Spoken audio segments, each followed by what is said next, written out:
at the size of that bass! You're watching a Fox Sports presentation of B.A.S.S.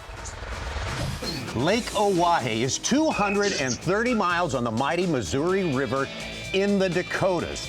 130 of those miles in South Dakota, and that's the part of the lake we are concerned with today for the 8th stop of the year for the Bassmaster Elite Series. We take you to Mobridge, North Dakota. That's where takeoff is just about underway here for 47 anglers who have qualified for semifinal Saturday here. We start at the midpoint of this tournament right here in Mark Zona. Less is known about this place than anywhere else these guys fish, and it's been fascinating to watch these best in the business get into their laboratory and get it figured out. Exactly right, Tommy Sanders. And taking a look at our takeoff right there in Mobridge, South Dakota, this lake has been a monster all week long for these anglers. Really, two different factors playing in. Number one has been the wind, the weather, and the fish have not exactly been cooperative the last couple days of fishing. With that being said, the weather has set up perfect for this semifinal Saturday. Absolutely. It's kind of a different game today. We expect different results and a changing leaderboard throughout the day. It is going to be exciting, and it's going to be fluid as we move through. You see, we started with 90 anglers. We're down to 47 on this day. 2 more days of competition after today. We cut the field down to 10. They'll be going for $100,000 for the first place prize tomorrow. Championship Sunday, and very important points towards the Angler of the Year. That means so much to all the anglers left in this field and the ones who didn't qualify as well. Lots of races, lots of important calculations to make through the course of this day and through tomorrow. But these guys have done their job so far. Yes, sir. A lot of the anglers that you're seeing on camera right now, if you've watched the Bassmaster Elite Series here on FS1, any smallmouth event that we have here on the Bassmaster Elite Series, guys like Patrick Walters, Taku Ito, leading the pack right there. Probably, if you're below Chris Johnston, that is not the guy you want to see leading a tournament, being consistent. One of the best smallmouth fishermen, well, pretty much on planet Earth. Chris Johnston, very, very stable and consistent. And the key, Tommy Sanders, looking at his weight, one of the anglers that's kind of off the beaten path, fishing alone. A lot of these schools out here have been found by multiple anglers. Chris Johnston said, I have an area all to myself. Hopefully have it all to myself here on semifinal Saturday. Well, Chris Johnston and Austin Felix, the North Country, well represented in that top 10, but we've also got anglers in there from South Carolina, from Georgia, from Tennessee, Japan, even Southwest Louisiana. So a great bit of diversity from across the country have made it thus far and have risen to the top so far in this tournament. There's Jake Whitaker, one of our anglers who can really do himself a lot of good towards qualifying, sort of salvaging a difficult season this year. So lots of stories working out there today in this very, very unique playing field, completely unlike anywhere else we go. And as you say, Mark Zona, everything is working against you as far as consistency. Exactly right, Tommy Sanders. As you said, it over 130 miles of playing field here on Lake Oahe. Taking a look at our Humminbird, unlock the lake. And really, as you go north to south, this is South Dakota waters only. There has been really one 10-mile stretch right around the 212 bridge. We're going to talk about that. Looking at it right there, just right around Sutton's Bay as you fly up towards Mobridge, South Dakota. There's about another 30 miles north of our takeoff. Not that big of a player. A couple of our anglers have survived the cut fishing north, but definitely the quality about 40 to 50 miles south of our takeoff. And that's one of the things, a lot of our anglers running right now to that area. Big water, lots of it. Travel has certainly been a concern, but it's going to be easier today. We know that for sure. And we welcome you into our Bassmaster live coverage here for this very important day. Semifinal Saturday. Welcome to the Bassmaster Studios, sponsored by Marathon. I'm Tommy Sanders here with Ronnie Moore and Mike Sukon. So many stories working today. The fishing is all important. That's what we'll be concentrating on.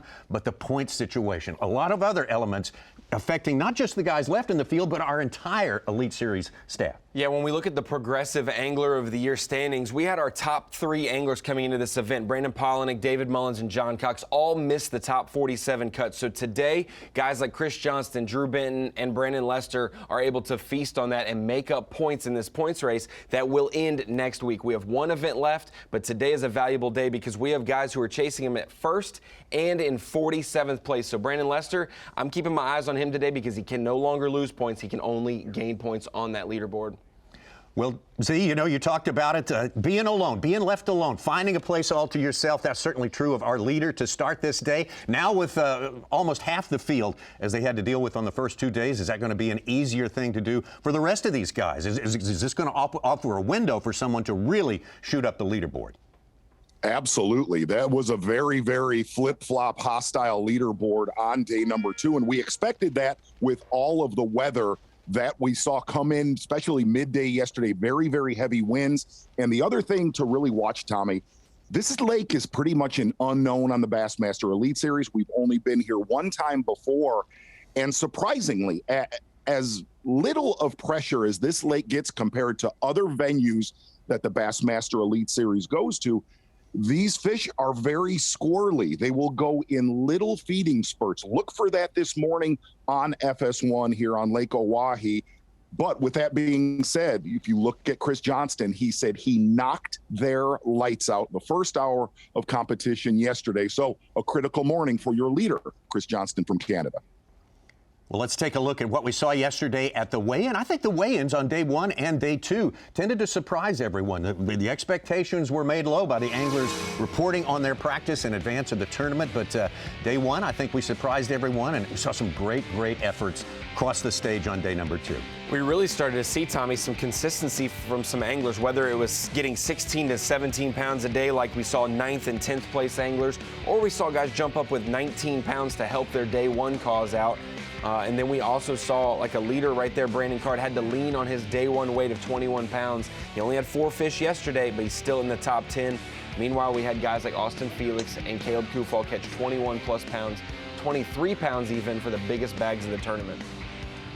Patrick Walters there with 16 pounds to add to his 20-pound plus bag on day number 1 to notch 3rd place. Austin Felix had everything sort of go wrong for him on day 1. Everything went right on day number 2 with 23 pounds, and there he is, your leader, Mr. Consistency, 18-15, followed by 18-13. Chris Johnston, your leader. Progressive Bassmaster Angler of the Year points. That was a big story coming in here, and it gets more and more complicated as we move through this tournament. And that's what I mentioned earlier, Tommy, on camera. Looking at Drew Benton, 30th coming into today. So he can gain points. If he can jump up and make that top 10, that's 20 points to his bottom line that he can make up on Brandon Palaniuk. Brandon Lester right there, 600 points. This is unofficial through the tournament, but he will not fall below that 600-point threshold. He cannot lose any points today. He can only gain, so he'll be able to close that gap a little bit, even with an average day. Yeah, and really the story of this event for the Angler of the Year story is Brandon Palaniuk. This lake, man, if you look at how the fishing has been, basically fishing off of your sonar, front-facing sonar throughout this tournament, deeper water, light line, that is Brandon Palaniuk's wheelhouse. And he told us before this tournament began, I am very worried. And that's rare for Brandon Palaniuk, especially this season. He said he had one of the most miserable practices of his Elite Series career. We're, of course, not counting out Brandon Palaniuk for capturing his 2nd Progressive Bassmaster Angler of the Year title this time around, but he's got a lot more work to do as we head towards the end of the season. Falcon Bassmaster Rookie of the Year watch, and there he is, Jay Shakira, coming off a record-setting effort with his win at our last stop to St. Lawrence River. And the 2nd place angler has now changed hands, Tommy. Jacob Fouts was in 2nd. Joseph Webster's been in the top 3 all year, but Cody Huff making a hard charge the last few events. And yesterday, he went from being 17 spots in this tournament behind Jay Shakira to leapfrogging him 25 spots ahead of Jay after a tough day by Shakira. Cody Huff is now within 40 or so points and has a chance to maybe sneak into that top 10 and make up even more ground on Jay going into the last event. And Jay Shakira, the Wisconsin native, of course, heading to Wisconsin, La Crosse, Wisconsin, for our 9th event of the season for the Bassmaster Elite Series. We mentioned 3rd place, Patrick Walters, really a great day number 1 for Patrick Walters with 20 pounds and 5 ounces. And yesterday, he made the longest run of anyone that we were aware of, certainly of anyone that we covered yesterday, and he made it pay off. It wasn't as easy for him on day 2, but he got the job done. Exactly, and Patrick Walters pretty much off the grid all day in stuff like that. As his cameraman said, it's just big out here. There's big waves, big wind all day long for Patrick Walters, and he made the comment he did not get to fish very long yesterday, only a couple hours of fishing and catching just under 17 pounds. And he said, oh, don't worry, with the lighter winds today, I will knock their lights off. We're pretty much making the longest round trip, over 130 miles, both days of this event so far. We spent all day yesterday in the boat with Brandon Card, who delighted everyone with 21 pounds plus, 21 and a half pounds on day number 1. The Tennessee angler trying to keep the momentum going on day number 2. Easier said than done. Exactly, and the biggest problem in this tournament so far, if you really look at that leaderboard, is consistency. And a lot of our smallmouth tournaments, Tommy, you know this, if you watched the St. Lawrence River event a couple weeks ago on FS1, it was pretty much given. You're going to catch 15 to 17 pounds well in the first half hour. That is not the case here on Lake Oahe. Brandon Carr only catching 4 bass all day long, with leading after day number 1. Brandon Card managing to stay in the top 10 despite the challenges of day number 2. This beautiful place where we are set to go with the second day of fishing. Of course, all our anglers out there still running. Big distances to cover for them to go and get started. And of course, we started at the same time for the takeoff. There's the look at the leaderboard for you one more time. This is our starting point for today, and Canada's Chris Johnston looking to notch his second Bassmaster Elite Series victory here in the North Country. To be sure, Austin Felix, Patrick Walters, Mark Frazier, and Caleb Kufal, another Wisconsinite, who has cracked the top 5 and is ready to go on this day. We'll let our anglers keep advancing toward their spots, and we will be back momentarily. The Guaranteed Rate Bassmaster Elite at Lake Oahe is sponsored by Humminbird, Mercury, Nitro Boats, and by Bass Pro Shops. So great to have you with us this morning for our semifinal Saturday coverage of this 8th stop of the year for the Guaranteed Rate Bassmaster Elite Series at Lake Oahe, one of the most unique places on the earth. Vast place, beautiful area. And as we look at our Humminbird bird's eye view, you see one of the conditions here that's certainly been of concern for the anglers. Water is down, not as much rainfall, not as much melt coming out of Montana, the origins of the river, the Missouri River this year. And these guys got to have a practice session about a year ago here, a little more than a year ago, before the lake went off limits. This was not the conditions at that time, and that time it was much easier for them, Mark Zona, to get big bass numbers in the boat. Exactly right. Looking at that Humminbird bird's eye view, if you rewind 1 year ago when they scouted this lake, many 23 to 25 pound stringers daily for a lot of our anglers. But looking at the low water conditions, really the major player in this tournament has been main lake points in about 20 to 50 feet of water. The core area that these guys are focusing on, at least for the morning hours, is 20 to 30 feet of water.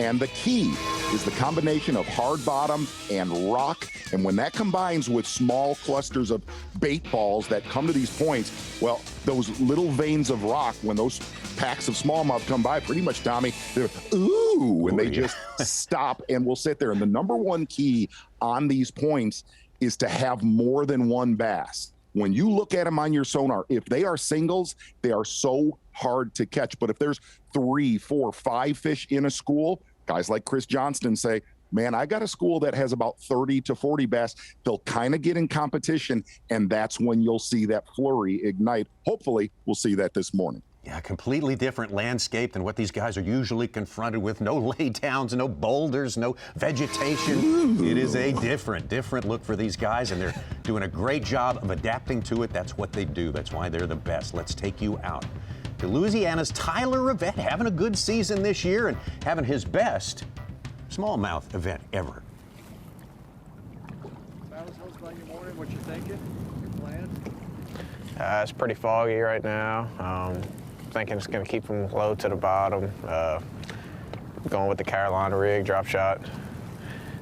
This spot right here, I caught a few keepers on yesterday, and we're gonna try to get a few, get in the box, kind of calm us down. And I got lucky, caught a 4 here too, so I'll take a couple 4s. This first morning we got it slick calm too, so they could be doing anything.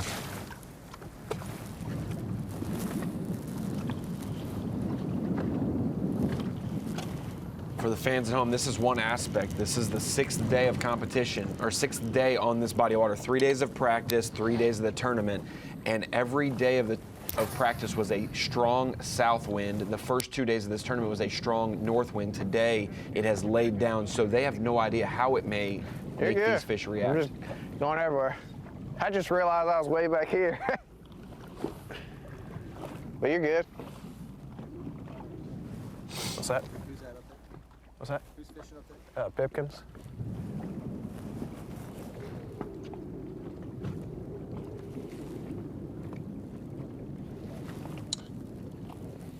Surprisingly, a Carolina rig, big weight in front of your soft plastic, has been a big player. We were both here yesterday morning. We were catching them. I wouldn't say catching, but caught a few.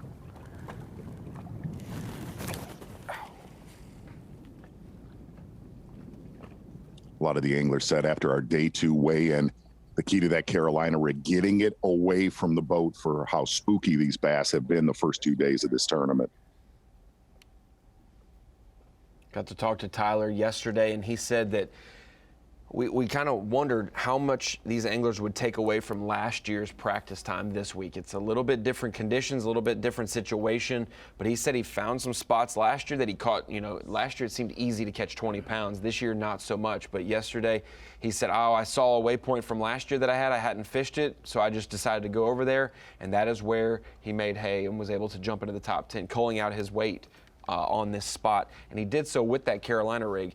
A lot of the anglers yesterday weren't able to see fish on their forward-facing sonar, which is a live sonar that you can see fish swimming around and reacting to your bait. Yesterday, with the wind being so strong that it was, a lot of the trolling motors coming in and out of the water, you can't get a good visual, and when you do see them, it's just for a brief moment. By the time you pitch to them, you're 4 or 5 feet farther away. Some of these guys were on 100 on their trolling motor, or on 10, depending on the settings, and could not stay where they were. They couldn't keep their spot. So a lot of the anglers had to pitch around, fan cast, and had to use a Carolina rig as well to be able to catch some of their weight yesterday. Tyler's had a really good season. He's made 6 of our 8 cuts. No top 10s. He's trying for his first. He had 2 last year.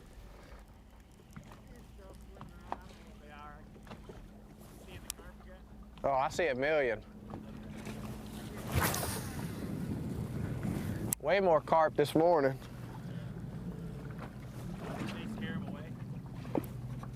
Think they scare him away? I caught like a 3-pounder in the carp yesterday. Yeah.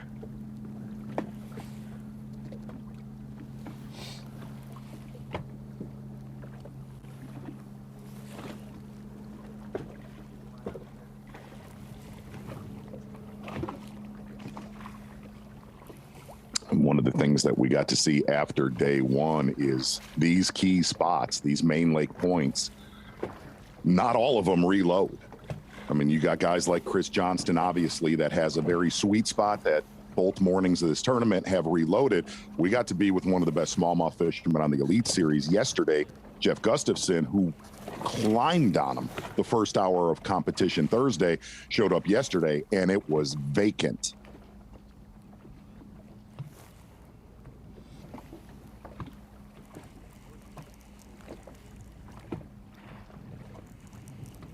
Tyler Rivet with 14-12 on day 1 and really stepped it up on day number 2.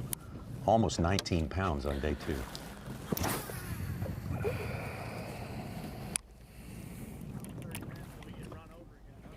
I know, I keep looking at the time. Well, what are these guys using? What's getting the job done here? Let's get a little insight on that with our Berkeley right bait, right time. Here is Hunter Schreier. 18th place currently. Let's hope it's enough to keep him in there. The top 47 fish on semifinal Saturday. We're still in it. We didn't lose it, but you know, tomorrow we definitely got to do better. The biggest thing for me this week has been rotating colors of my max scent lineup, meaning the flatworm and the flat-nosed minnow, both playing a big role, but it's changing up those colors when you get in an area. A lot of all my competitors have the same baits, so it's figuring out which color they like on a specific spot. And I'll see them on my active target on how they react to that bait. Drop shot and a little general as well on a net head is catching all my fish. And hopefully, you know, we caught a 4 1/4 late in the day, got the right color. So tomorrow we're looking for 5 just like that one. Back out now to Tyler Rivet. And Mark Zoni, you gave a lot of praise to leader Chris Johnston and a couple of others for that constant adjusting of setups, of baits and so forth like that. That could be the key, huh? Yeah, well, I think, you know, the Carolina rig is really interesting. I mean, you see that every now and then in smallmouth tournaments, exactly what Tyler Rivet is throwing. But these fish are very boat shy, and that's why they're using that Carolina rig, just to get it away from the boat where they're bombing on these schools.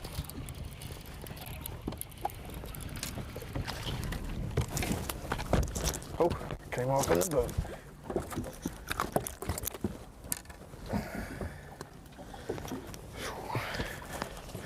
It's a start. It's a start.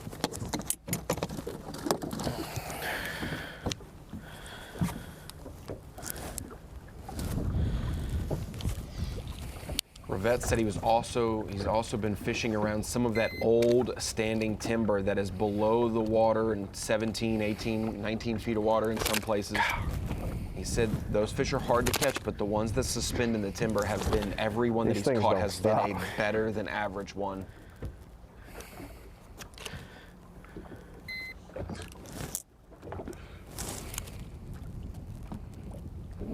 Got to be 12 inches. That is a keeper for sure. 12 inches is the length limit for a keeper. And they're big time fighters up here, just like pretty much everywhere else.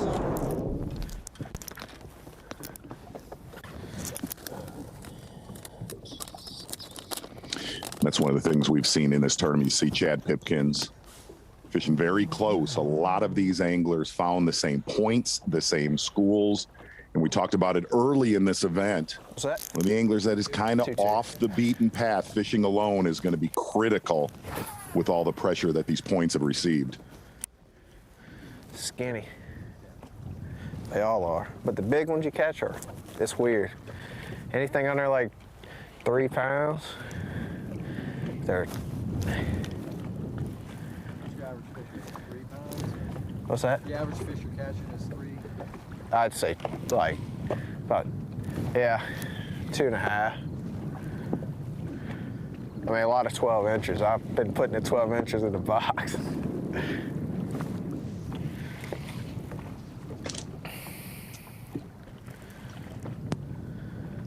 Now seeing some visuals of Jake Whitaker, 10th place, snuck into the top 10 coverage. Both of these anglers, Tommy, former college champions from Nicholls State on the left there with Tyler Rivet, and UNC Charlotte with Jake Whitaker, who's hooked up right now.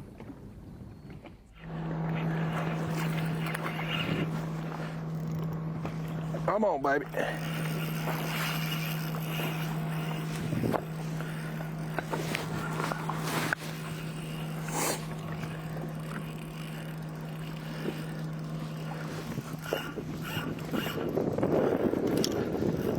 Dude, these things fight so hard, and they do not give up.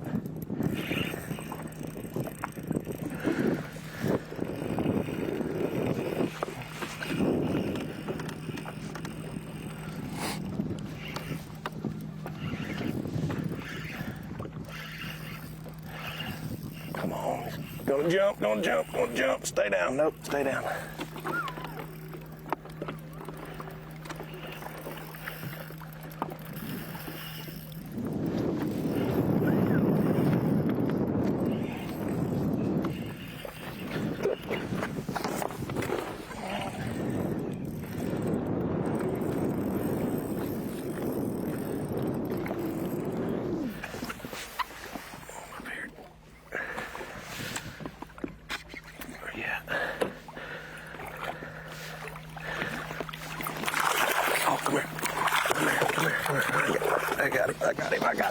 Heck yes.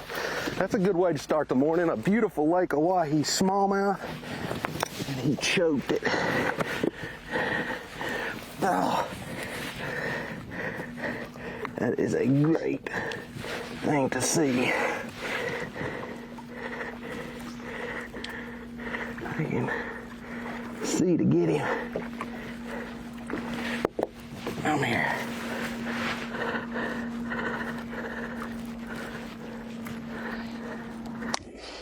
Jake Whitaker, former college national champion, as you pointed out, Ronnie, there. Let's take a look at our TH Marine weather watch today. We have a little low-hanging moisture to start our day with. A high of 84. Going to get good and warm today, low 61. North winds at 15 to 25, but actually probably laying down a little bit more than that. There's the right winds there. 5 to 10, much more favorable than what it was yesterday. Tomorrow, even warmer. The winds coming out of the southeast at 10 to 20. That'll account for some of the warmth, for sure. Exactly, and that wind's going to shift a little bit today, but if the first 5 minutes of competition is any sign, should be much, much better fishing today than we got to see yesterday here on Lake Oahe. Good sign, good sign, good start. Good start, and we got plenty more to come. Here at Lake Oahe, the Bassmaster Elite Series live coverage.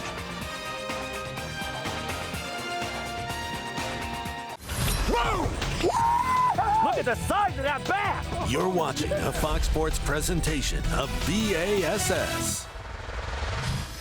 Tomorrow, two of the league's most electrifying teams take center stage as the Ravens take on the Cardinals in an NFL preseason showcase. Tomorrow at 8 p.m. Eastern, 5 Pacific, only on Fox and the Fox Sports app. Oh, yeah. Ronnie Did you hear that? Very Did you hear that, fired Z? up about that game right there. No doubt about it. Gonna get back out on the water right now with your angler from Minnesota, Austin Felix, with a slow, grimy day one, but managed just under 15 pounds. Really only caught 5 bass the entire first day of this tournament. Backing it up with the biggest stringer of this event yesterday, over 23 pounds of bass. And Tommy, that is an enormous catch, as tough as this tournament has been. Out to Austin Felix live.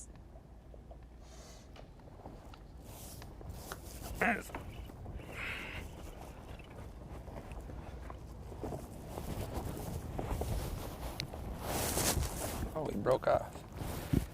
Needs a keeper, at least chill out.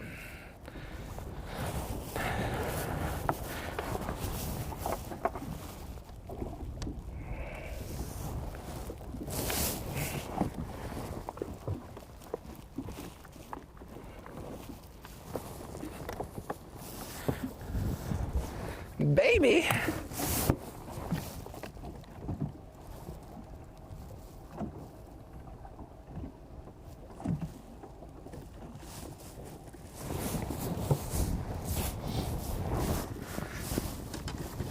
Let's try a different one.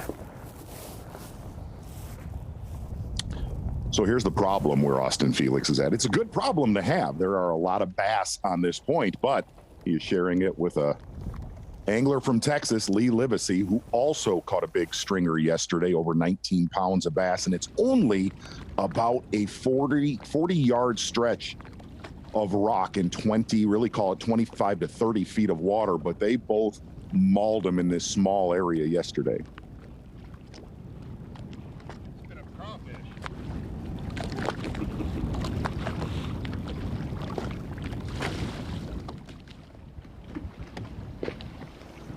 See, with 19 pounds yesterday, those two guys really worked this spot over. And he's on another one already. And you could hear him say in the background there, if the fans couldn't hear it, he said that fish spit up crawfish, which we have came into this event saying these smallmouth act a little different. They chase bait fish a lot more. The different smelts and ciscos and different swimming bait fish, not as much crawfish. So hearing that is a little bit different.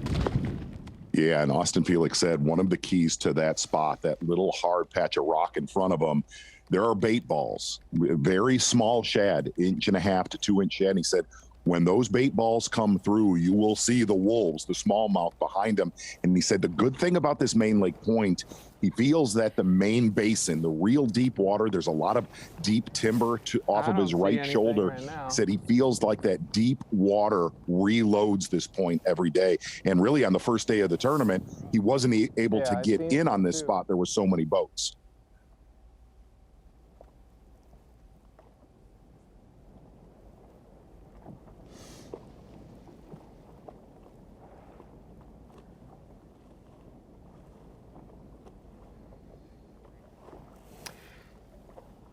One fish put, Austin Felix in the lead. He was 7 ounces back, now he's pound up.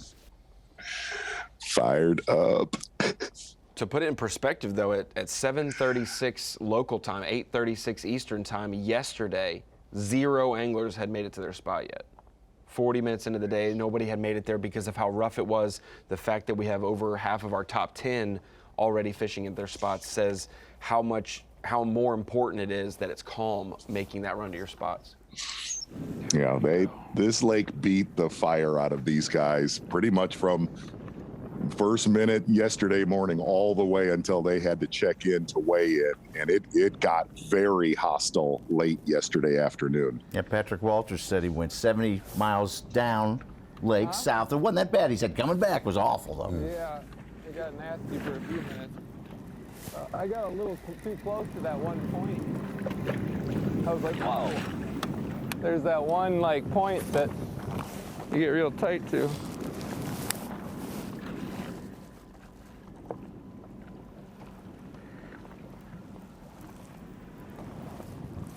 Taku Ito, upper left there, Elite Series champion on another noted smallmouth fishery, the St. Lawrence River in Lake Ontario, 21.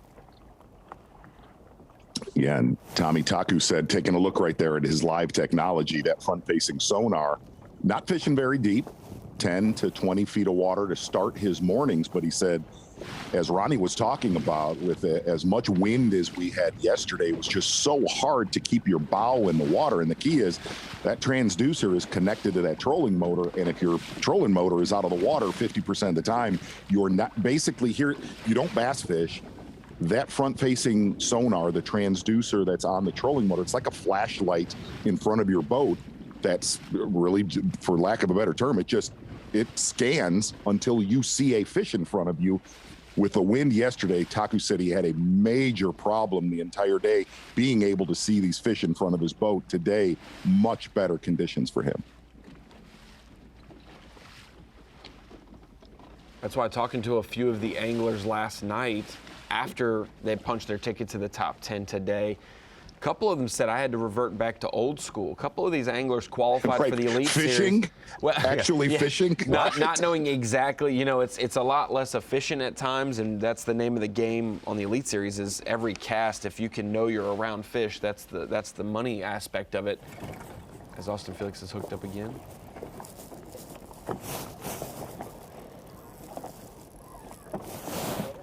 A little better. There was more with them if you want to throw it in front of my motor. That's why this has been a weird tournament. Guys fishing very close and working together on these offshore schools. We've seen guys give each other baits, throw in front of my boat. You don't hear that a lot on the Elite Series.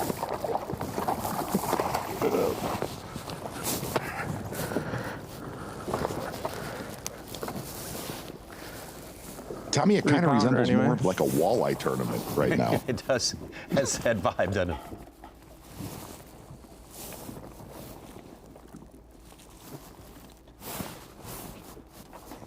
There was like 5 or 6 with them. I'm sure you saw them.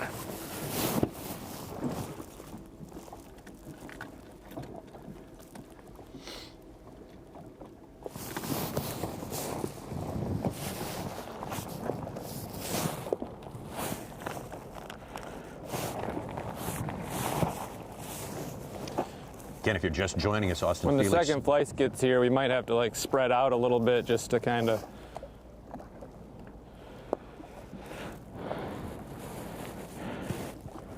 Started in second place now. He is the leader, and he's fishing right next to Lee Livesey. Both of these guys had big days at this spot yesterday.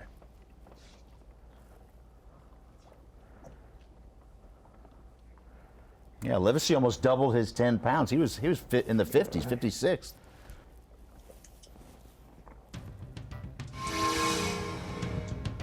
Let's move from Austin and Lee Livesey back over to Jake Whitaker. Jake qualifying in the 10th spot today. A challenging season, getting a lot done this week. Good look at those aerial maps. Pretty much a lot of your anglers that are fishing closer to our takeoff, and you're going to see that throughout the day. All main lake, deep main lake points. Oh, gosh, I think that might have been a rock.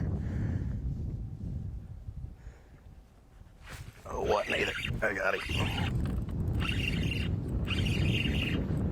He ain't very big. Keeper. Number 2, he ain't much.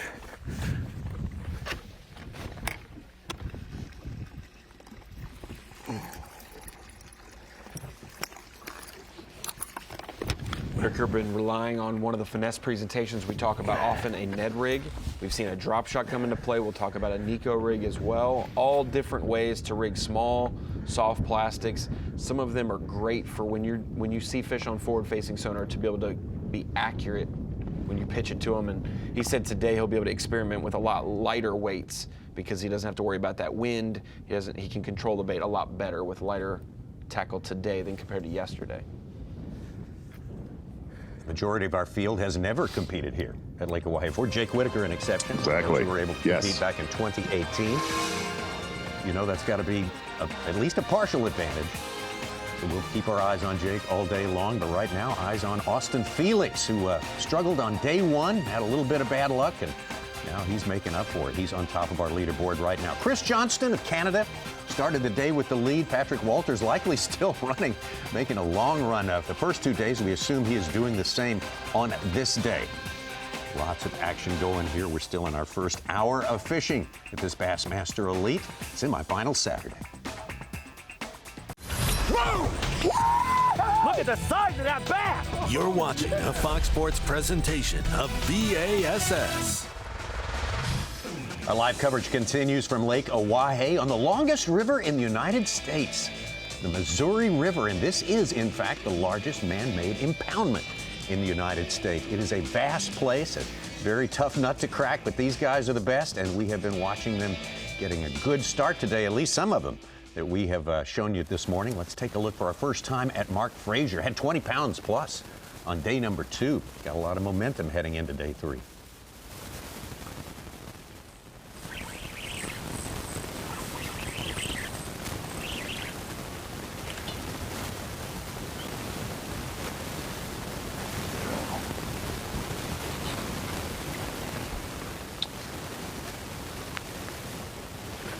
Is not going to count right there for Mark Frazier.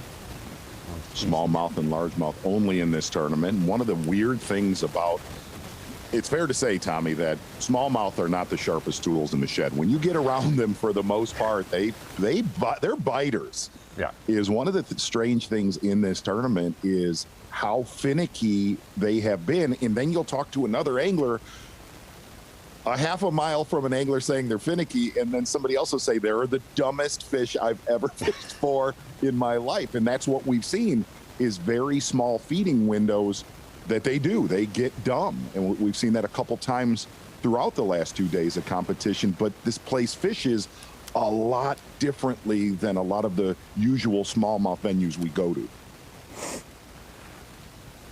It's funny that you say that, Z, because we've seen the tale of two. It depends on where you're at. Some of these fish are curious about boats and they hang around your boat after you catch one, and some of them are boat shy, and so you're going to have to be prepared for both situations if you're an angler fishing today. Right. Drew Cook, who had a great day 1, over 20 pounds of bass, said he had hundreds. Granted, he's fishing 20 to 30 feet of water. Said he had hundreds of bass just under the surface, right under his boat for a half hour. Thursday's competition.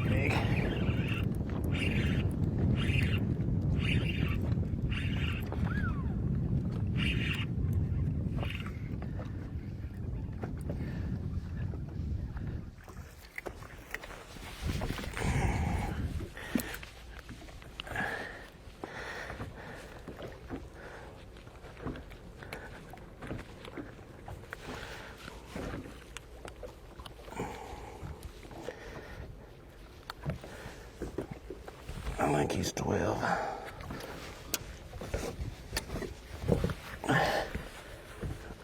Oh yeah, not much. We're gonna get rid of them when the day's up, I promise.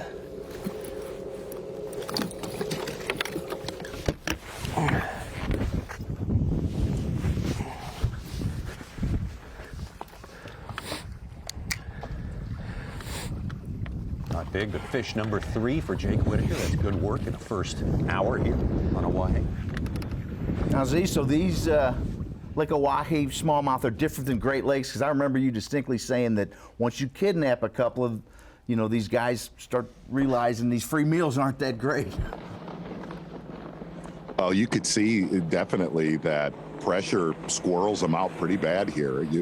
Drew Cook, who we talked about being on a massive school of fish on day 1, he was on that same school yesterday, Such, where he said, I could see 40 on my sonar and could not get them to bite out to Matt Robertson live. Looking good today, too. As always.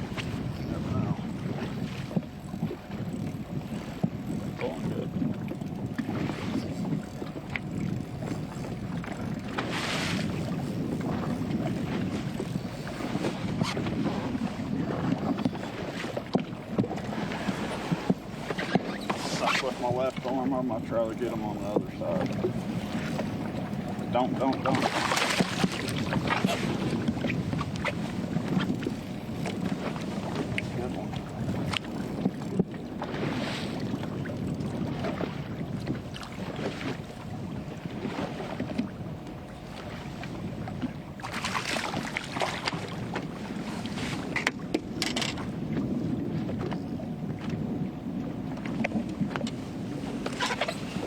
Take them all day like that, baby. All day.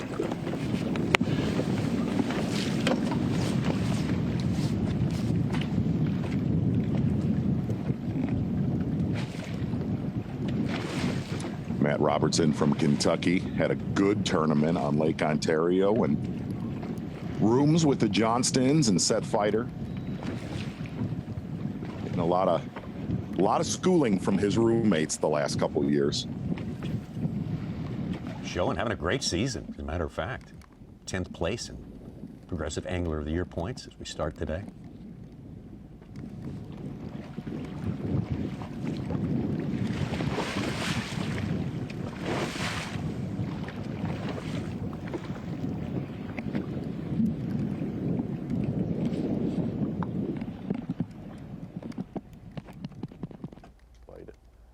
First look at Chris Johnston. Started the day with the lead. Come on, baby. Oh boy. He's been on his spot for about 5 minutes. Scope. Doesn't feel big though.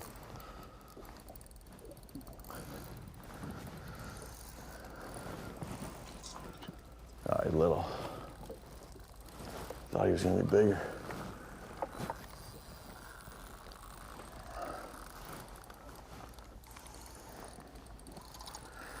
Just a baby.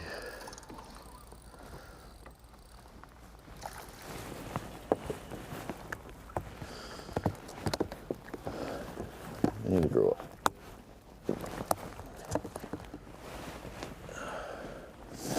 I thought this one was gonna be bigger. He looked like a big blob on the live scope. He was up near the surface. Followed my bait down. But we'll put him in the box, but we need to call these for sure. I'm just kind of easing my way up to the sweet spot, see if I can get a bonus one.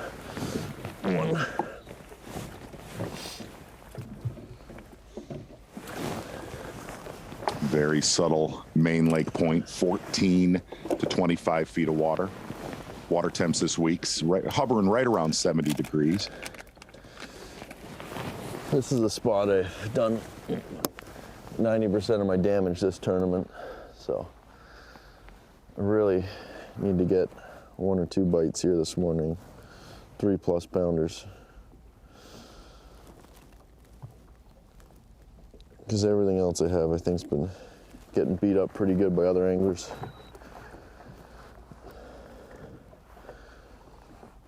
Oh, what is that?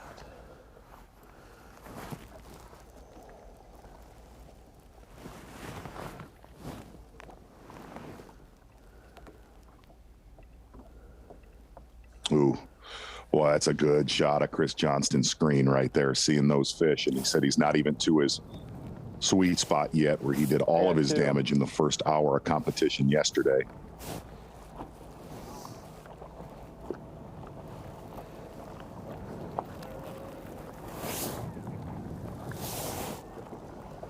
Patrick Walters, you see, above that, set up, going.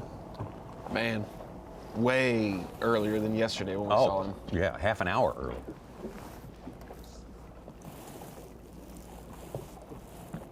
You'll start to see some boats running in the background of some of these angler shots because there's 47 anglers fishing today to make the cut. Top 24 head out. 30 minutes later, the last 23 head out, gives them kind of an equal playing field. They get to leave early, but they have to come back early. The second flight leaves later and gets to come back a little later. See one of these things on the live,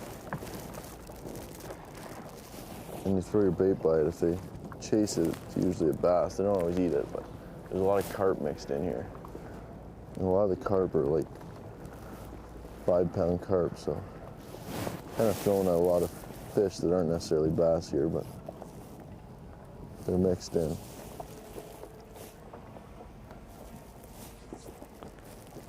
Could be one right here.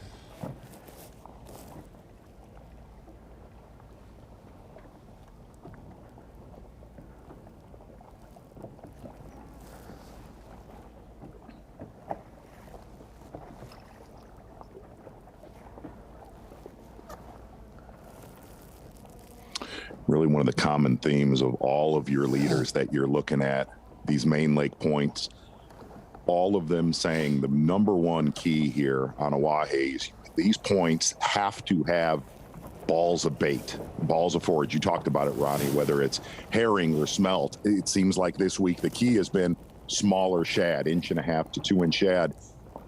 And a lot of your leaders said if you find those correct points, those key points, those fish have just been built better than other areas of Oahe.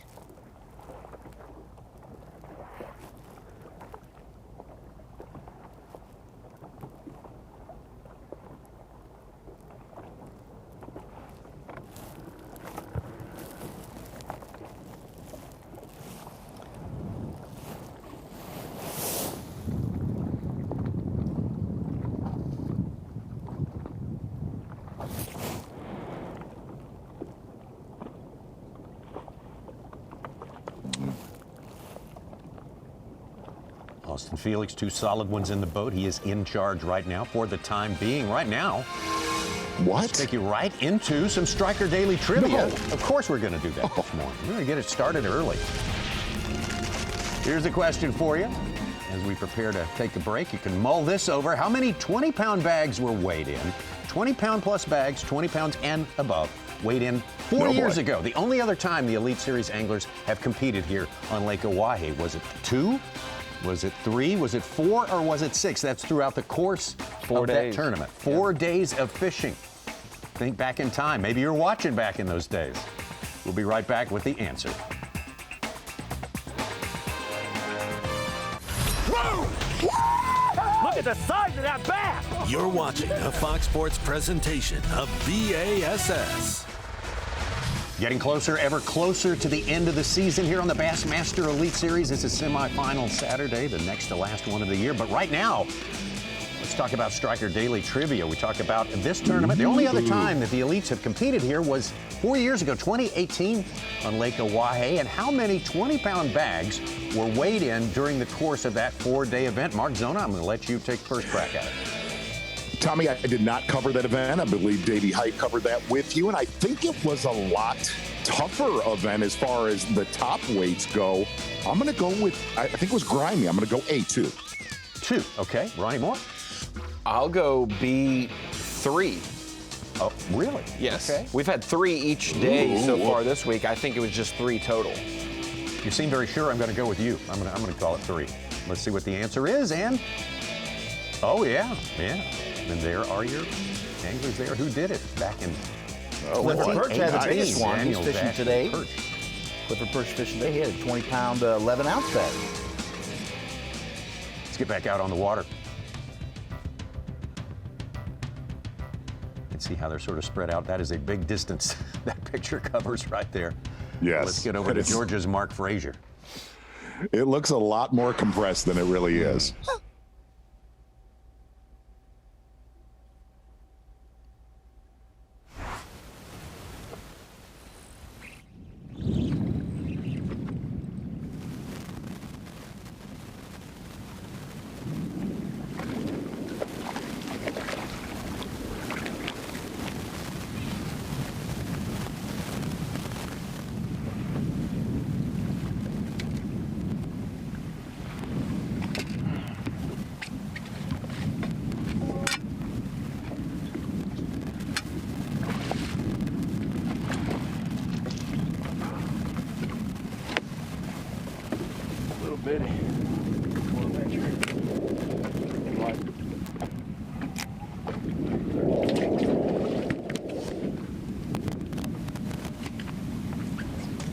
Z, it'll be interesting to note, I talked to Mark Frazier last night, and he equated some of his success that he's had with smallmouth. He's made every single cut on the Elite Series with smallmouth except for the last event, which was a slugfest. I mean, I had to have a 25. He's done very well with smallmouth, and he says he treats them like spotted bass, and he treats them like West Point Lake in Georgia, where he grew up, because of so many brush pile fishing, so offshore, shaky head finesse tactics. He said he learned a lot about fishing offshore without forward-facing sonar, and now he can use it to it's definitely slower than yesterday. Ain't nearly as many fish here, but pulled in and caught a few right away. Got a 1.5-pounder and about a 3-pounder, so not a terrible start. Hopefully they'll set up. I mean, catch a few, but just kind of got to play it by ear, see what happens. If they keep biting, we'll stay here. If they don't bite, we'll call an audible and go run some other stuff. The nice thing is, weather's going to be totally different today. People are going to be able to move around, so we'll be able to essentially fish whatever we want. Plus, only half the field, so it shouldn't be quite as crowded. You should be able to get on a few things. But And that's interesting what you were talking about right there, Ronnie, is if you really go off of the history of the Bassmaster Elite Series, and a lot of our hardcore viewers that are watching this know this, a lot of your really good smallmouth fishermen come from the areas of the country where spotted bass prevail. I mean, all the way back, Tom, having to date us, all the way back to the Tom Mann Jr. days. Sure. Guys that cut their teeth on Clearwater, spotted bass, Lake Lanier style lakes really excel on these northern bodies of water.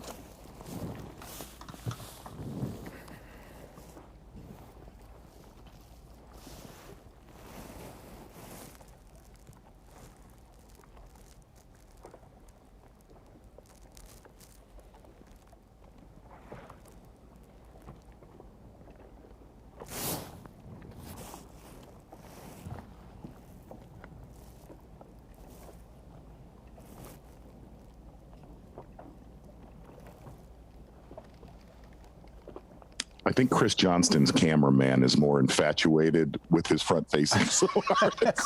You get to see a lot of that, which is interesting.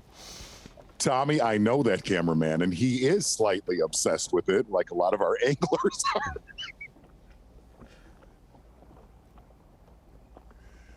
That is cameraman Brian Evie, who in his off time when he's not holding a camera pretty much lives on a lake doing exactly that. Good stuff right there. Great, great Bassmaster cameraman, and they earned their keep yesterday here on Oahe. Man. I had to check, Tommy, to see if John Scipione went with Patrick Walters once again today. Normally when you go with a guy and they're in the top 10, if they stay in the top 10, you stay with them.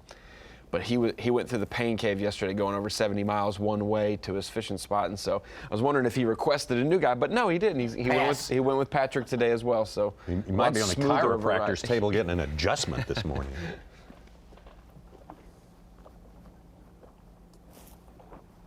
I think I've seen 1 or 2 bass here, but they're definitely not loaded, and they're not chasing my bait, which is not a good sign. But I'm just getting to the best part of this spot. I'm not going to stay here too long, though, today. If I don't get them here in the first hour, I'm going to try fishing a bunch of new stuff. Because I've leaned on this spot pretty good. But after day one, I thought I caught most of them, to be honest. I wasn't really marking any. I left. I think I weighed in 4 from this spot on day one. I left and caught some elsewhere. And I thought I'll try it again on day 2. And I ended up catching 5 big ones here on day 2. And I must have reloaded a little bit. Hoping it does the same today, but not good so far. Pretty sure there's one under my boat right now. For whatever reason, these fish love to come and sit under the boat, even in 30 feet of water, but they're not necessarily aggressive. This one won't even look.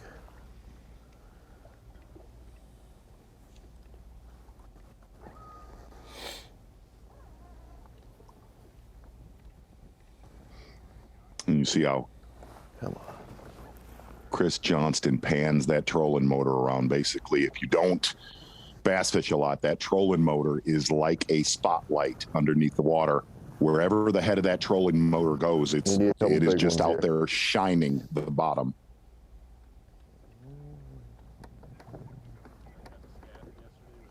Oh, they were scattered, but this is little 100 yards in front of us is not even 100 yards where I've caught most of them.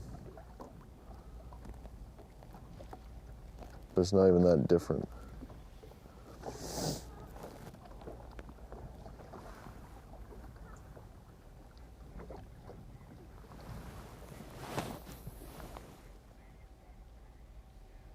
Well, Chris Johnston, one of the most decorated anglers of all time in his home country of Canada, certainly making a name for himself in a big way here in the United States, and he knows his smallmouth fishing.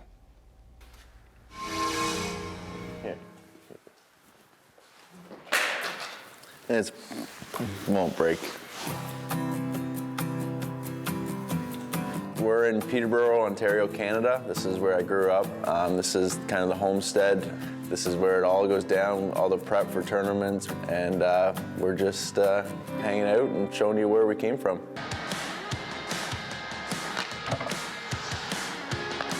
Growing up in Canada, we're very fortunate. Hockey's a big passion of ours. We could be sitting in the garage one day, kind of playing around with fishing tackle in the garage, and then decide, you know what, let's get a game of hockey going. And we got some nets back, we drag the nets down to the pond, and in about 10 minutes, we're on the ice, we're playing pond hockey. But words cannot describe how excited I am to fish the Bassmaster Elite Series. And now it's showtime, and you kind of get that feeling, the music's pumping, all the fans are there, and it's game time.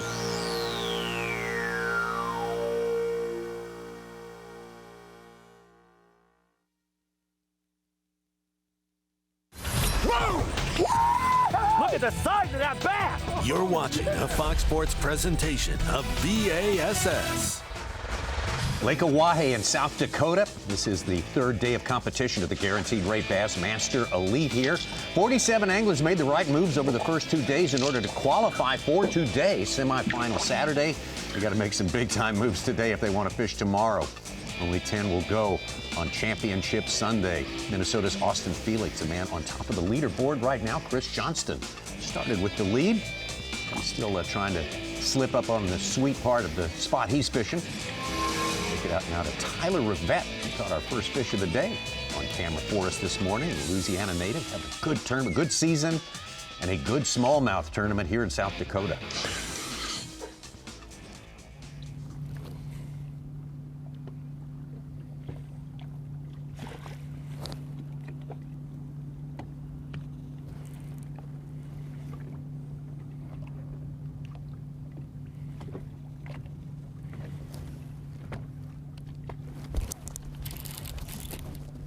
That's a better one.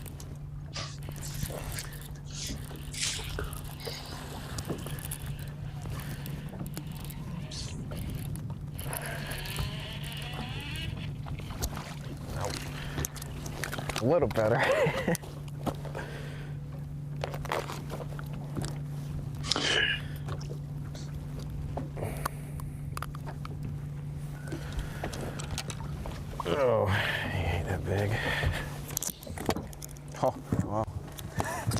very interesting is looking at the map and seeing how these guys really populated below that 212 bridge, but a lot of our leaders are now above it on their own, not in the big clump of anglers.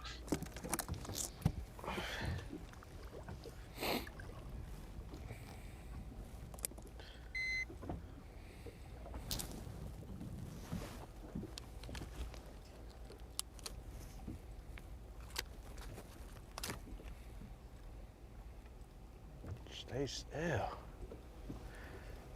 I don't know how you weigh these fish. They don't stay still. Oh my gosh.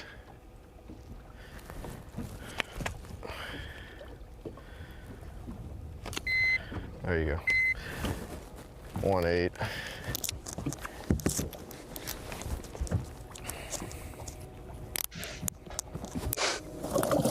Two middling-sized fish for Tyler Rivet, though. That's a good start, though, early on semifinal Saturday. We see a little bit of the moisture hanging in the air above. It should dissipate a little bit. But for all the details, why don't we right now turn it over to Amy Freeze with Fox Weather for all the details.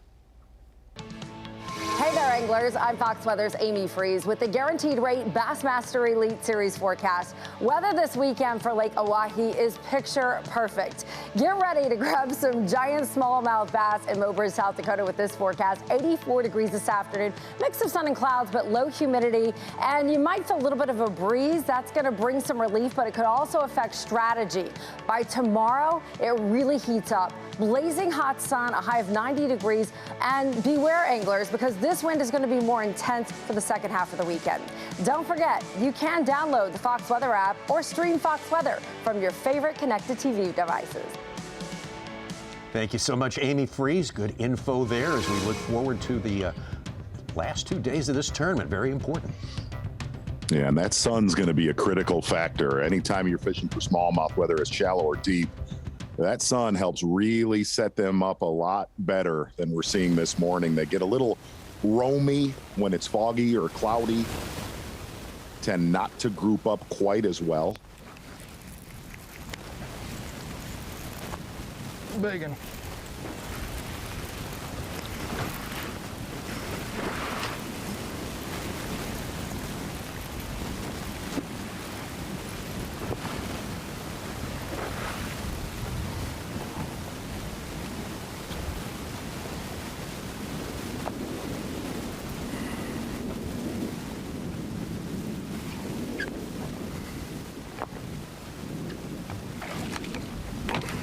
Pounder. Wow.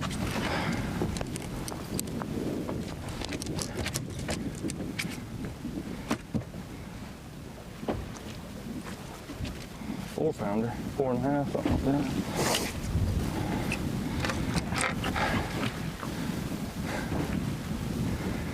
That'll get your heart going.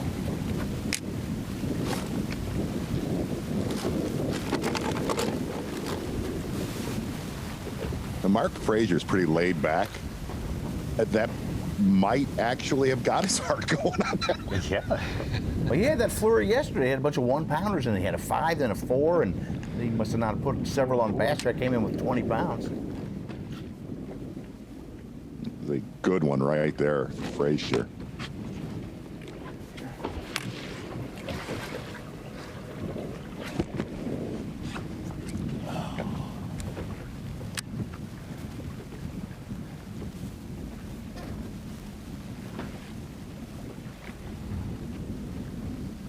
That is the gold standard for this body of water here for sure. Absolutely is. No doubt about it. Tommy Sanders going to leave. Mark Frazier head over to Matt Robertson. And this is one of those bizarre tournaments on the Elite Series where whether you're throwing a Carolina rig or you're finesse fishing like Matt Robertson is right here, these guys are pretty much fishing the exact same way, whether you know from 15 out to 40 feet of water, main lake, slow tapering points, hard bottom. This is one of those tournaments where there's just, that's where the mass population of quality has been. You know, really, none of our leaders fishing shallow, all doing the exact same thing. Stay out of the trees. All right, we're out of the trees.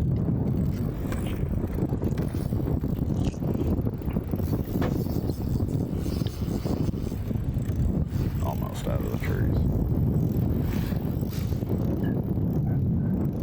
Come on, baby. I think he's right out of the trees. Get out.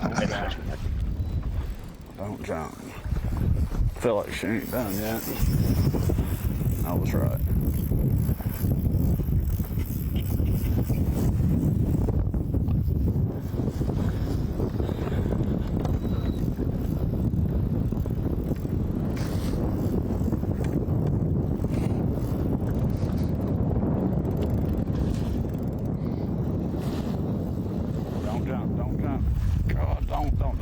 Don't stay down. She's gonna jump. No, she didn't.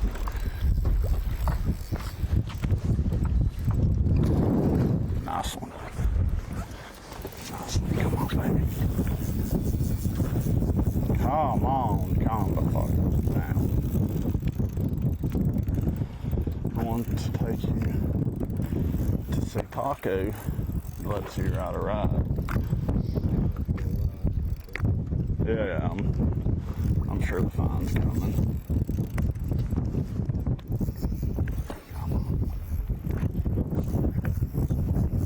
Come on, baby. We just need you to come here. Oh! Come on, bud.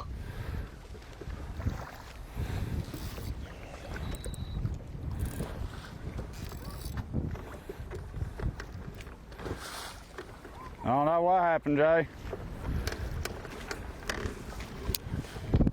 Huh?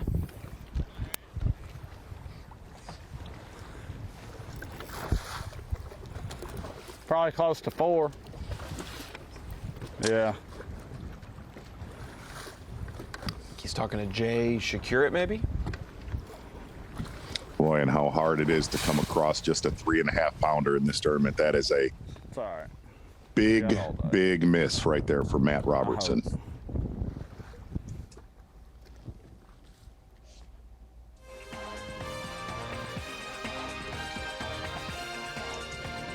Ooh. Well, same thing happened to Austin Felix on day number 1. He was able to recover from that. That's going to be Matt Robertson's project for the next few minutes or hours. See some changes up and down the leaderboard. We're going to have to investigate this, I think. I think we'll have to take a look at that. So. We got a lot happening here today. There will be fluid movements up and down the leaderboard all day long. We can assure you of that. We got 47 guys shooting for 10 spots. We'll be right back. Whoa! Look at the size of that bass! You're watching a Fox Sports presentation of B.A.S.S. Got plenty more live coverage on the way here. Semifinal Saturday. This Bassmaster Elite Series event on Lake Oahe. The coverage continues tomorrow. We're down to 10 anglers shooting for that blue trophy, that all-important championship on the Bassmaster Elite Series. The coverage starts right here on FS1 at 8 a.m. Eastern Time. Love for you to be with us. These guys just seem to be figuring out what's going on here at Lake Oahe more and more with each passing hour, with the occasional setback. But we look for a big day tomorrow on the water. Every single Elite Series title that one of these anglers wins is a huge accomplishment, but sometimes I feel like the Elite Series field puts a little bit more weight on places we haven't really been much because you've had to unlock it. There's not a lot of history to go off of here. Oh, yeah. Whoever earned it this week, I mean, everybody earns it, but everyone you catch is like it's down definitely in a there. tricky one to unlock.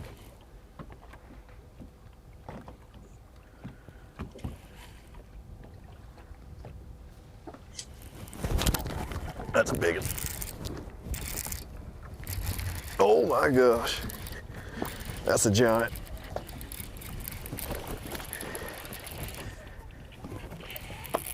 Jeez. Let them dig.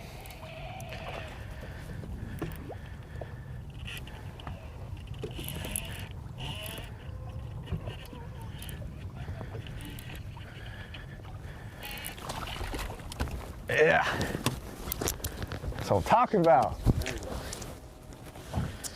Oh, it's smaller than what I thought, but I'll take them.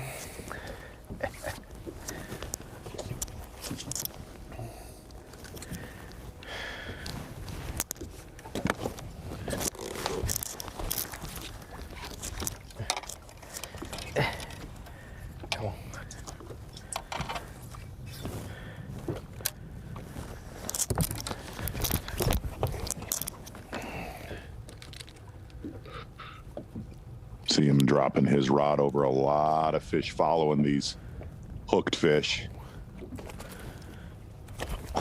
And it's been a while since we've seen a Carolina rig Yes. play in a smallmouth tournament. It is a way to catch big ones, and not only that, you don't need to sit there and baby them with light line when you're Carolina rig. It's very high percentage technique of landing these smallmouth.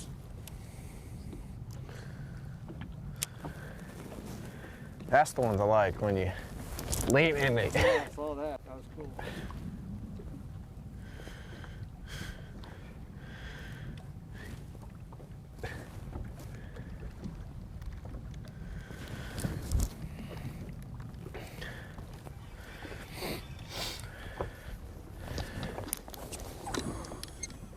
Went in as 4 pounds. I got Tyler up to 4th place. About 19 pounds or so. I'm gonna go find Brock. I wanted to show him the spot earlier this morning, but he had the stuff go wrong, so. Yeah. And dang. He might pass, because that's what we're trying to do, is get him in the Classic. He's like right at the border of it. So. Does he need to get in the top 10 more of it? No. I mean, it would help, obviously, but definitely I think he was in 22nd today, so if he bumps up 10 more spots, it'll help.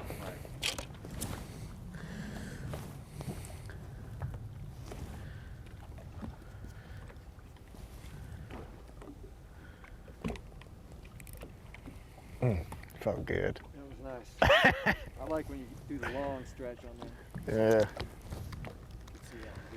The first time he just must have barely had it. I like when they come back for it.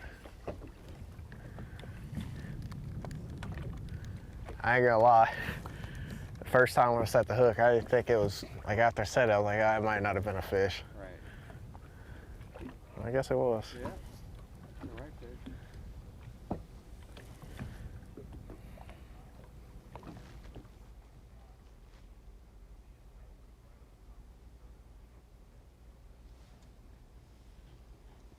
Rivet rooms with Mosley, who helped him get in the Classic last year. Mosley's been as low as 82nd this year in the points, but he's been climbing from 54th to 49th this week, so next week he may have a shot. Let's go to another popular spot out there. We can see another angler is going to join the fray out there with Lee Livesey, Austin Felix. It is. That is a telling picture of that aerial right there. Yeah, very much so. Austin Felix, Lee Livesey. Josh Douglas. See, Josh Douglas had a rough day two. Barely made the cut. Ooh, great jump.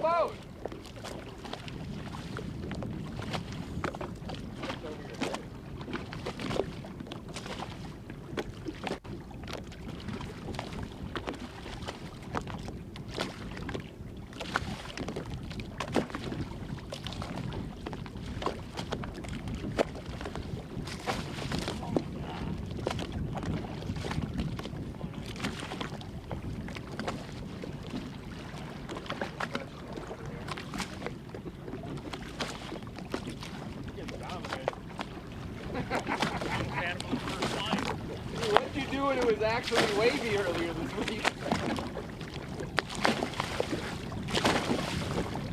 Well, he is having a time with that smallmouth right there, Tom. Those things.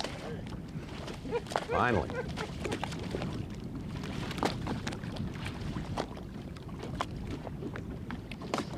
Shows how small these areas are. Just a little 40-yard stretch of hard bottom.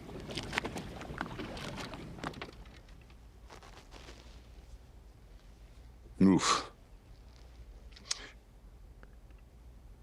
That spot will be hard to kick out a winner in this tournament. Kidding. That's. I think it's at its carrying capacity right now. I think I heard Austin Felix say, man, I hope Lee and Josh finish 11th and 12th and don't make it tomorrow. But, no, he didn't say that. But it is very, very hard to share a small spot for 4 straight days with other anglers.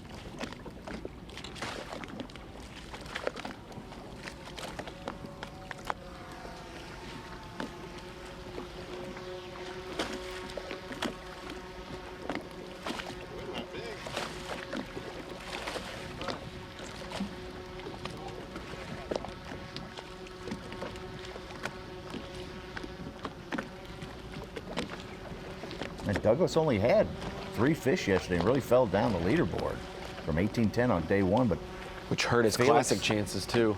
Yeah, Felix had 23 out of there and Livesey 19. I mean, still producing, looks like, so far. There's your hummingbird bird's eye view. Oh, that is a hummingbird bird's eye. I mean, that is a party, a TIME going on out there. And they can share sandwiches and do whatever they want. That's exactly where Douglas caught them on day number 1. But as we rotate flights, Austin Felix and Lee Livesey getting the best of this area on day 2 yesterday morning. Hummingbird bird's eye view. Very, very small, crowded area.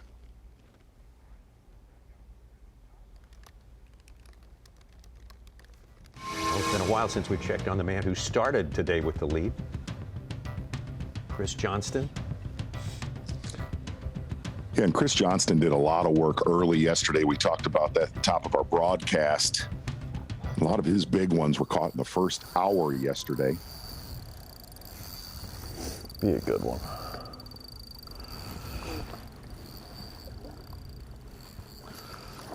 Two-pounder. Maybe I can get a couple of them, though. There's some with them.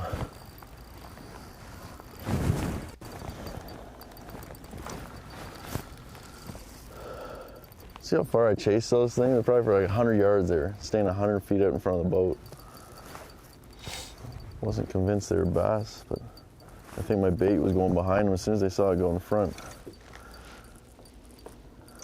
It's not a bad one. They came right up to the surface for it.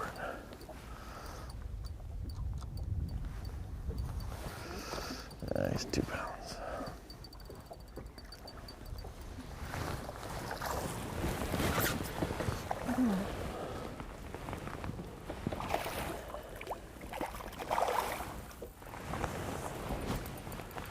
I'm hoping all his friends follow him and sit under my boat.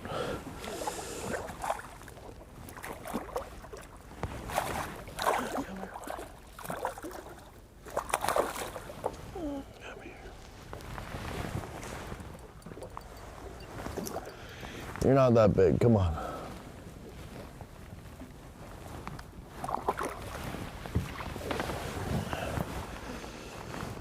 Gotta start somewhere.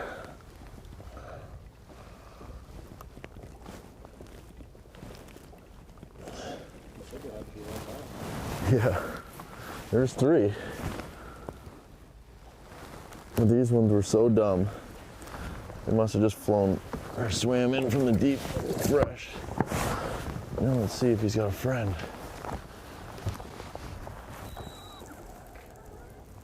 And that's what we heard from Chris Johnston. He feels a lot of fish funnel onto these subtle points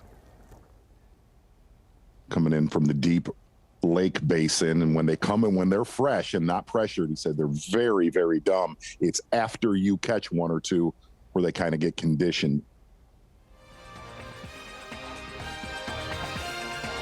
A couple of smaller ones for Chris Johnston at this point. 2 fish for 3 1/4 pounds.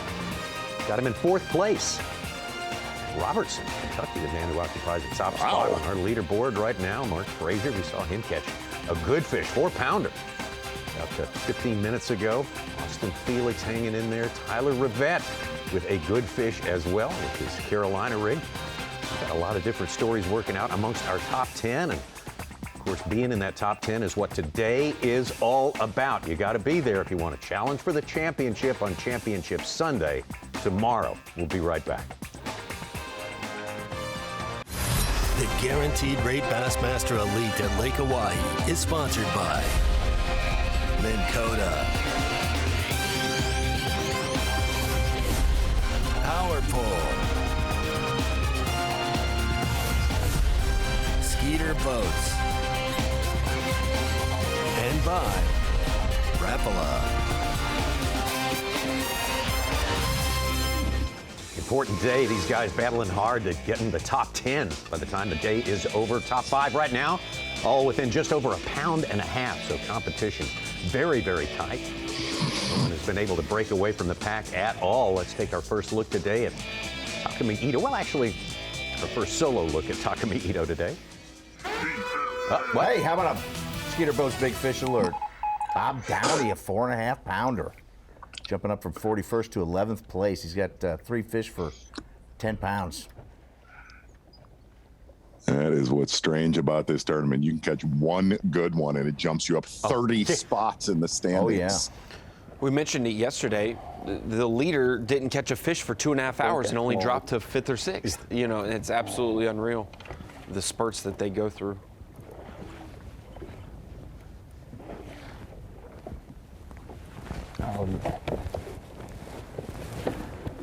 Oh, small. Oh, yeah. I think.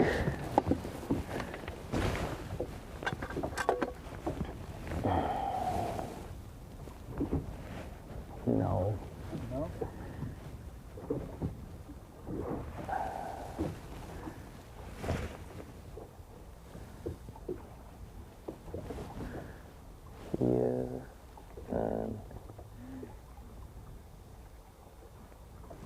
Yeah, very close, but maybe no. Tommy, I talked about this. We had a tournament on St. Lawrence River, Lake Ontario, a month and a half ago. I went there 2 weeks ago.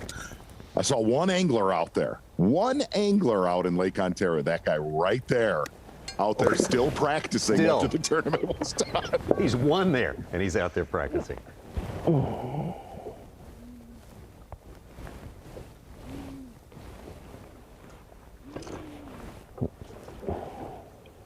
They said he was here last summer for a couple weeks. Close to thereabouts. Thank you.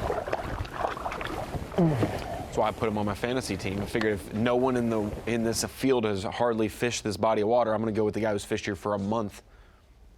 That one did not keep for Taku Ito. Let's get back out to Tyler Rivet.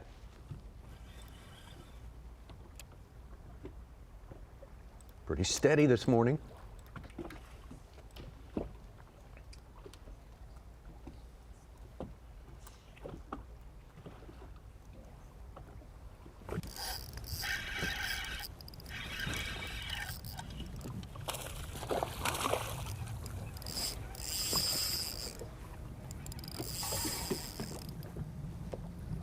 Well, I answered my question if it was smallmouth.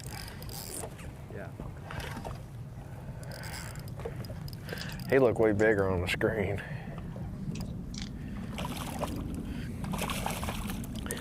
About to see the worst landing job ever. I suck at it.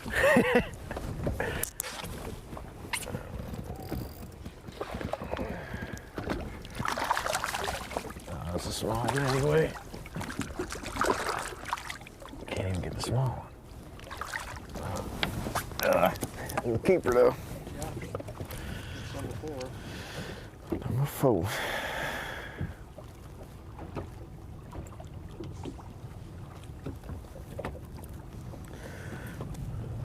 Owner, mosquito lights. What's that?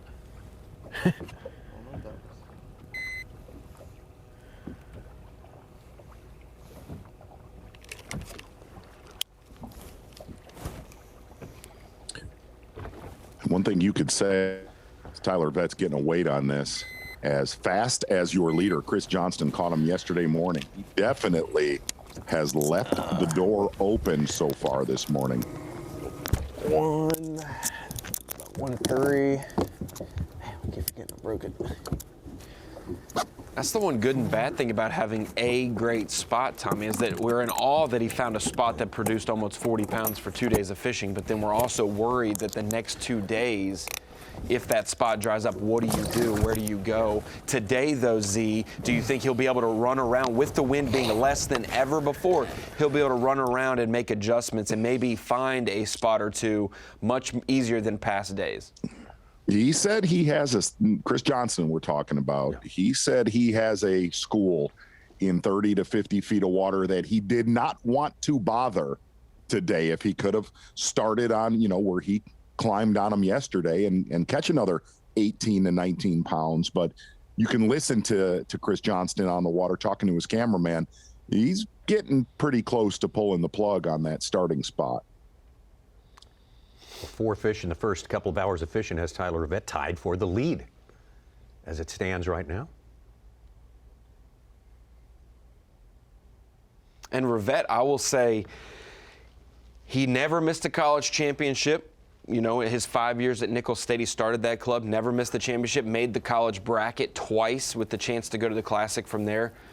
Has had a solid Elite Series career and has finally, over the last few years, gained traction to make the Classic. But in these final few events every single season that end on smallmouth, there's so much pressure on his shoulders. He's from South Louisiana. I mean, the fish that he does in open water are saltwater fish. He's not doing smallmouth fishing down there. Many bass. Puts so much pressure on himself to be able to do well, and this week is finally the payoff. He's coming through with a clutch performance.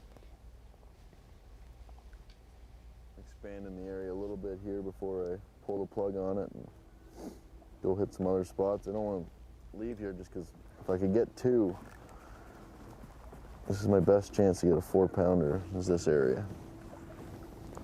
And then go try and get some 3-pounders elsewhere. That's the plan anyways, but got about 5 more minutes and I'm gonna run some new stuff.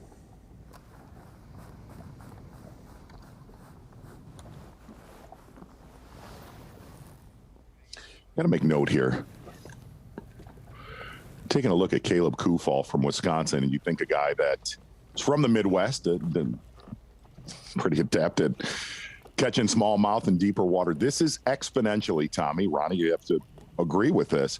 I think the deepest we've ever seen Caleb Kufall fish is 3.5 feet of water. Exactly. Agreed.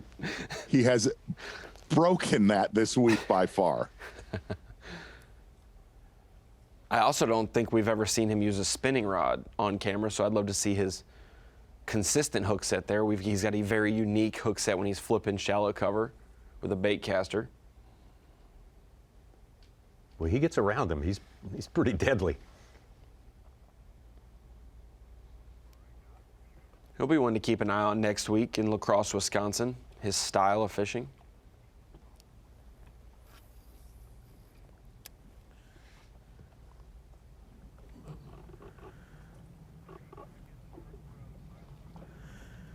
Looks like bass. Well, a steady trajectory up for Tyler Rivet throughout his professional career, and of course all set up by his collegiate career. As Ronnie mentioned, he started his own bass team there at Nicholls State, and since those days, Tyler Rivet has built on a strong foundation. So let's take a quick look at the man from Southwest Louisiana, Raceland, Louisiana, your co-leader, Tyler Rivet.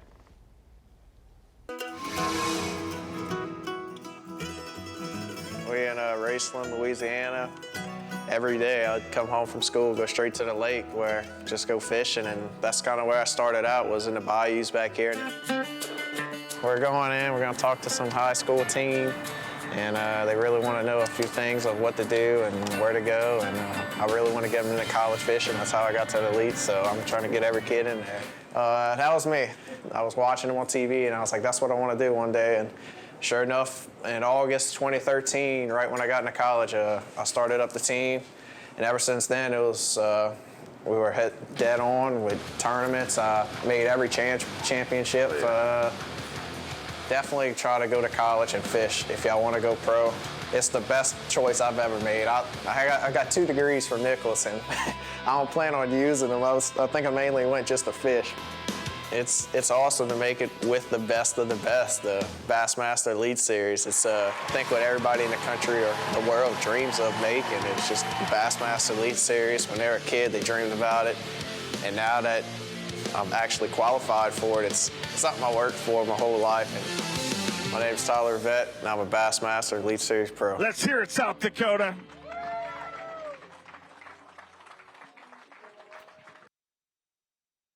Whoa! Look at the size of that bass! You're watching a Fox Sports presentation of B.A.S.S. Massive Lake Oahe, as big as it is, you tend to find anglers sort of bunched up in specific sweet places out here. That has been the story, as is often the story, even with the largest of fisheries. And that's the playing field that we are dealing with today. Tyler Rivet, take a look at the top of the leaderboard right now. Robertson, Mark Frazier, Austin Felix, and Chris Johnston. Those are our top 10. You want to be on that list at the end of the day. That's what today is all about. Exactly, and we talked about how hard it is to stay consistent on this body of water on Oahe this week. Going to get back out to Tyler Rivet right now, having a solid morning and listening to Ronnie talk about his college accolades and really his time on the Elite Series. Here's the best way to put it. He has held his own down south, but these smallmouth bodies of water, he has taken it on the chin. Good to see him right in the ship here on Oahe this week. Tyler Rivet live.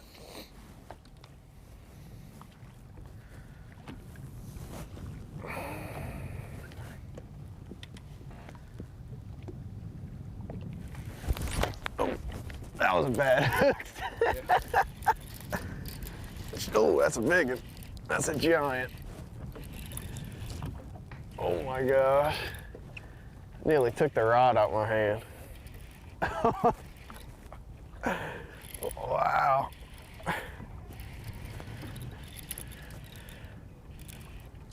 Tyler rooms with Brock Mosley and two-time classic champion Hank Cherry. Gets a straight in the hook. Probably a lot of mental coaching.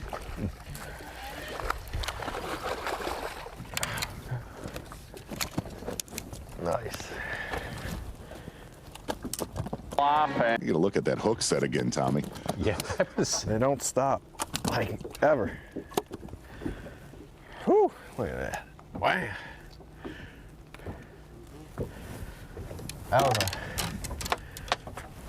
said that in Guntersville on live. Messed up hooks. That was worse than that hook set. That was pretty bad. Did it get wrapped?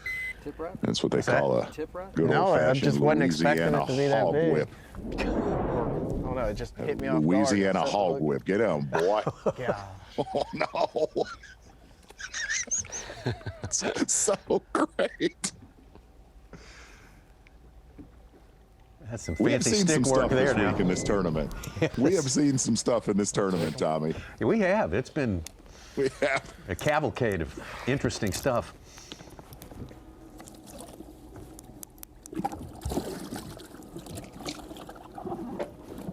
What's cool is if you haven't been to this part of the country, Lake Oahe in South Dakota, Mobridge, South Dakota, at the north end of the lake is where we're host city this week.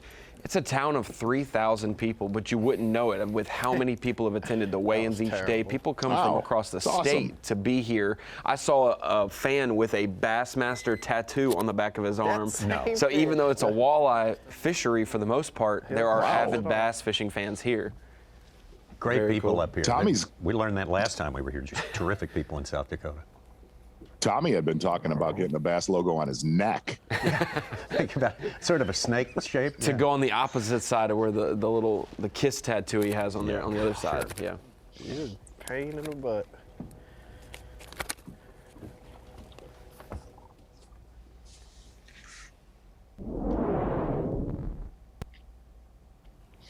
That's a good one.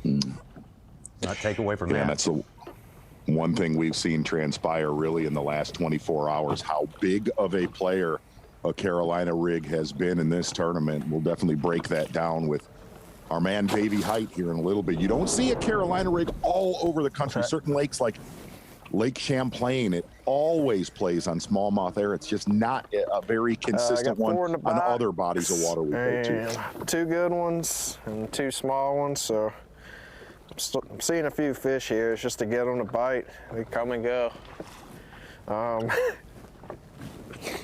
That one just now caught me off guard. It nearly took the rod out of my hand.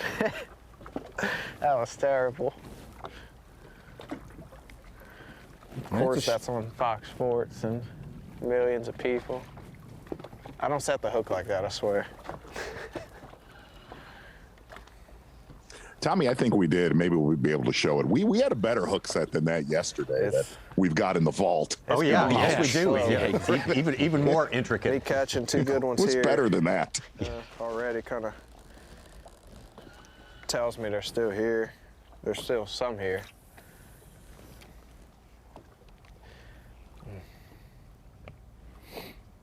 Just hope we could get them big. Might be our Mercury Dare to Compare later on this morning. Yes, good idea.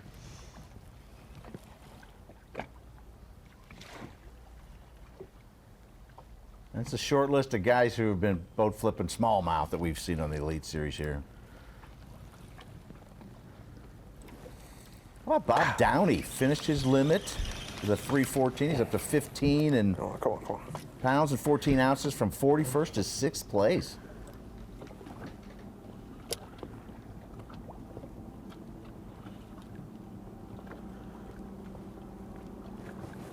I think the story of the morning, I think a lot of us thought coming into this day, guys like Taku Ito, Austin Felix, Chris Johnston, smallmouth specialists, not quite getting it done, really showing how tough it is to stay on these schools on Oahe. Suits, you just mentioned Bob Downey and his jump up this morning already. That's huge for his season because he came into today with the unofficial points, halfway through this event at 477 points, about 10 spots inside the classic cut line. If he gained another 30 points today, he would be right at that projected points total that you need to make the classic, around 506, 510, something like that. So where next week at the Mississippi River, doesn't have to necessarily worry about having to make a certain finish. He could just, even if he missed the cut, he would be fine for the classic, which would be great accomplishment for that young pro. Yeah, you'd think Bob Downey would be accomplished on that stretch of the Mississippi. He's a Wisconsin, We've got some stories Minnesota of him, guy. yeah. So, yeah. Won a Pro-Am with last year's Angler of the Year, Seth Feider, when they were just kids. So faithful. And you would love to fish a body of water that you're familiar with no stress of having to catch them and have the chance to just go for the win. Gosh. Can't believe I set the hook like that. That was bad. I'll do it every time for fish like that.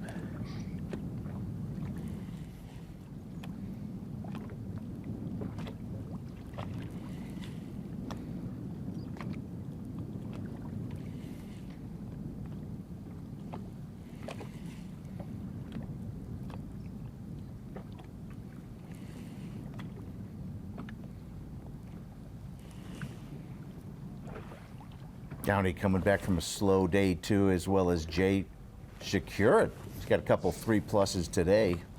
He's in 17th place right now, our Rookie of the Year leader, trying to regain some bigger margin over 2nd place. If you were with us last event at the St. Lawrence River on Fox Sports 1, you get to see Shakira do something that's never been done by anyone on the face of this earth. In a 4-day professional bass fishing tournament, catch over 100 pounds of smallmouth, and he got to knock that out right at about the time we were ending Fox Sports 1 show last 3 weeks ago. Became our youngest ever Elite Series winner at 23 years. How many days? Missed it. I just caught a 7. Days. Said you missed it. I just caught a 7. Yeah, 7 pounds. I'm joking. I wish. Yeah.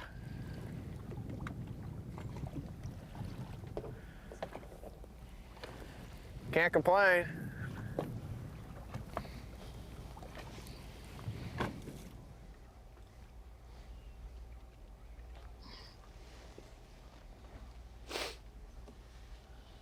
Well, Tyler Rivet, Hookset notwithstanding, finds himself 3.5 pounds ahead of the crowd right now, the biggest margin anyone has enjoyed so far today. At the top of our leaderboard, there's the man who started the day. He is on the move, as he threatened to do that earlier. He said he's not gonna wear out that spot if it's not producing.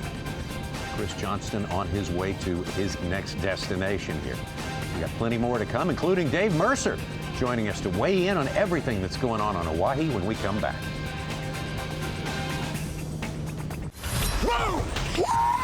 Look at the size of that bass! You're watching a Fox Sports presentation of B.A.S.S.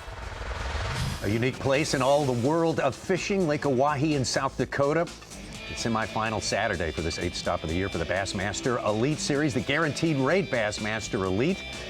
Got 47 anglers out there gunning for those spots right there, the top 10 spots. You got to be in the top 10 if you want to fish tomorrow. Get a shot at the trophy and the big monies. Tyler Rivet, Southwest Louisiana, the man on top of the leaderboard as it stands right now. and all the rest of them. There's going to be some movement up and down that leaderboard, but look how tight it is, especially among those first 5 spots. Tyler Rivet, the only guy who's been able to step out in any meaningful way so far. We're going to step down to our fabulous host city of Mobridge, South Dakota right now and welcome the man who, along with Davey High, will be hosting our coverage here on location just moments away. Dave Mercer, what is your take on what you've seen so far today? It's a brand new tournament, and literally, guys, that was the vibe at takeoff this morning. The amount of anglers that it was almost like a rebirthing. I mean, they got, as Zona calls it, the pain cave beaten into them yesterday. They spent a lot of time in the pain cave, and man, they're just so positive. They were so positive at takeoff because it was like, I'm just finally excited to finally feel free to fish, free to make moves, free to not just deal with what I've got in front of me, but be able to move around this lake. But early on, I mean, it's a little slower for some of those leaders, and I think it's all about sun, guys. We need that sun to come through those clouds, because on these clear bodies of water, it just makes all that much difference. Those fish come from seeing 3-4 feet away to 15 to 20 feet away, and I think once that sun comes out, we're going to see a lot of fireworks here today on Oahe. Dave, real quick, for looking at how this tournament has set up, we've said it earlier today, it's been a hostile tournament, hostile with wind, with weather. Nice day today. But can you recall a tournament that has been this inconsistent, especially with some of the giant names in the Bassmaster Elite Series field that are no longer even fishing today, that are some of the best smallmouth fishermen in the country? No, this is the most inconsistent body of water. And it's funny because one of the slogans here in South Dakota is absolute variety, I think it is, because they say no matter whether it be the wildlife, the weather, everything's always changing here, and it lived up to it this week. It amazes me, Z, that we haven't seen anybody get closer to the shore. You know, you see everybody's doing. I kind of feel like one thing that is happening in our tournament, I'm going to call it out, is the addiction to forward-facing sonar. You know, there's nobody fishing anywhere but off of shore, and it is totally inconsistent. Like on the way to takeoff this morning, me and Overstreet were talking, Chris Johnston, who is one of the best smallmouth bass anglers in the world, and I said, it's strange to think this. Like, I'm driving there, and Chris Johnston is halfway through this tournament. He's leading it, and I'm like, I don't even know if he's going to make the top 10 tomorrow. You know what I mean? Like, nobody feels safe, even when they got him. It's just so timing is so key, and it is definitely the most inconsistent tournament I remember while I've been at Bass anyways. Dave, we have a tendency to cover a lot of the rookies on the Elite Series for the last decade, 2 decades, that come in and just hammer the field. If you look at the angler that's leading now, Tyler Rivet, he's been on we covered him back, a few years ago when he was a rookie. He's kind of the way the Bassmaster Elite Series used to be in the 80s and the 90s, kind of get your teeth kicked in for a year or 2 or 3 and then start to get traction. Maybe we're starting to see that here with Tyler Rivet. I think we're definitely starting to see it, and I think if you look back to last season, that momentum started rolling, and he spent a lot of time. I mean, he came up here, actually, if he pulls this off, he owes a big debt of gratitude to Brock Mosley, because I remember last fall when guys were coming up here, or not last fall, but this time last year when guys were coming up here to pre-practice it, Brock Mosley convinced Tyler, said, this is going to be part of it, and they actually came up here together to do it. But a lot of these rookies, like Tyler Rivet, have put in a lot of work. Also, Patrick Walters in that group. I mean, not a guy that got his teeth kicked in at all on the Elite Series, but he did when it came to smallmouth. He put in the time up here fishing for these smallmouth, and they're cracking the code. But I definitely think Tyler Rivet is coming into his own in a big, big way. Dave, thank you very much. We look very much forward to you and Davey High taking the wheel there at the bottom of the hour, and maybe the sunshine will arrive then as well. Great Dave Mercer with us today from Mobridge, South Dakota, our fantastic host city. Let's go out to Chris Johnston. We saw him last on the move. He said he wasn't going to stay in that spot if it did not produce, and so it didn't, and so he has relocated. This is where we pick him up.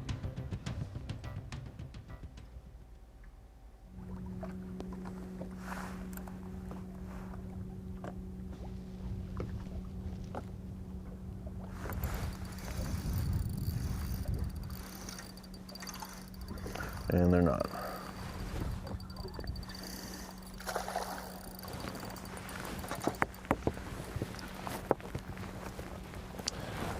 Very small keeper for Chris Johnston right there, trying to relocate those 3 to 4 pounders. He's been on all tournament long, and you cannot, Tommy, we talked about this with his brother.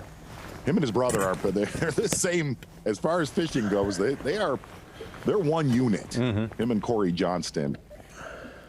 You cannot say enough. It's not pretty about Chris and Corey Johnston as far as smallmouth. They're not two of the best on the Elite Series. They're the two of the best smallmouth fishermen in the history of smallmouth. They are that good at it, and they make it look easy. And what I mean by that, besides catching them, they make it look easy on days that are brutal. I mean, 20 to 30 mile per hour winds. They're both just very, very relentless when it comes to conditions, when it comes to bait refinement, changing your line. I've had the pleasure to fish with these guys a lot the last 3 years. You cannot say enough of how consistent and how easy both of them make it look. Back to Mark Frazier live.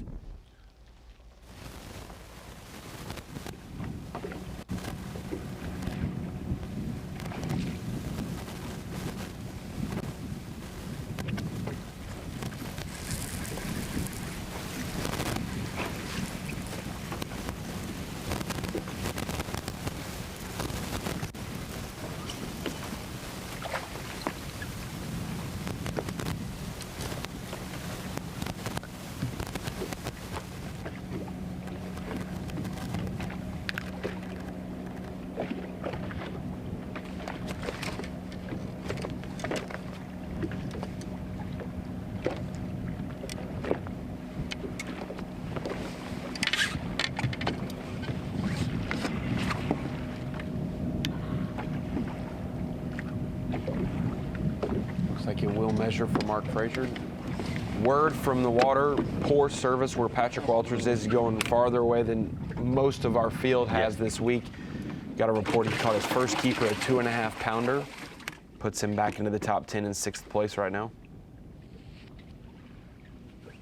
Seth Fighter just knocked out Mark Frazier's brother, Micah, who climbed from the 20s to get in our top 10.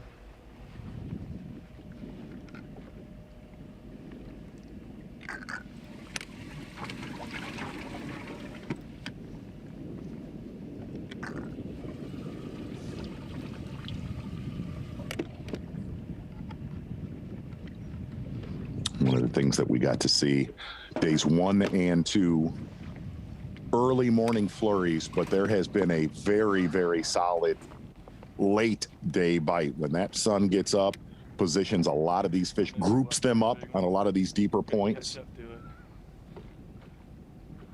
I didn't even know if I still had him on.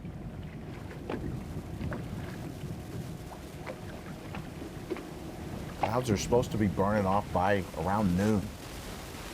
Turned into mostly sunny instead of partly cloudy. Well, it was pretty obvious yesterday when the sun came out, the size and the frequency went up. It's quite remarkable. Yeah, they just get up. It doesn't matter if you're on Oahe or Lake Ontario or St. Clair, they get the deeper water smallmouth. They get squirrely when it's cloudy. They don't group up as well. They get roamy. They just don't set up and tend to roam a lot more in clouds.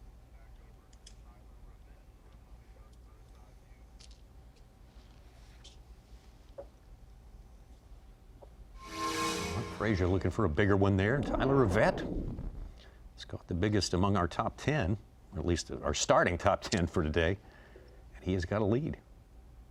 Exactly, and we talked about all of these anglers focusing on main lake points. You see that point of land, Tyler Rivet, your Humminbird bird's eye view, several hundred yards offshore. And Ed said, you can't nail this enough. Brian knew, one of the Bassmaster Elite Series anglers we had a camera with.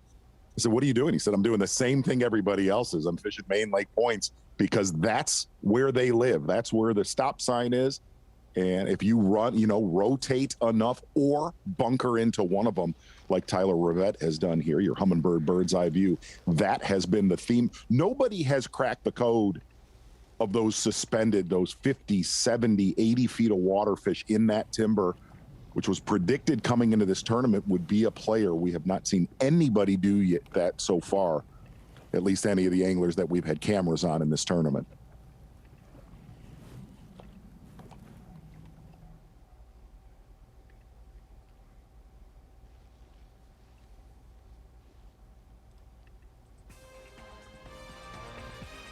Last fish, almost 3.5 pounds to put Tyler Rivet on top of the leaderboard as it stands right now.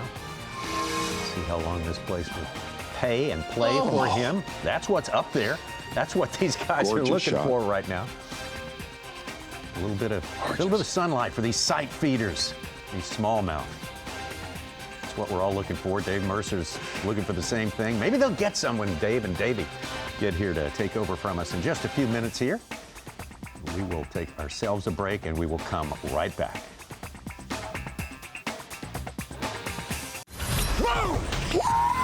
Look at the size of that bass! You're watching a Fox Sports presentation of B.A.S.S. Tonight, it's baseball night in America on Fox. Jose Altuve leads the Astros against Acuna Jr. and the Braves, or Pete Alonso and the Mets look to fend off the surging Phillies, or Mariners A's. It all goes down tonight at 7 Eastern on Fox. Check for the game in your area. Tommy, I wanted to bring it into the Bassmaster Studios, sponsored by Marathon, to give a little bit of insight of what these anglers are dealing with under the water. We can obviously see their tactics above the water, smallmouth, spinning rods, finesse tactics, but this is going to paint a little bit of a visual of what we're looking at underneath the water. And we showed yesterday during our broadcast a shot from one of our anglers' electronics. This is from Brandon Polinick's Humminbird unit and the live imaging aspect. These little fireballs that you can see on the bottom of the screen there are fish. They are smallmouth bass gathered above the rocks or the drops that occupy Lake Oahe. And what they look like under the water, extending far off of the shoreline, because these anglers look like they're out in the middle of the ocean, it is long tapering points that on the ends may have boulders like this, clusters of rocks where multiple smallmouth will gather, but then oftentimes it depends on what tactic you want to use. There's drop shots, there's Nico rigs, there's Ned rigs as well, and oftentimes this week anglers are seeing just the structure, not necessarily seeing the fish in the heavy waves and the heavy wind. They're having to rely on their electronics to see the structure and hoping those fish rise up off the bottom like we saw in that graph. They'll rise up a few feet off the bottom, makes them very vulnerable to the anglers now because they can be caught. The anglers have confidence that they're there. Some of these other areas have just scattered 1 or 2 rocks that'll gather fish, but a lot of these anglers yesterday said, when I couldn't use my forward-facing sonar, I realized how many more fish there were because I couldn't see any fish, but I would catch multiple off a spot. So these fish can get hidden down in those boulders. And a couple tactics that these anglers are using, these are some baits from Jeff Gustafson, one of our Canadian anglers who's great with smallmouth. It's a tactic he calls moping. It is basically a jig head minnow style bait, and he drops it down to the depth that he sees on the graph right in front of the fish's face, or just above them or just below them, depending on how they're acting that day, and they will commit to it. He also has one that he can reel there by a group of fish.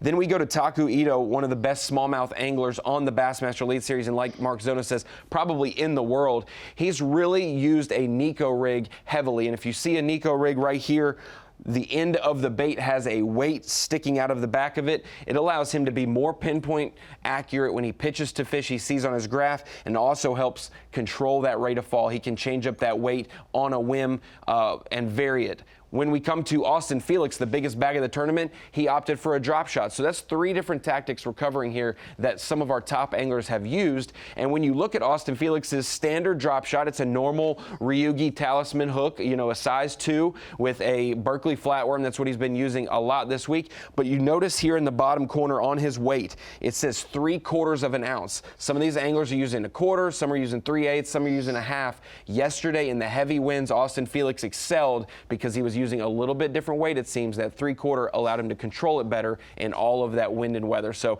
that's kind of the rocks and the long tapering points these anglers are dealing with structure-wise, and the baits they're using to attack them this week on Lake Oahe. Thank you, Ronnie. Good stuff. The pictures, too. It's great stuff. Still kind of recovering. You're talking about the Major League Baseball promo time. I'm really recovering from Pete Alonso not winning that home run derby a couple weeks ago. Well, just takes a while to get past things. Tore me to pieces. Tyler Rivet hooked up live. There you go.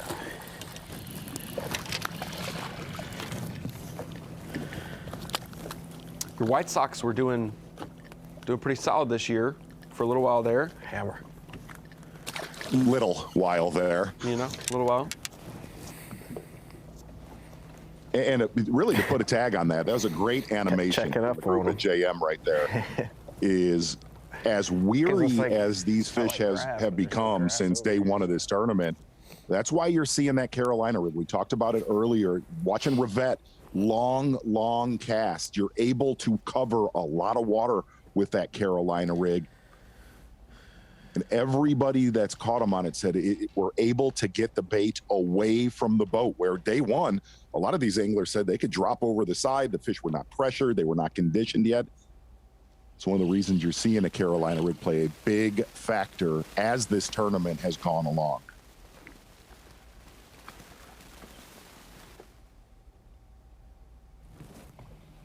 And nowadays, with that live sonar, Tommy, forward-facing sonar, whatever brand of electronics you choose to use for that, some people won't make casts. They will not fish until they see the fish that they're looking for. But in those rough conditions yesterday, some of those fish were so tight to the bottom, you couldn't decipher between a fish and a rock. So some of the guys like Mark Frazier, Tyler Rivet, that just said, hey, at a certain point, I stopped looking at it and I needed to just go fishing like we used to do and throw those baits that I know will keep it on the bottom, like a Carolina rig. And so that's when they hook one and 5 or 10 come to the boat, then you have a lot more confidence that you can either pick them off right when they show themselves, or exactly where they're going to go right back to on those rocks. That's a good plan B. If all else fails, go fishing. Just go fishing. Yeah, exactly. Yeah, it's just so strange. It used to happen that way 24 months ago. Back in the dark ages. Frazier said it. He qualified in 2020 through the Opens. Micah Frazier, his older brother, is an Elite Series champion. Mark actually played baseball and was drafted by the San Francisco Giants. Right. Opted to try his hand at professional fishing. He qualified in 2020 without using forward face. He didn't have it on his boat at all. And he was like, what I've learned since I've put it on there, I've been able to balance how much I look at it because I know I got here without it, which most of these pros have done. They just have to use this technology to compete against each other. Absolutely. I'll tell you that, Ronnie, I've not talked to you about this, but a couple of weeks ago, I was with Corey Johnston on Lake Ontario, and he would, like Jay Shakira, caught over 100 pounds in the Elite Series, a month ago. And look, it's a one-man gig for the most part. Using a forward-facing sonar, 2 guys doing it, and it's hard to do. So I just started bomb casting, and I caught 2 big ones, and Corey said, what were you throwing at? I said, the water, man.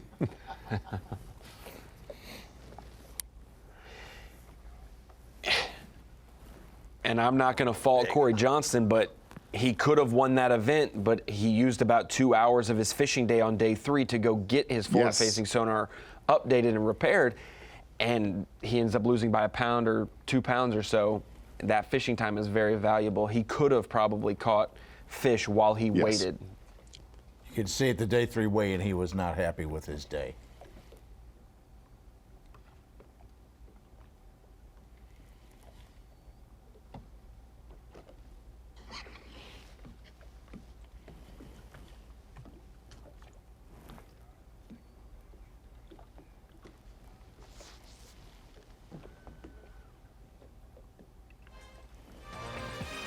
Once again, it's semifinal Saturday, all about the top 10. You have to be in the top 10 if you want to fish for one more day, as the days of this 2022 Bassmaster Elite season are running out.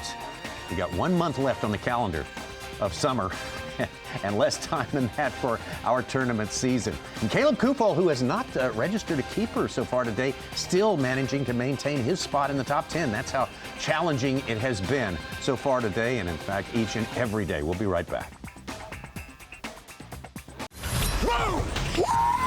Look Look at the size of that bass! You're watching a Fox Sports presentation of B.A.S.S. Welcome to our on-location coverage.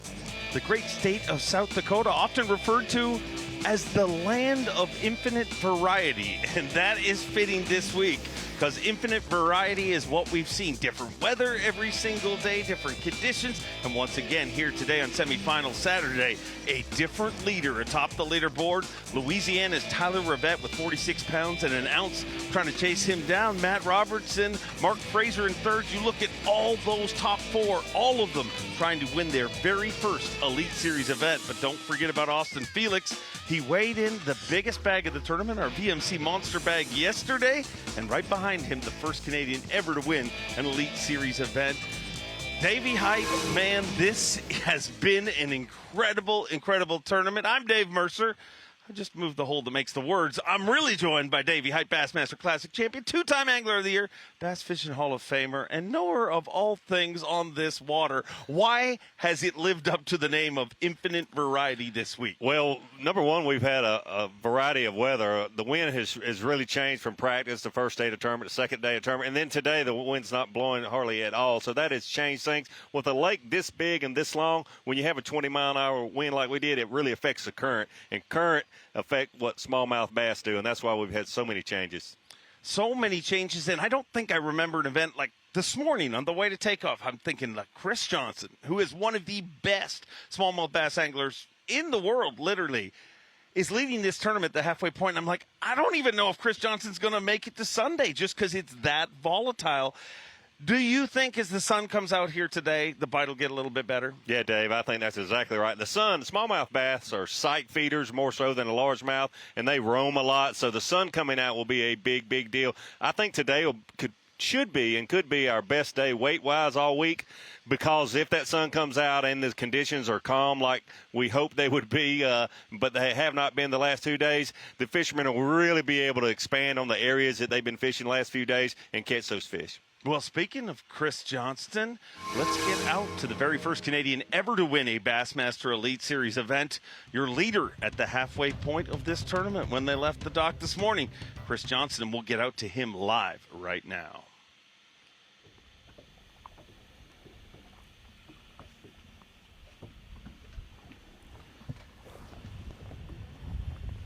Just when you think we're away from the Great Lakes, Chris Johnston might not be quite as scary. Hooked up live right now, and as you can see, he's scary wherever they swim.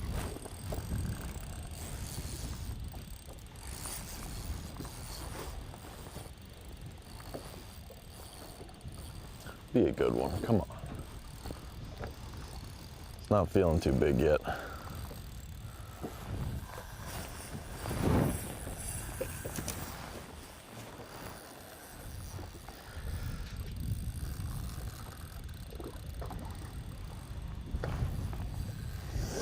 Look at our leaderboard, Tyler Rivet. Stay hooked. We need a good one. Almost a 3.5-pound lead or so, but after that it's real tight. Really so casted it and probably let it sit there for key 10, fish 15 for Chris seconds Johnston. and didn't move it. Dead stick.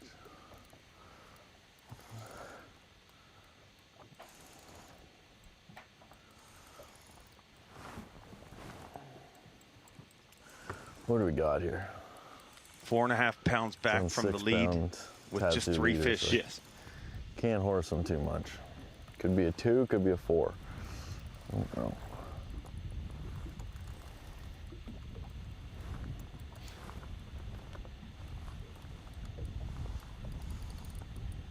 Yes, Dave, it's real important. So this fish will add right to the weight. It's no cull for him because he doesn't have his limit yet, so it could put him in the lead or real close to it.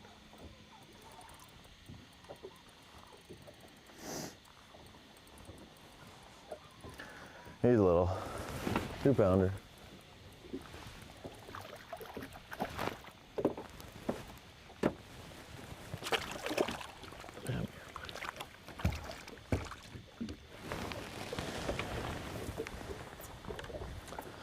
Little guy.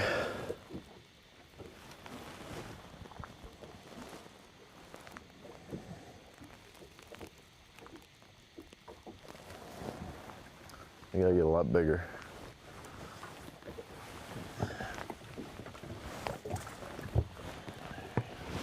Let's try that again. I think we'll see the average size get much bigger. The sun is just coming out. You could tell looking at Chris Johnston there, where he's about probably about 40 or 50 miles from where we are.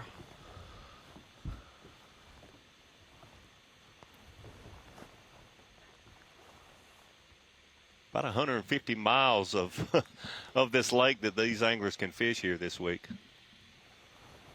So with that 2-pounder, he pulls within 2 pounds, 5 ounces of the overall lead. And still one short of a limit.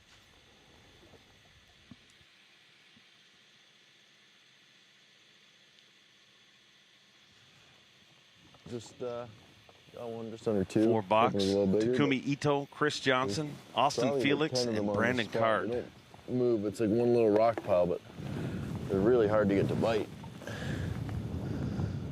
The last one there. And that's the problem with dead sticking it.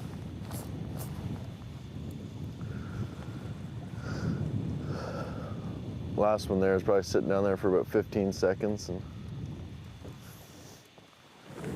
one picked it off the bottom.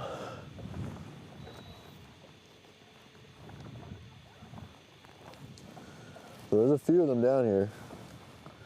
Need to trick up a couple good ones.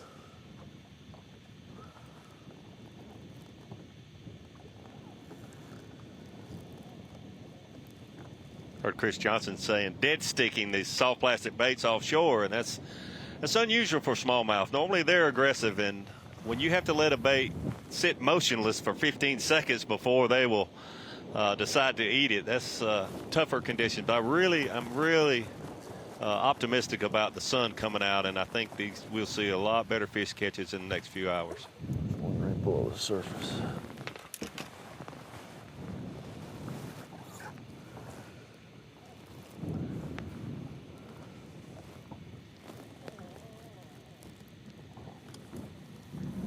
Everybody always talks about the sun in northern lakes, and I don't know if it's northern lakes. It's just clear bodies of water. I mean, it makes just so much difference. I mean, if you have a dirtier colored water, like a lot of the reservoirs down south and stuff like that, I mean, the sun comes out and it literally affects their visibility by maybe a foot. In this clear water, it can change from 3 feet to literally 15 to 20 feet. Yeah. As soon as that sun comes out. Well, and it opens up your options on baits to use. Listening to Jason Christie earlier this morning, and he was talking about in practice he was able to get some of these fish that were suspended 25 feet under the surface of the water to come up and eat a top water lure when the sun was out. But with the cloudy and high windy conditions, those fish can't see that bait, can't hear the water movement either. So it's just not an option with the weather that we had yesterday, but it certainly could be this afternoon. You've heard anglers talk about pressure.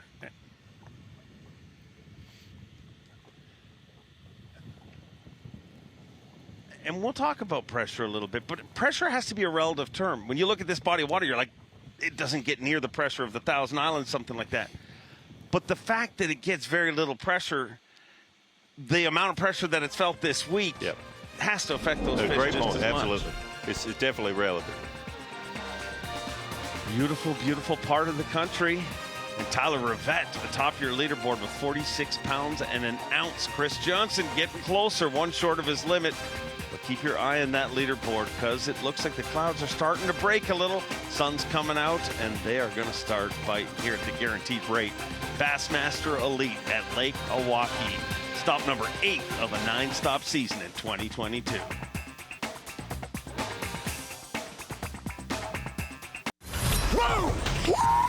Look at the size of that bass! You're watching a Fox Sports presentation of B.A.S.S. Stop number 8 of 2022, the second last semifinal Saturday of the season here in Mulbridge, South Dakota. Our anglers down to 47 anglers remain in the field. In a few short hours, we'll cut that down to a top 10, and the top 10 will fish on Championship Sunday. South Dakota, often known as the land of infinite variety, and infinite variety is what we have seen here this week. But let's catch up with what's been going on the water all day long with our Yamaha midday report. What the doings on this incredible body of water. Going to kick it off with a second-year pro, Bassmaster Classic qualifier, former draft pick of the San Francisco Giants, Mark Frazier. Mark Frazier was good with a baseball in his hand, obviously, but he's also very good with a spinning rod in his hand. We've seen him do well several of these tournaments, smallmouth and finesse fishing, using his electronics a lot. And he's been real consistent this week. Hasn't had those, you know, that big fish kicker like some of these other anglers have had, like the 5-pounder, some smaller fish for him this morning, but very consistent for Mark Frazier. Now for something completely different, Matt Robertson. Yeah, you gotta love the ugly stick boat that Matt Robertson so proudly drives around the lake, and he's one angler that has been super consistent with smallmouth bass here recently. Had a good tournament at St. Lawrence River, and then here this week got off to a great start this morning. Had 3 3-pounders and was in the lead for a little while this morning. Lost a really nice fish beside the boat. Right here you see that would have kept him in the lead, but maybe he'll put a few more of them in the boat and not have those missed opportunities later today.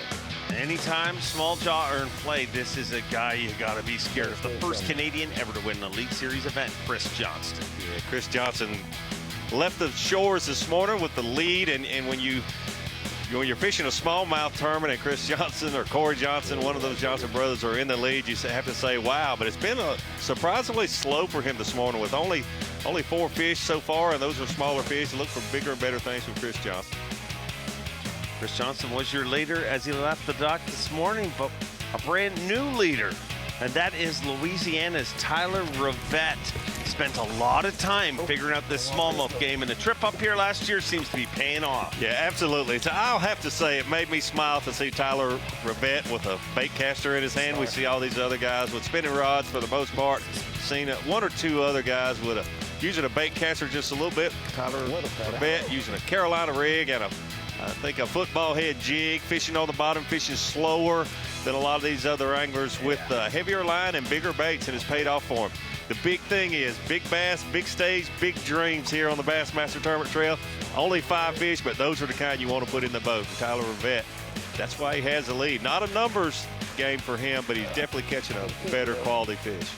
That Carolina rig, you know, people like to pour mouth that a little bit, but that has been, I mean, you think of the amount of money that have been won in smallmouth events with the Carolina rig, and this week, it has been a big, big player out on the water, live with Tyler Rivet right now. Boy, it looks like a totally different lake today, Davey.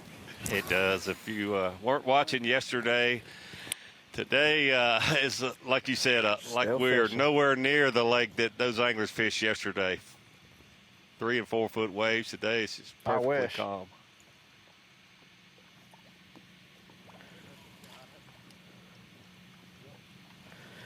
Show me something I don't know.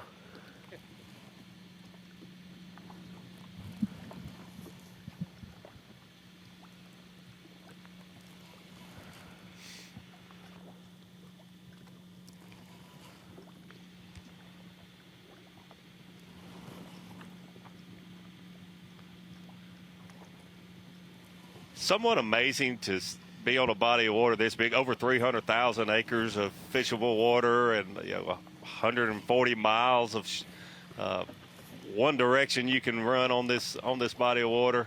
And you see these anglers fishing close together, and it's just a testament to how good they are locating these bigger schools of fish and the right kind of fish with this much water to fish. And we've seen 2, 3, even 4 boats within a 100-yard stretch here this week. It's really amazing. Kind of the perfect storm for disputes, really, when you think about it. You know, you go somewhere where people are going to fish that close together at the very end of the season when everybody in our entire field, whether they're trying to win Progressive Bassmaster Angler of the Year like Brandon Polnick's trying to do, whether they're trying to win Falcon Rod's Rookie of the Year, qualify for the Classic, or re-qualify for the Elites. Now, pressure on all our anglers this week. Yesterday, trying to do it, it was... You'd see a tree with a fish and stuff, and you go back to try to throw it, and you're 18, 20 foot away.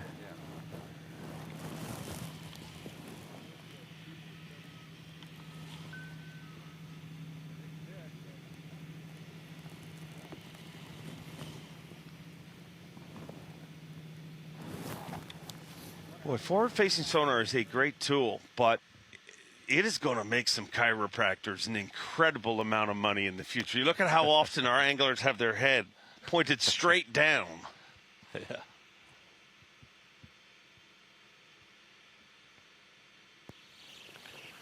Mark Frazier hooked up. Mark Frazier hooked up. You mentioned that yesterday's weather with those waves made it very difficult for the anglers relying on the forward-facing sonar as much as it should today. Should see it come into play a little more today. Oop. Oh, he lost that fish right as he was swinging it in the boat.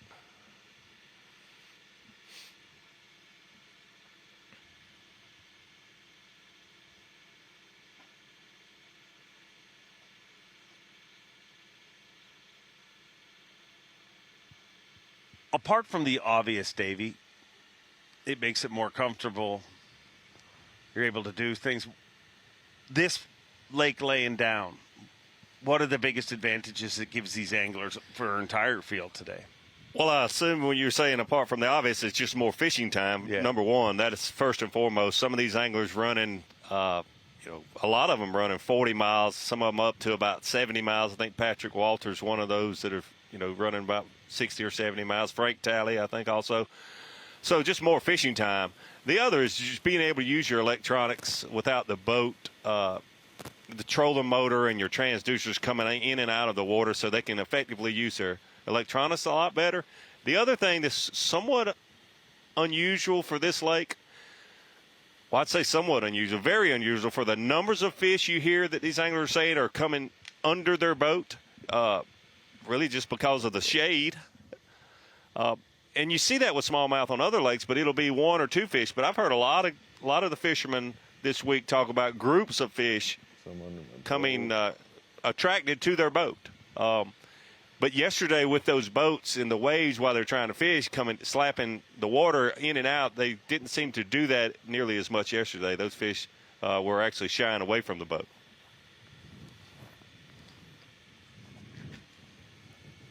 I gotta believe it also gives them an opportunity to adjust. You heard a lot of anglers say, I made the run and then I thought about trying somewhere else, but there's no way I can get to it. Today, they're going to be a lot more nimble on the water, and they're probably going to have to be. Yes. Because, as we've seen every single day, a brand new leader. And our brand new leader here today, Louisiana's Tyler Rivet. What a morning he has had here on this incredible body of water at the 8th stop of the Bassmaster Elite Series. And he is your marathon peak performance. And look at that, Saturday's move to the top, Davey Height.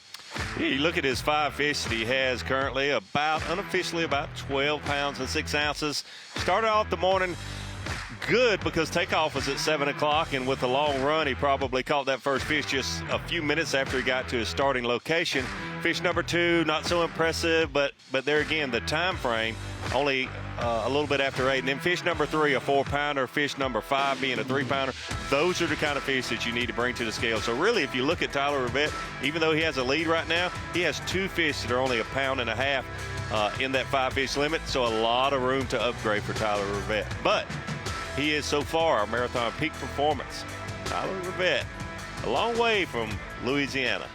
Long, long way, but the drive will definitely be with it if he seatbelts in that blue trophy. Absolutely. On the way to our next stop. Hooked up. Tyler Rivet's hooked up now. Yep. Oh, a big one, too. This will help him a lot if he's able to get it in the boat. Huh? It's the first bite I had in a while, probably since I seen you earlier. I think so.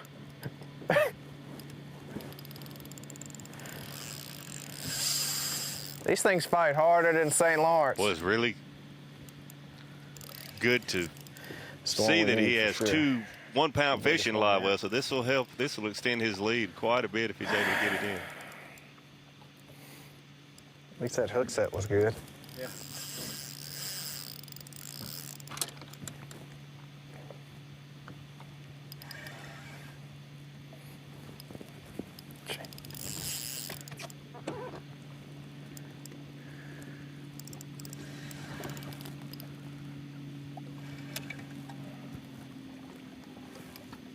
Ooh, I'll take you.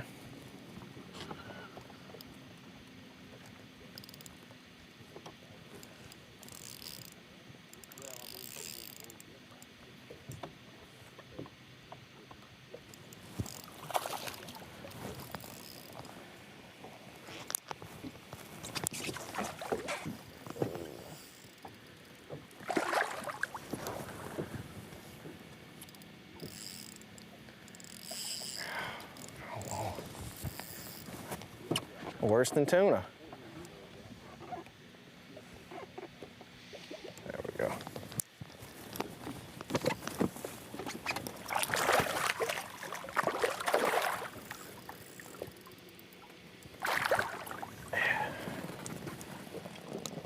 All right. Thought it was the biggest one yet. All right.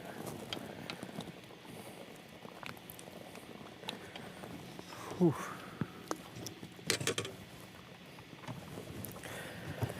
All right, let's see. A 3-pounder. Help him 1.5 pounds at least.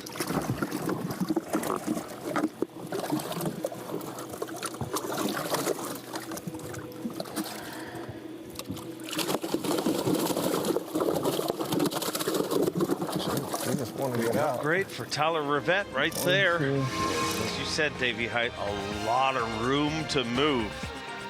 Not in places, just in weight, because he's atop the leaderboard with 46 pounds and an ounce. Uh-oh, look at Brian New sneaks into second place right now. Chris Johnston slipped to third. Matt Robertson in fourth. And our leaderboard, one thing we guaranteed this week is it's going to continue to change. And the clouds continue to break right here at our on-site coverage here in beautiful Mobridge, South Dakota.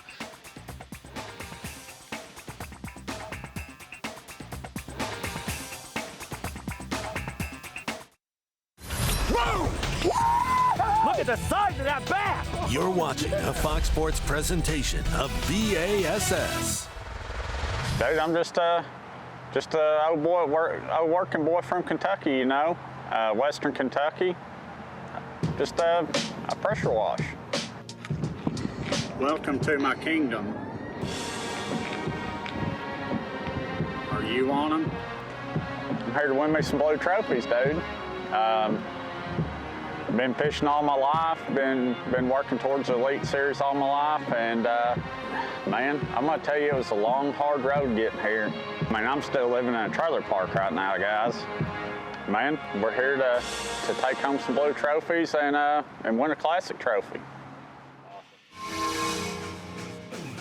From the trailer park to the top league in this sport, Matt Robertson living a dream. And man, you know, you see people like that, kind of characters, and you want to think to yourself, oh, he's putting this on.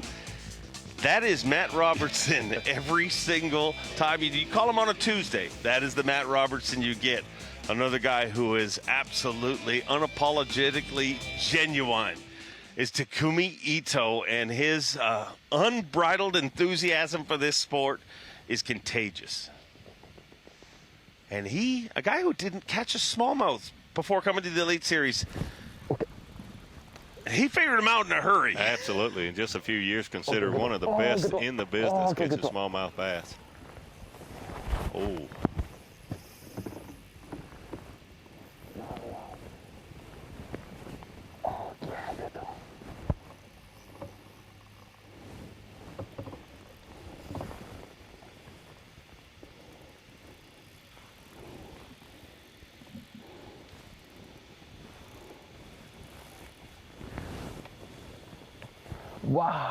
Wow, 5, 6, 7. Yeah. Wow. I need all fish. Taku's saying, wow, 5, 6, 7. He's talking about the other fish that he sees along with this fish. Definitely a good sign. Come on.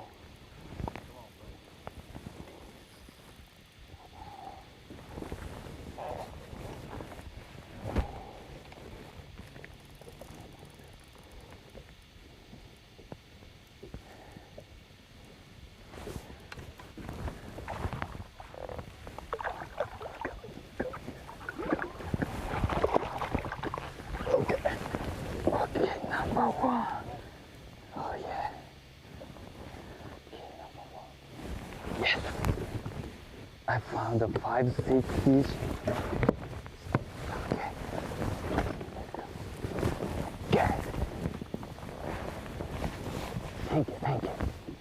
I found it, I found it.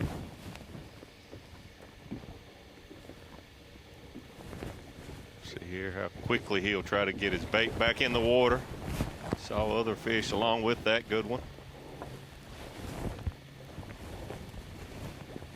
Fish can be very hard to get them to bite, but when you get that, when there's this group like that, you get one to bite, it's a great time to take advantage of them being aggressive and being competitive when they're in groups like this. See, he's hooked up.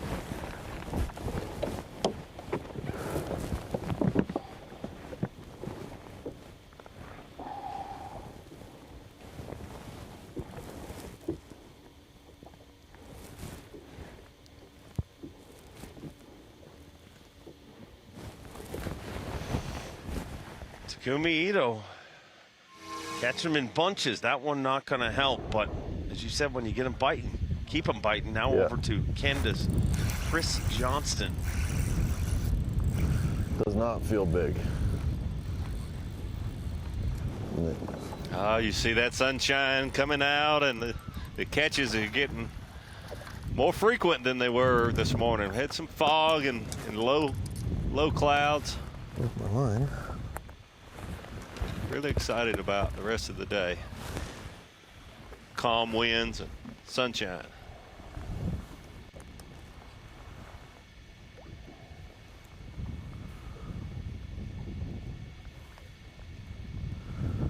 I don't know. I don't want to put them in the live well.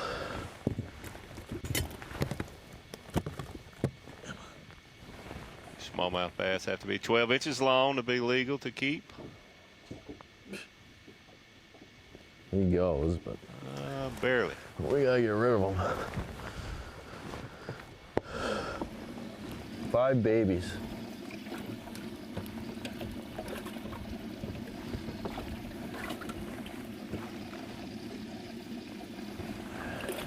That being his 5th fish, that's not one he wants to take to the scales, but it is as precious as gold right now, even though it is a small fish.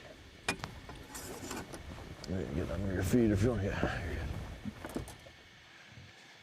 Chris Johnston, let's head back over to Taku Ito. And those two, although they haven't fished together or against each other for an awful lot of years, man, the Johnstons and Taku Ito have done some battles. They really have. It's amazing. Okay. We're on around smallmouth bass. You're gonna hear those names every event. Takumi claims he can talk to them. He says that smallmouth bass speak Japanese. And actually, yesterday during weigh-in, I asked him on stage, I said, clearly I believe you now with your success that they do speak Japanese. Will you teach some of the other pros to speak Japanese? And he said, no, it's very hard. It's going to take a lot of years to teach them. I don't blame him. I don't blame him at all.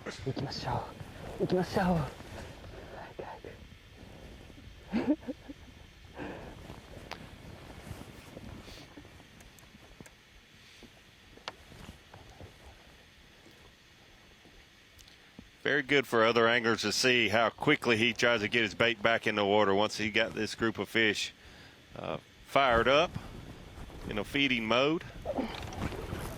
Okay. Oh, yes. No.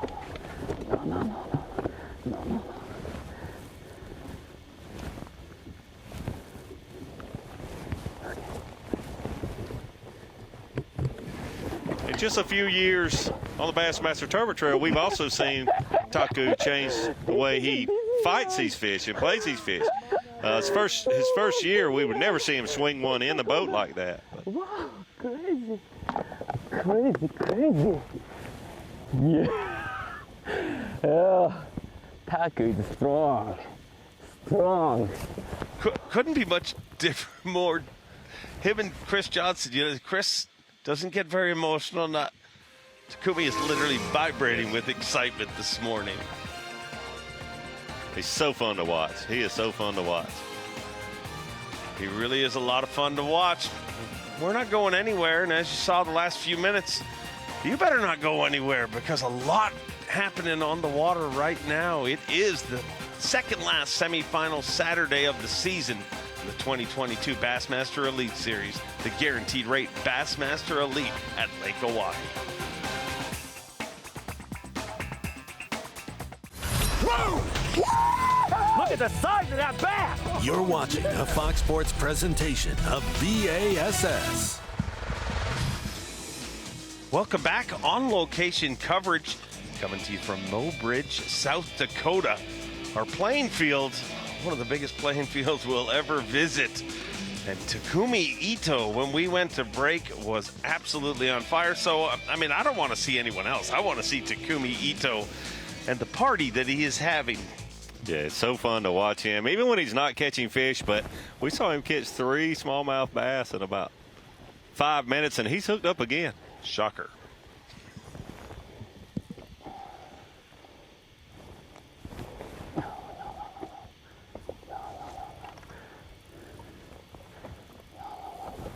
No. I'm not sure about bunch fish. Crazy. It's a smallmouth Disneyland. Yeah, I think so. It's crazy. Oh yeah. I found a 10 fish. And all fish bite.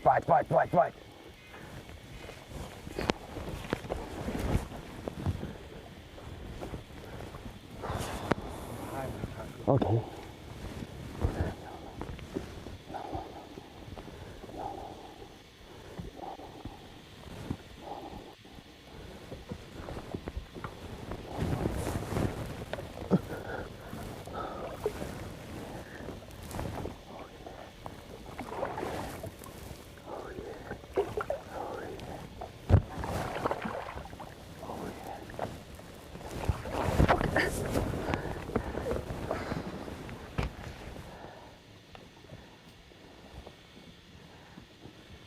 It's a number 4?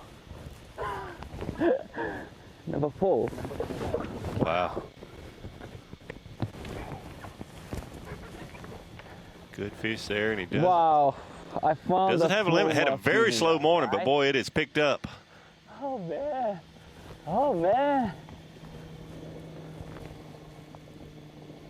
Welcome.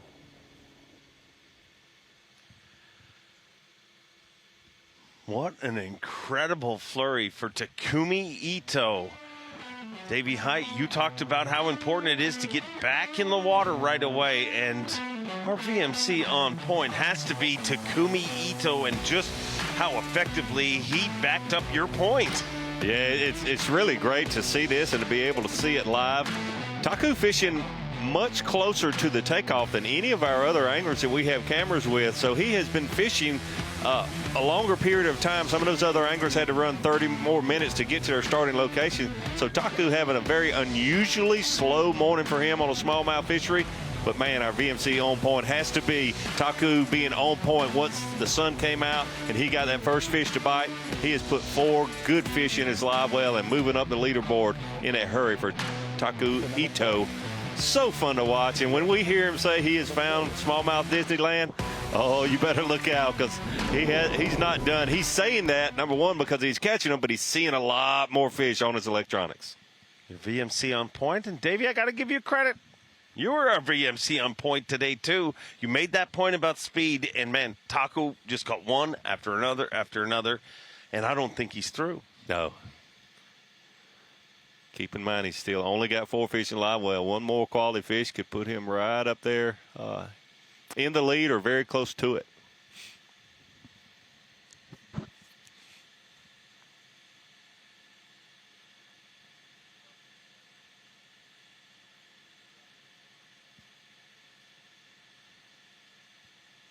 He spent a lot of time up here last year pre-practicing this lake.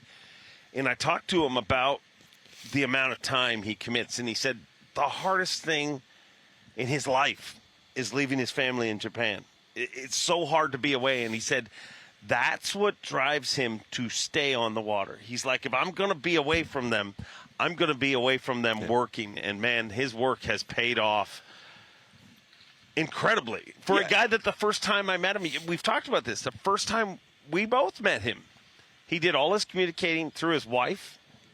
Not only has he learned how to fish here, he's become very proficient speaking English. And, man, it is paying off. Yes, you have to respect someone that loves what they do that much, to leave his country, leave family behind to pursue his dream and try to be a professional angler. And he has definitely succeeded at doing it. But talking to him also with being away from his family, like I say, the time that he puts in and works. But even through the holidays, he told me, he said, I have no Christmas, I have no New Year's.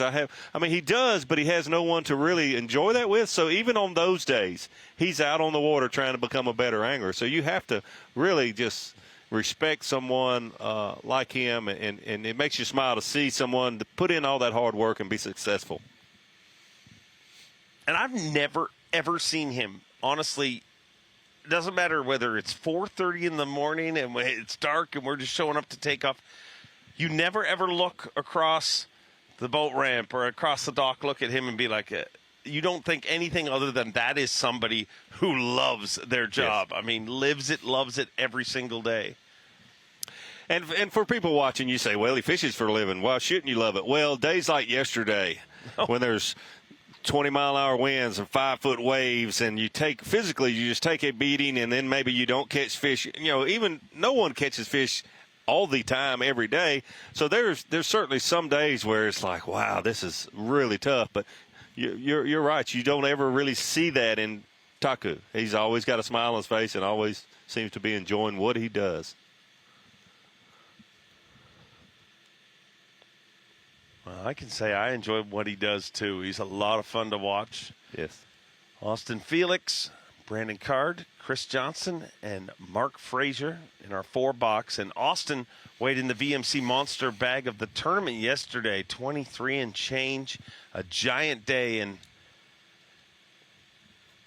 not real shocking because Austin Felix is another one of those guys that you get smallmouth tournaments, he's going to be in the mix. Yeah. And you look at Austin Felix with that big stringer that he brought to the scales yesterday, 23 pounds, and you see that currently he only has 2 fish. You really have to sit back and evaluate what's going on. These anglers could be catching more fish, catching a lot of the smaller fish, the non-keepers, the fish that are less than 12 inches, and even some 1-pounders. But also, you don't really gain anything much by doing that. So you want to catch the 5 largest fish that you can. So these guys are targeting these bigger fish, and it's much, much slower, and the numbers will be lower. But, if you can bring 23 pounds to the scales, that's perfect. And as Takumi Ito has proved, it can be quiet for a while, but it can happen in a hurry as soon as you get them firing. Okay.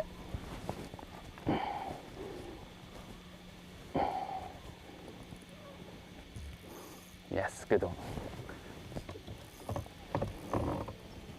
Oh, he said big one, and he's only got 4. This will go a long way.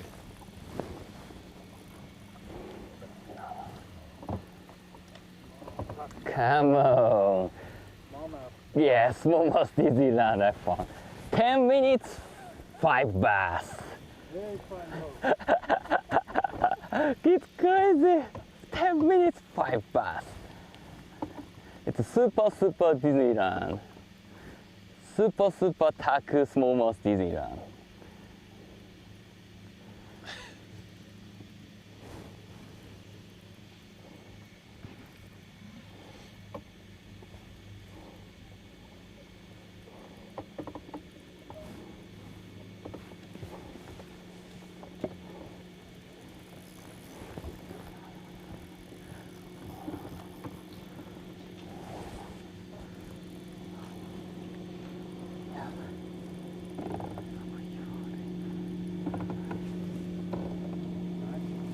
Oh, yeah.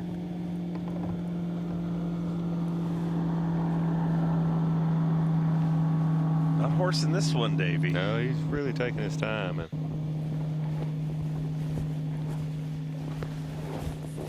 smallmouth bass can be tricky. Sometimes a 2-pounder fights really hard, but this is not a 2-pounder.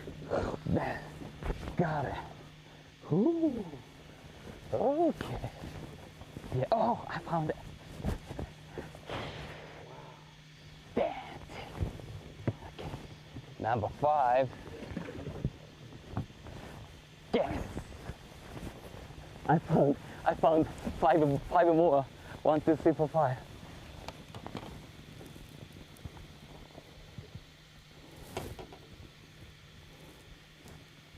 Oh man, bunch of bass.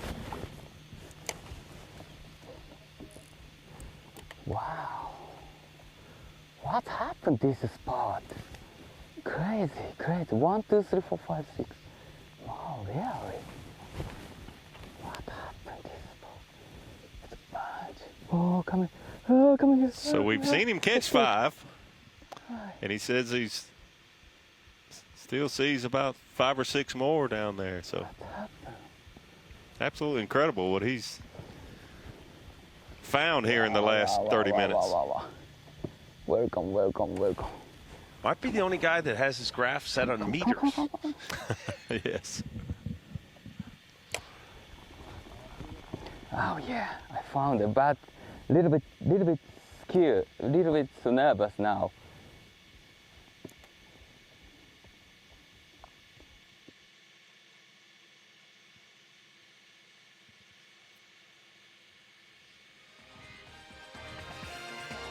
Taku Ito is charging up that leaderboard, and with that in mind, let's have a look at our leaderboard. Taku Ito in 4th place right now, but atop the leaderboard, Tyler Rivet, Brian New, an angler who won the first Elite Series event he fished, followed by the first Canadian ever to win. That leaderboard continues to change, but it's all about that bigger bite, that big bite, and Tyler Rivet's got a good limit chasing that bigger bite. Working out pretty good for him here on day number 1. A Louisiana pro, traveled all that way up here and would love to win his first Elite Series title. But he is our Jack Link's Hook the Beast, and it's got to be Tyler Rivet.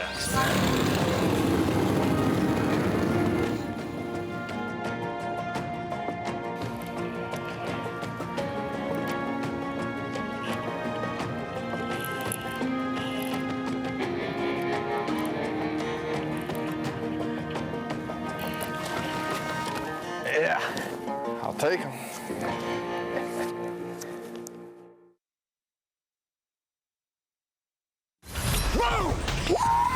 Look at the size of that bass! You're watching a Fox Sports presentation of B.A.S.S.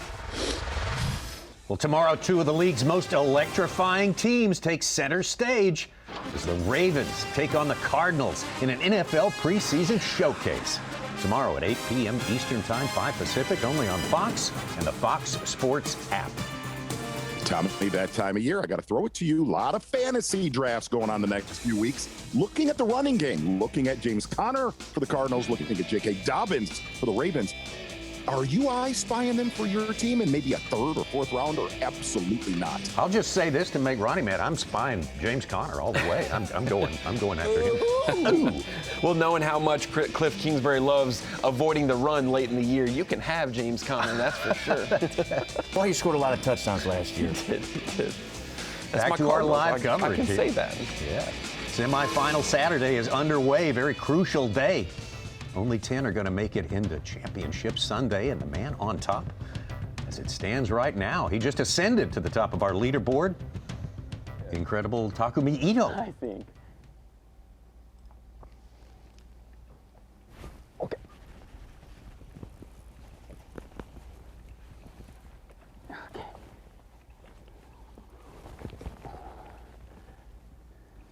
And Tommy, we always see this. We learn different baits from Taku. He has what he calls it's a Japanese swimming shrimp. Doesn't really look like a shrimp, but I know Ronnie's got a picture that he's already used. But he also has a I'm not kidding. He has a magic powder he is putting on his baits this week. We saw that rolled out at the St. Lawrence. Yeah. Yes. Every cast, bite.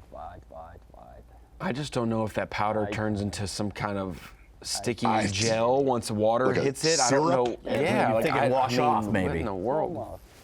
The bait actually looks like some sort of a bug cocoon, Tommy.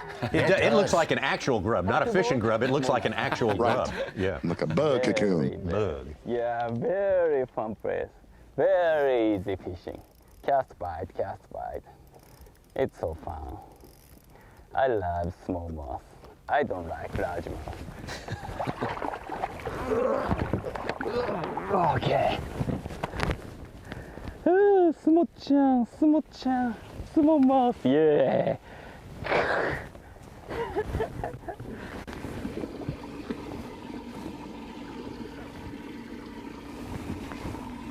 Bye-bye.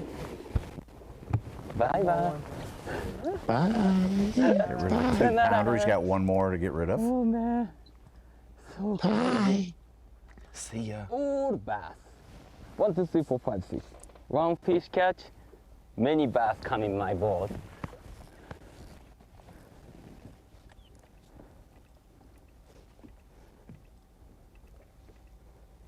Oh, crazy. Oh, yeah.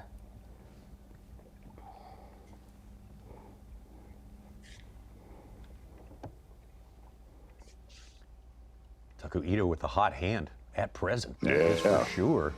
Let's get back out to Austin Felix. Started the day in second place.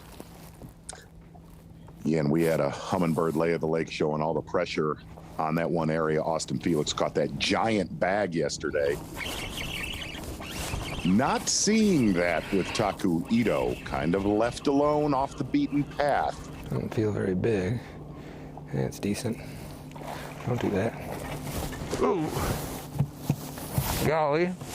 He'd be a dang 5-pounder if he wasn't so dang skinny. Anorexia bass.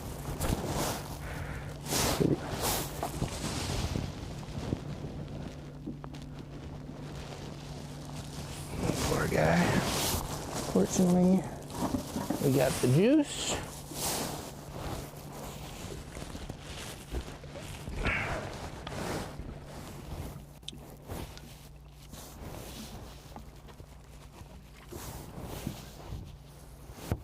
Fish scare right there from Austin Felix.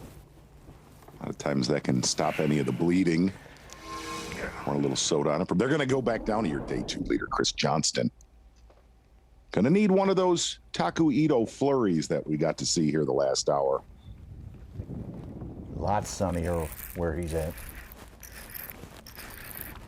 On the old rig. That's multitasking, man.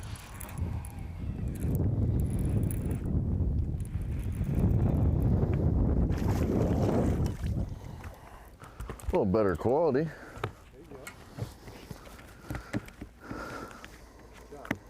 Thank you. Come on, buddy.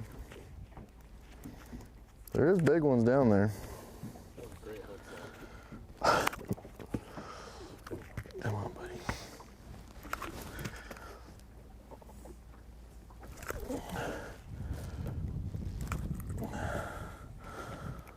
Little chunk. Right now, I'll take a couple more of those.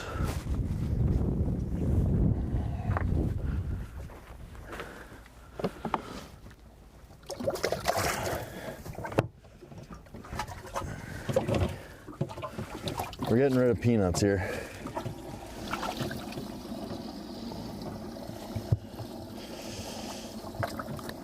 Oh. Come on.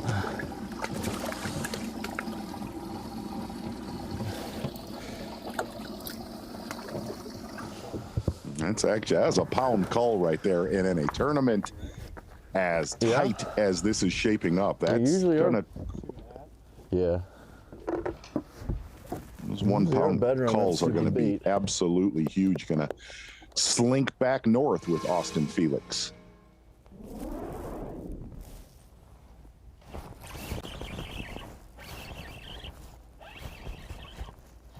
Boy, that sun coming out has made a major, major difference the last 60 minutes. Getting these fish set up, these 20 to 30 foot points.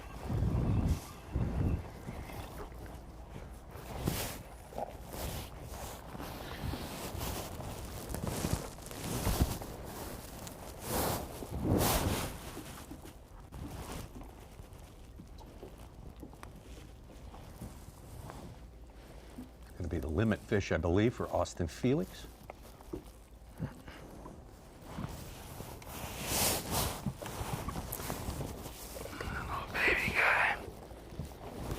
And Chris Johnston, Austin Felix, maybe right back where they started the day, 1-2.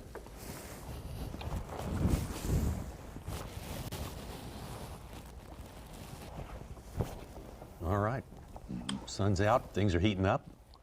Get back over to Chris Johnston.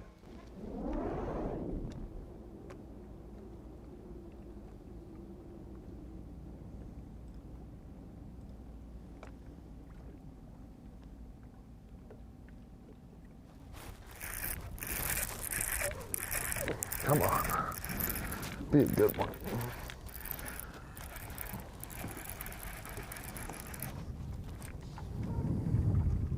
A little.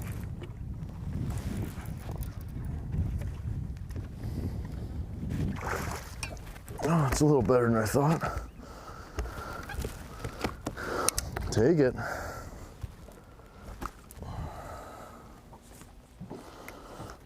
We got rid of the peanuts.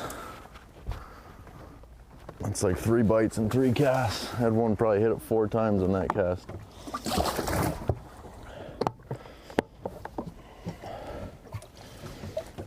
It's a good call. You want to talk a little bit about the Carolina rig? Sure. Just give me 1 second, get her back out there.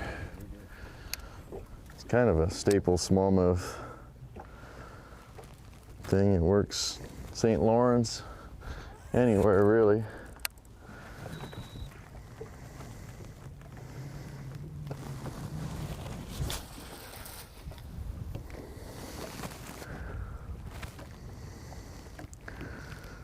There's a bunch of them down there. Maybe we figure out how to catch them, but what I'm throwing here is a Carolina rig, 3/4 ounce weight, 14-pound mono with a 2.5 foot leader on it, and 3/0 Gamakatsu EWG hook, and then the bait is the key. And it works, like I said, everywhere. St. Lawrence River, apparently here, this is the first I've thrown it.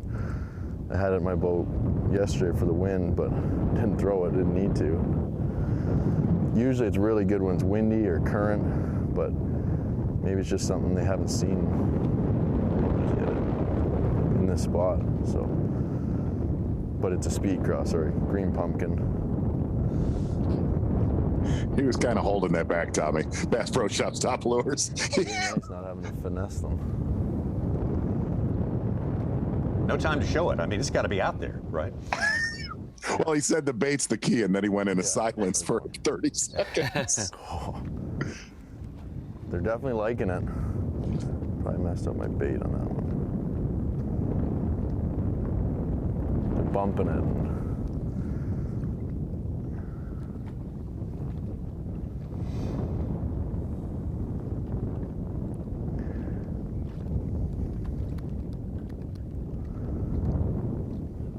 I heard Davey Height say it. It's good to see some of these guys with some old school bait cast rods and techniques in their hand. One of the first times we've seen Chris Johnston do this.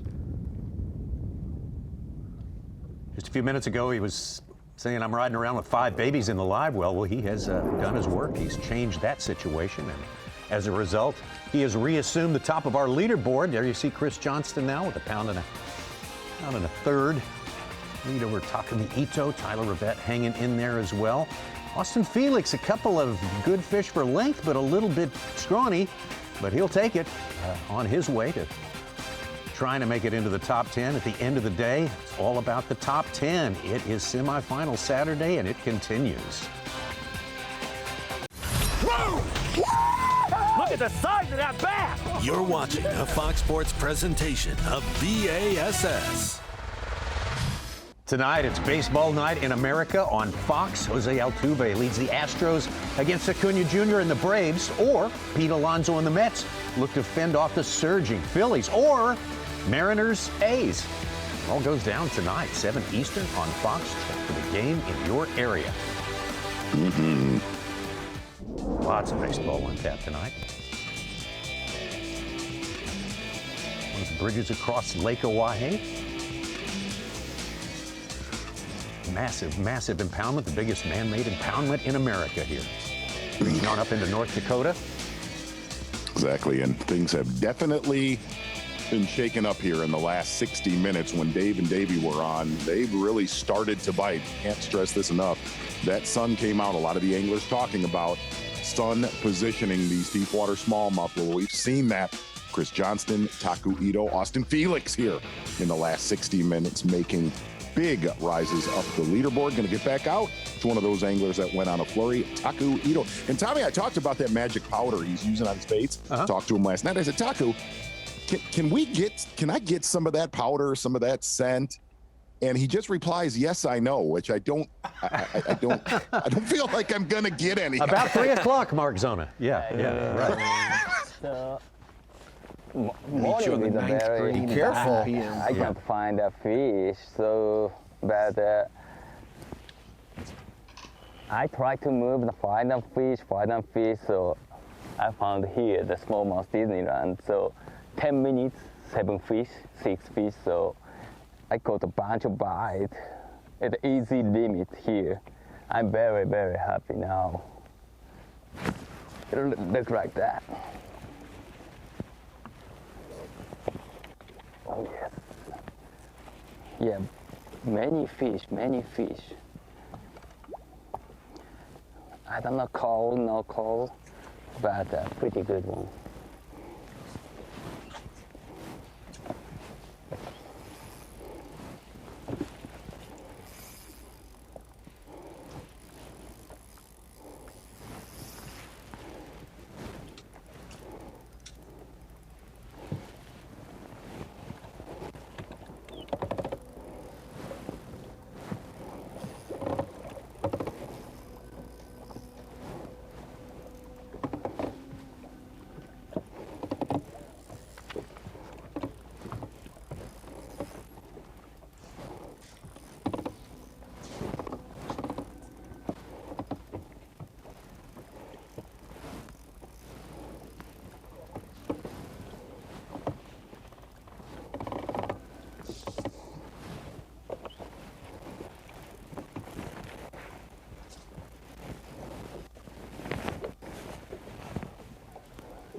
Many bass. Bite. I don't know why, but bunch of fish right here.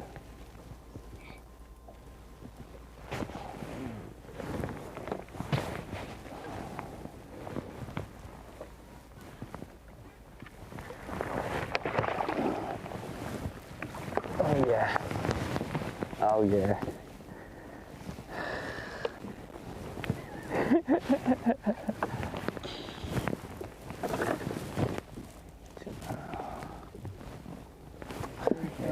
Yeah, very fun.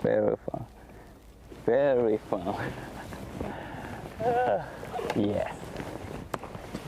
Okay. I believe that's cameraman Jake Contenders with Taku Ito today.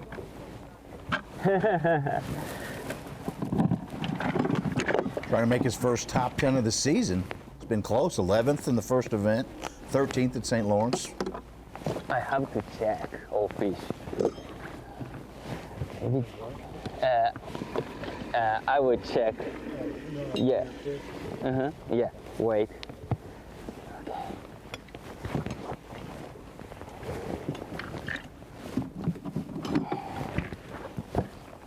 Oh yeah. Let's go.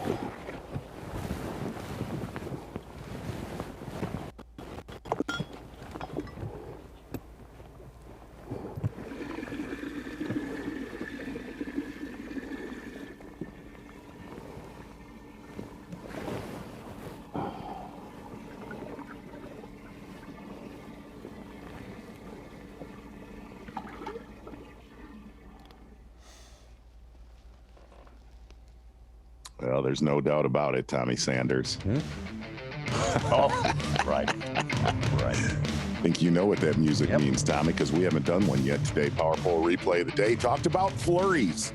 Could go on big spells and not catching them, and then getting a school to ignite using a 4-inch shrimp that does absolutely not look like a shrimp. I think that's fair to say, Ron Moore. We'll get a picture of that here in a little bit. Taku Ito fishing, well, kind of off the beaten path a little bit. He's been around other competitors, but fishing a bait that's different. What he said, I can be around other competitors. I'm fishing for bass they are not fishing for. We've heard that before with Taku Ito. Massive, massive flurry the last 60 minutes of competition. He has a secret Taku powder that he's putting on these baits. Some taku seasoning. That's right. It's a little taku seasoning. Yes. Good stuff right there. Got it.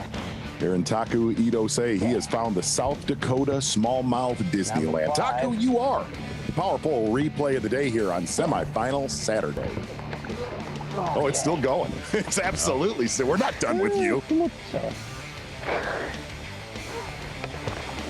Kind of sliding down the leaderboard a little bit early this morning, like Chris Johnston finds himself back in position, raising up a few spots, looking into Championship Sunday.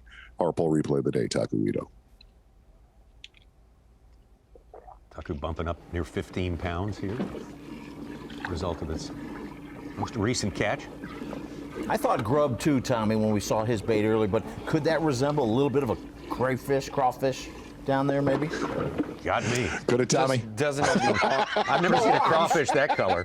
It's kind of a jaundiced yellow color. I don't know about that. I haven't seen one that color or that shape. We need to talk about the shape. No, We've not seen a crawfish that shape. No, it looks like something from science fiction. Yes, it's very out of the movie Aliens meet Predator. It really is. Looks a little. I think word got out on my scat-ish. Carolina rig. Well, You know.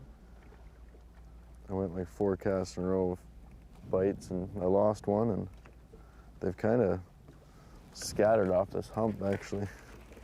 They're still around, but they're not grouped up.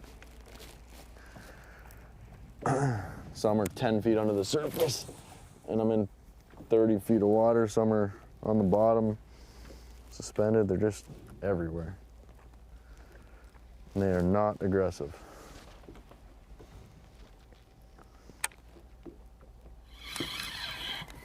Give this about another 15 minutes, and then I'm gonna start working my way back on some spots. I caught some on the first day in practice, and try to run into some fresh fish. If you can pull up and they're fresh, that's when you get a couple quick.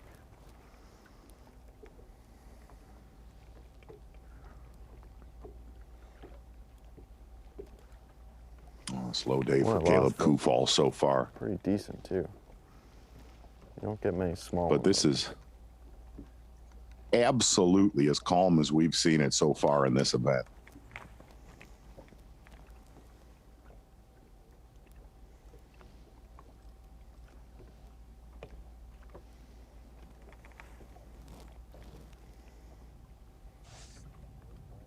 Z, will we see a bag bigger than 23.3 today or Gosh, tomorrow? I didn't think we'd see 22 this week. And for Austin to do that with as bad as the conditions were yesterday, Ronnie, next to another angler, just speaks volumes about weighing in a 23-pound sack 4 or this 5 week. bites. Got a bite every cast. And now once they've But seen it, I don't think you'll smarten see up a to it bigger very than that. I don't.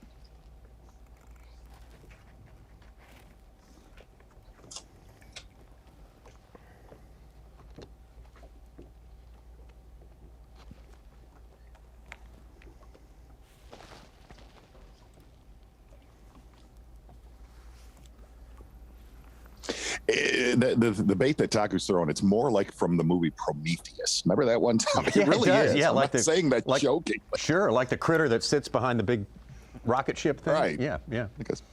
A 3 good sporf. ones? Very disturbing movie. Yeah.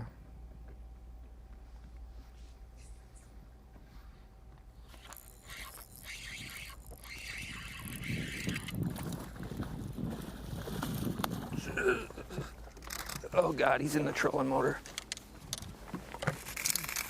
Oh fuck. Oh, we have seen that this week. Yeah, we've had some prominent episodes of Not this. good. No, never good. Well, I got him out somehow. Holy cow. It does not Chill sound out, buddy. good, though. I had to... This guy is...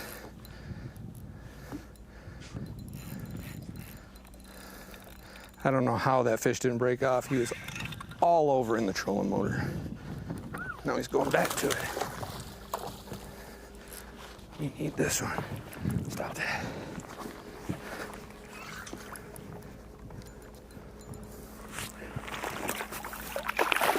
Dang it.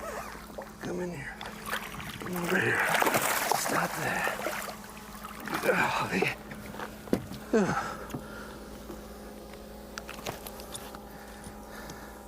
Don't fall over now. So you got us a 3-pounder now. And get rid of that yellow one that I'm scared of. He's so lucky on that fish catch. He's got 2 1.5-pounders. About a 2.5 will give him the lead. Good call right there. Yes. Come here. Golly. Yeah, he just threw back one that didn't even make a splash, Tommy. I didn't make a better noise. check my line after that.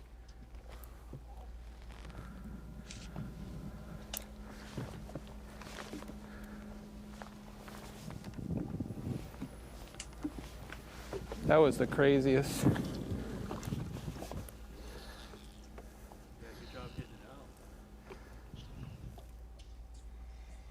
I'll dive into this a little bit more in just a few minutes about fantasy fishing, but not only is Austin Felix in the top 5 right now in the tournament, his fantasy team is in the top 5. I saw in the standings last night looking down the leaderboard, he's in 4th place with his fantasy team because he's picked himself, Jake Whitaker, and Brian New and Brian Schmidt. They're all roommates, and they're all in different buckets this week, and he picked Taku. So he has 5 anglers fishing today, and 4 of them are unofficially in the top 15.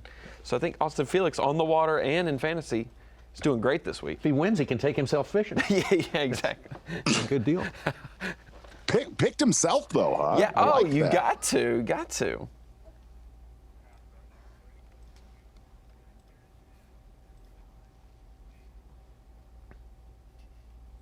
And a good afternoon of fishing. Really solid. Certainly picked up, and we've been enjoying the fish catches we have seen, which have made that top of the leaderboard bounce around just a little bit. And the man who started is back on top, Chris Johnston. And really looking at that leaderboard, we talked about how close this tournament was going to come down to the end, and it is tightening up for Championship Sunday. We got plenty more fishing on the way. Don't worry. It's going down on semifinal Saturday. We'll be right back. The Guaranteed Rate Bassmaster Elite at Lake. You're watching a Fox Sports presentation of B.A.S.S. The Guaranteed Rate Bassmaster Elite at Lake Oahe is sponsored by Ranger Boats, Yamaha, Toyota, Berkeley, and by Progressive. I mean, moving right along our semifinal Saturday as we're launching into the second half of our day. We've got just a few hours left to make something big happen. And what you got to make happen is hoist yourself into the top 10 among these anglers here. And it's not an easy thing to do. It's become a little looser. We've been seeing some more fish catches in the last hour and a half in particular. Get back out on Lake Oahe. Over to Mark Frazier. Exactly right. Tommy Sanderson's taken really all tournament long to look at the positioning of our anglers right now as we get out to Mark Frazier. But if you look at the top of the leaderboard, Austin Felix, Chris Johnston, Taku Ito, 3 of the best on deep water, Finesse Smallmouth on the Bassmaster Elite Series. Kind of leading the charge right here.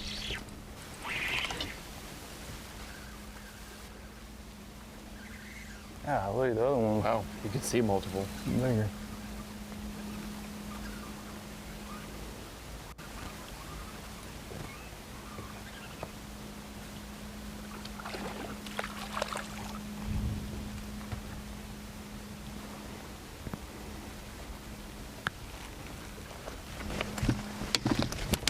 number 4 if it measures.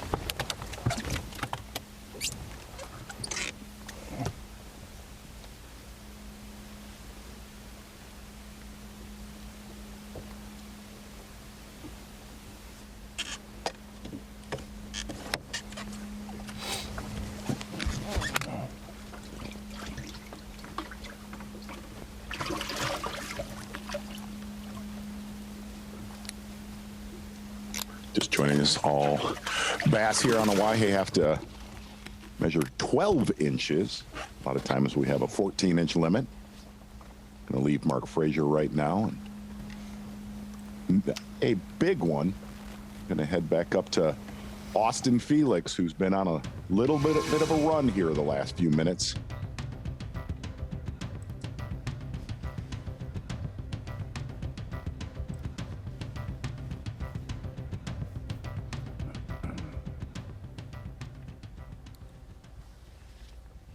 Well, you could not find better deep water smallmouth conditions than the anglers have right now.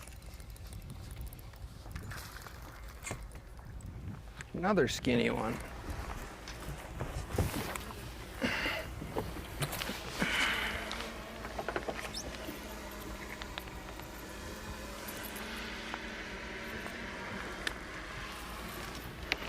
Why are they so rail skinny?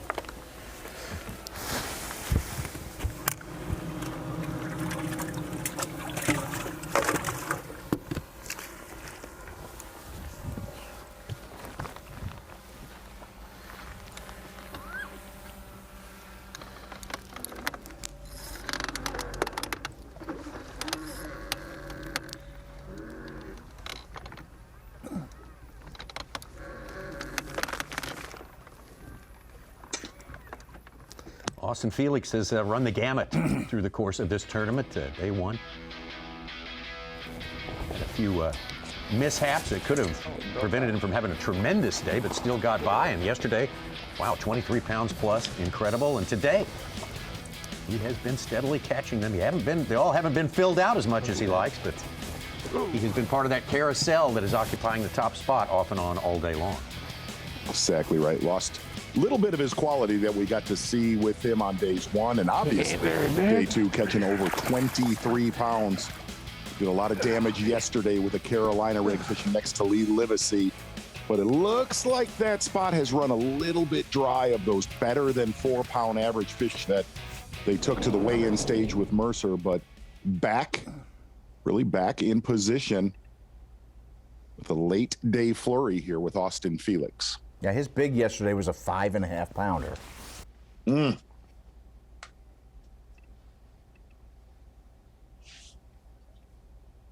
that put Felix at 13 pounds. Even our big bag so far is Bob Downey, who's jumped from 41st to 10th.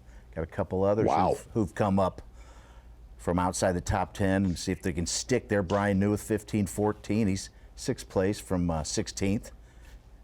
Seth Fider was 21st. He's 8th. He's a scary guy to be on our top 10 on Championship Sunday. Yeah, there are going to be some smallmouth hammers fishing on our final day of this tournament.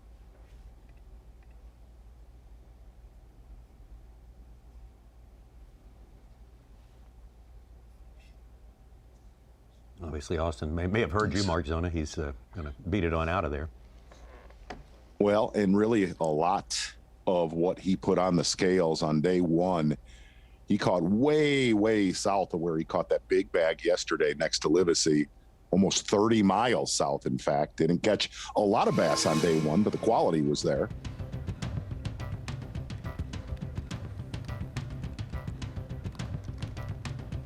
Head back up lake right now towards our takeoff in Mobridge, South Dakota. Get back with Taku Ito.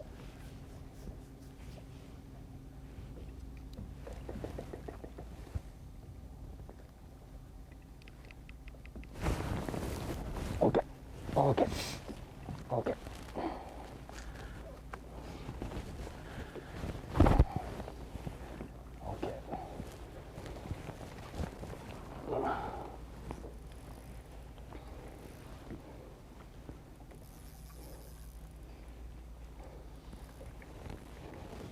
I don't know.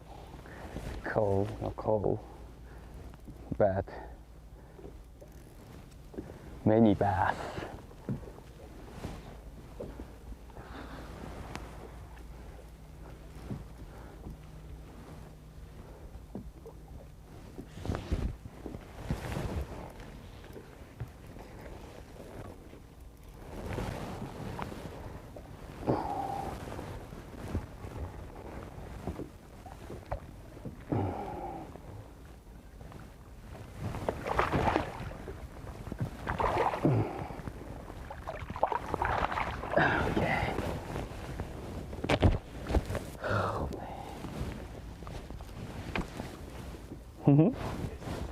I think that, I don't know. I would check. Well, like Austin Felix said, a lot of these fish, especially north of that 212 bridge, not quite as built as they are really from the south section of Oahe right now.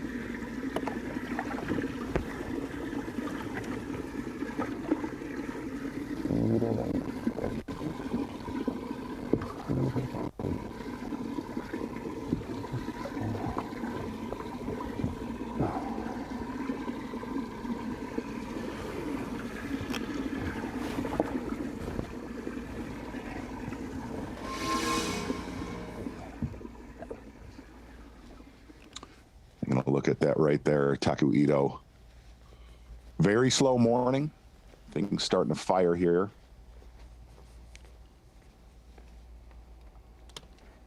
If you notice, really a lot of the fish that we've seen the last half hour with Taku, Austin Felix, and that's one of the reasons Patrick Walter is making such a long run in this tournament.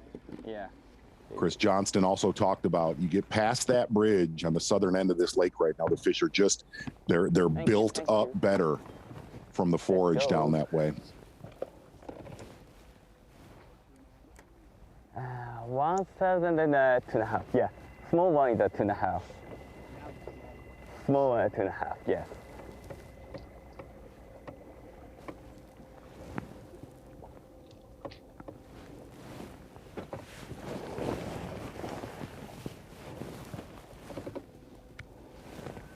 Hey Alex, you good? No?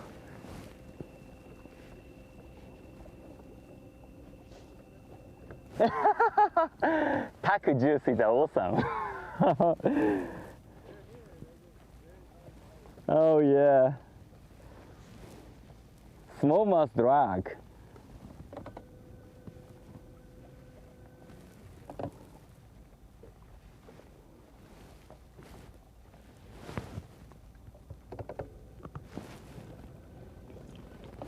Ah, 13, 14? 13 maybe? 14? Sitting about 13 pounds now for Taku, who's off to a slow start, but he has rebounded in a big way this afternoon on Lake Oahe. Ito only in his third year in the Bassmaster Elite Series, third year fishing for smallmouth. That is a pretty fast learning curve that young man has displayed for us. Austin Felix, though, the man on top for now, between Felix, Chris Johnston, Taku Ito, and Tyler Rivet. And now we see Matt Robertson joining the fray as well. It's been a revolving door up there, and that will continue to go around and around. We will be right back. Whoa! Look at the size of that bass! You're watching a Fox Sports presentation of B.A.S.S. Our live coverage continues from here in the state of South Dakota. That's one of the great attractions in the area here. The Sitting Bull Monument attracts many, many visitors come to pay their respects during the course of a summertime. What a great summertime destination up here. Very generally agreeable weather. Of course, the fishermen would have disputed that on days 1 and 2 when the wind blew so hard, but perfect temperatures, no excessive heat for the most part, and it's a beautiful, beautiful part of the country here. Exactly right. A lot of the anglers talking about this being one of the prettiest lakes that they have ever seen on the Bassmaster Elite Series. Sick move right there from Kevin as we leave Sitting Bull Monument, head back out to the lake right now. Really solid fishing this afternoon. We kind of thought that might happen when the sun popped out. We get back out on the water right now with Taku Ito risen up the leaderboard here on Semifinal Saturday.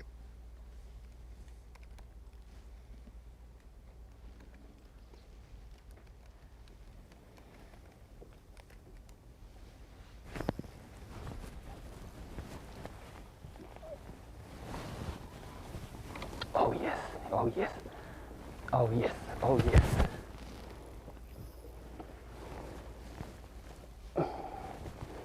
No, no, no, no, no, no. No, no, no, no, no. That was good one, good one, good one, good one.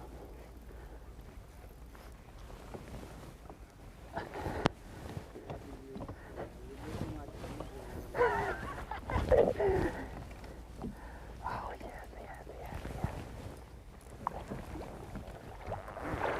yes. Whew. Maybe called skinny.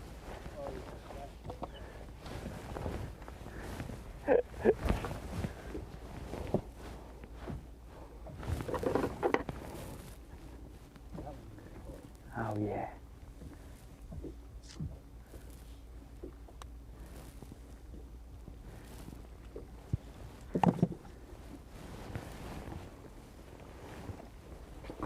Not going to be a big call, and he is, Tommy, he is burning through a lot of fish that you might want tomorrow in this spot. Yeah, that's. What do you mean?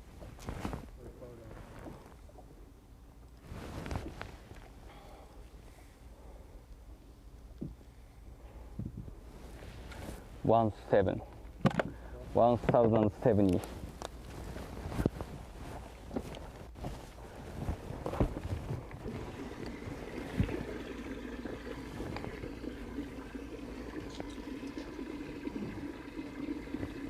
Taku Ito with a obviously tremendous midday here on Lake Oahe.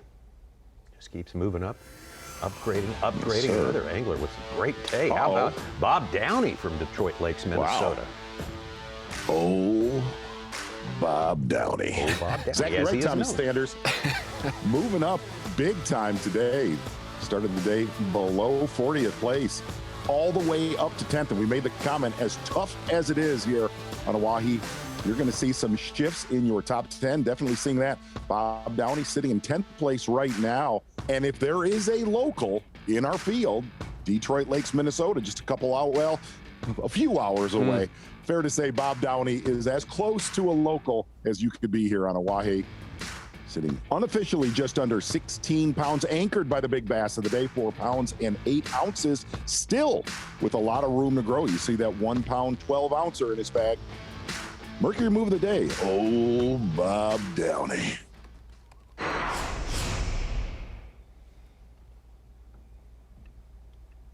It's funny, see, I was talking to John Cox, and he looked at the map from Mo Bridge to our next event in La Crosse, Wisconsin. He said, it's not that far. He looks at it. It's 580 miles, about 9 hours of drive time.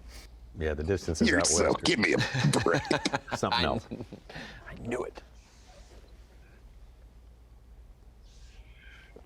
Which Tommy, is why, looking at that. Go ahead, Zeke. Looking at that preseason promo, and I know you're going to chime in on this, Ronnie. Tommy, topics you're a GM.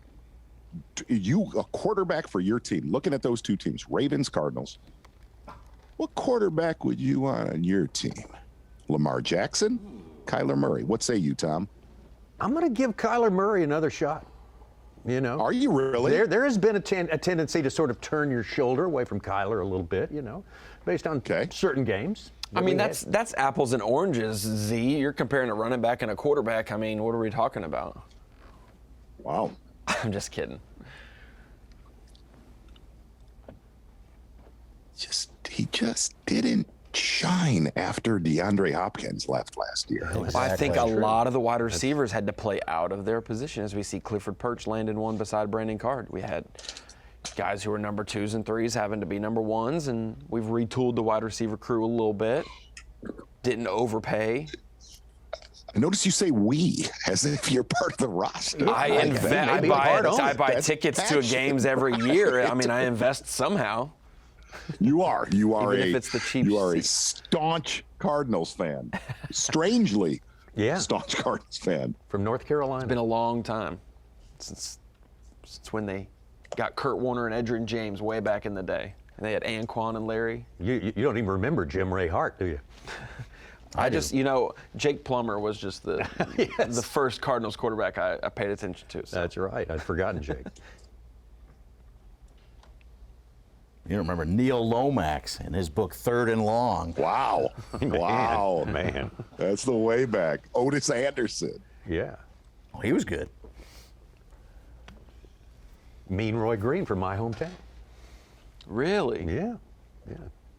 Why, was he really mean or? No, he wasn't. He was just, that was his nickname. Yeah, I was just making sure. If you thought he was personally mean, then.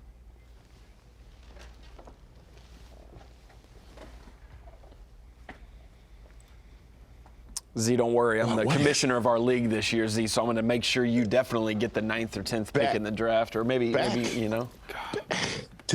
What has happened to Brandon Card today? I can't figure that one. Like, seriously, you cannot even explain that.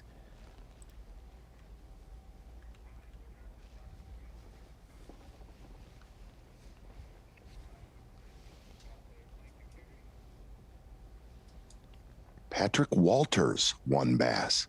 Is that confirmed, Ron? Yep, I got a message from John, the cameraman, and he let me know 1 for 2.5. But his service has also been sketchy, so I may get a pop. Well, yesterday we got 1 or 2 updates, and then all of a sudden 4 more fish came in at once. So maybe he'll give a little flurry of catches. His last ping was at 9:17 a.m., Patrick Walters. Still a good bit of fishing time left today. You got to bear that in mind. That was because I put it in.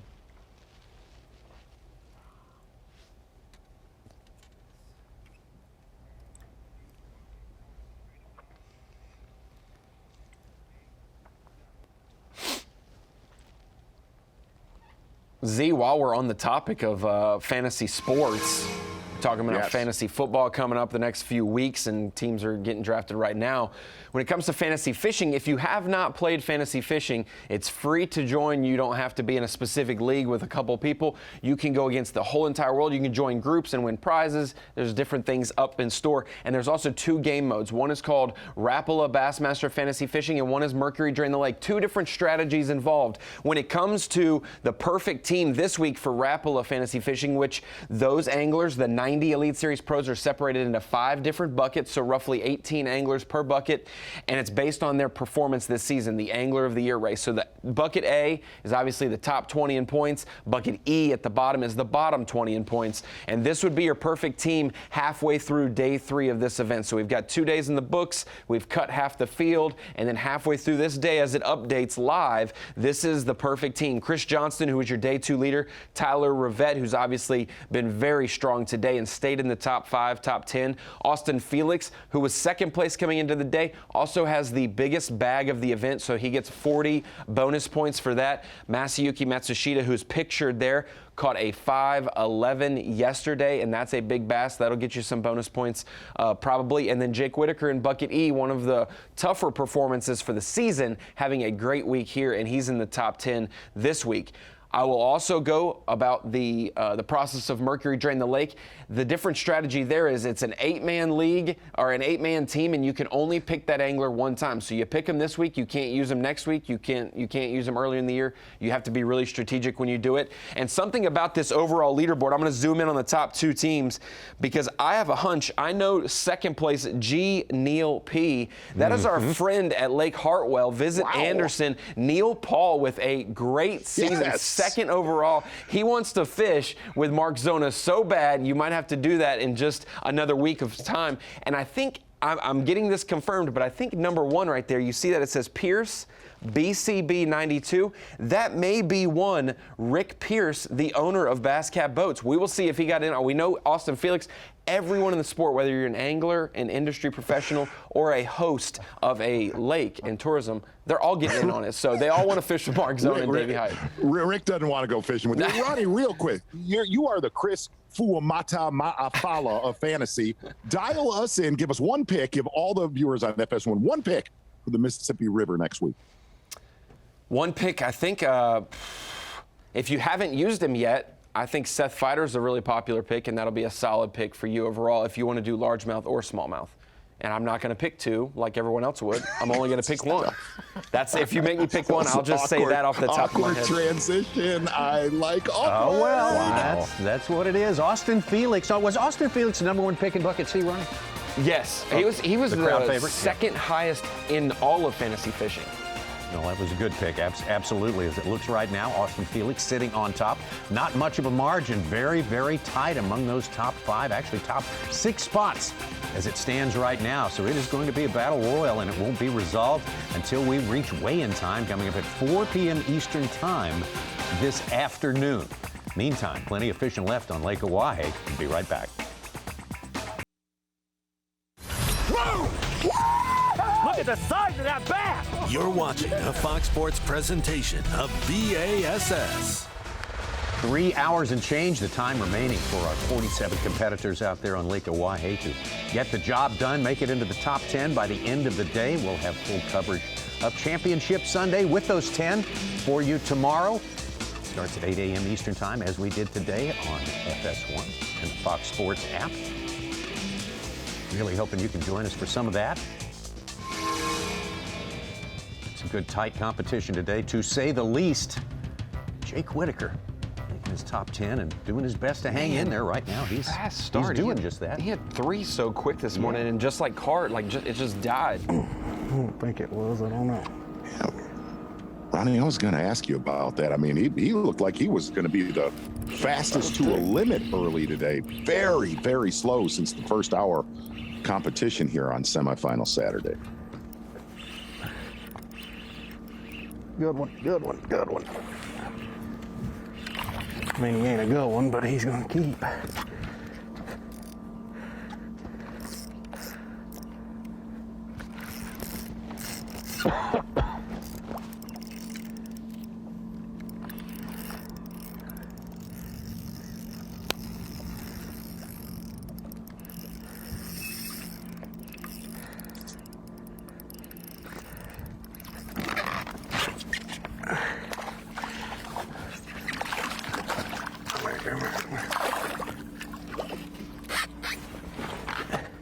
You're not that big. Come here. I'll take him. Number 4. And that shows how tough it is here on Oahe today. 4 bass, and that actually gets him into the top 10 without even having a limit. Thank you, Jesus. Seems like Jake and Tyler Rivet seemed to do better when the cloud cover was down lower, unlike everyone else today.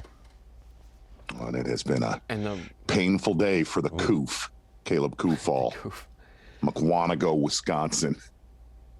I will say on the phone last night for Tyler and Jake, they both talked about Carolina rig and Ned rig, talking about those style baits being on the bottom, needing the fish to maybe be there and not as much suspended. They might have to adjust to drop shots and do things that they haven't had to do the last couple of days to catch fish with the sun. Thinker.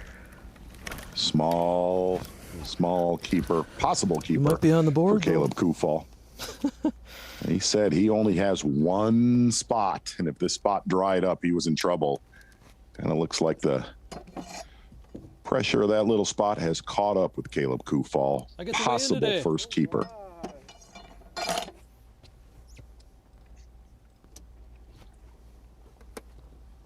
I'll use the other one. Seth Fighter keeps catching him. His 10th fish was a 3 pounds 6 ounces up to 15 pounds, 8th place from 21st. And now Cody Huff like 3 of them down there. Caught his first fish of 4.6.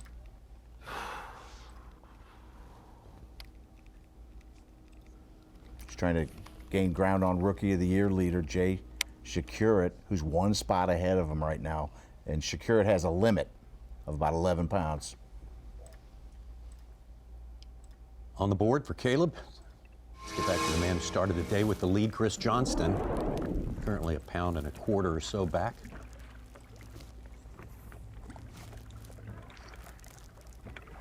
Whoa, that one shot up quick. Hit it just under the surface. Come on, be a good one. Probably gonna help. Thing ate it a couple feet below the surface.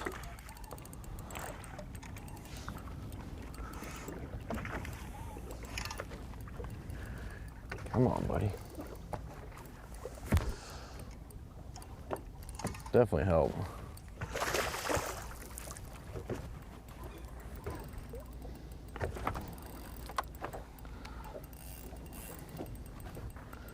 And then you get one like that. It's the dumbest fish in the lake. Swam up about 10 feet.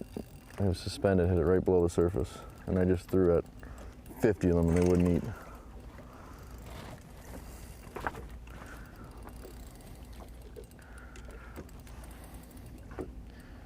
Come on, buddy.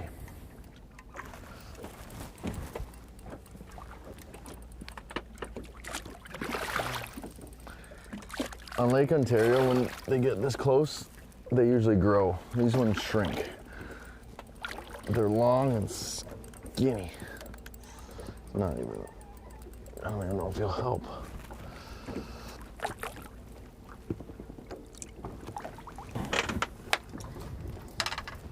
Don't know if you'll help.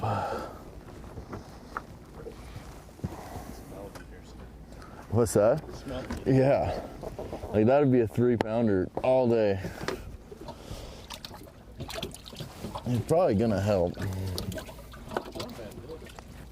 Man, he's not a good one.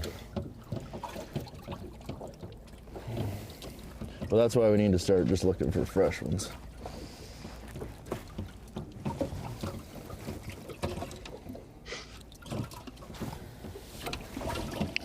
Get those dumb ones. Keeper there, a dumb one, according to Chris.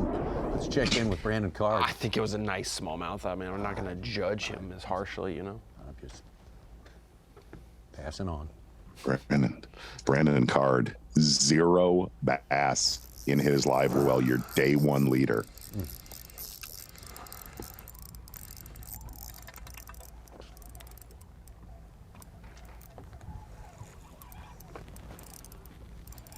Little guy.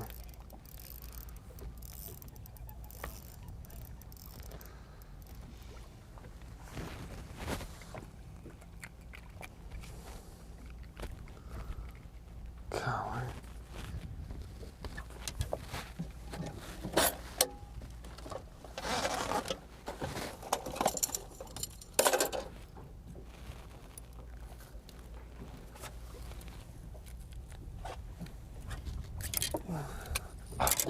Do that now. Oh, no.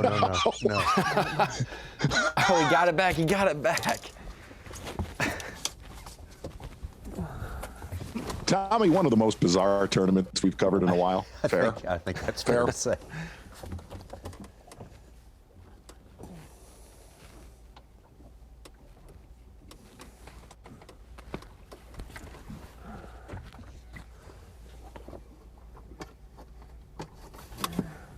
On the board, that long last for Brandon Card. It was. That was a lot. Mark Frazier. Mark needing some size to show up for him today. Just can't get a big one.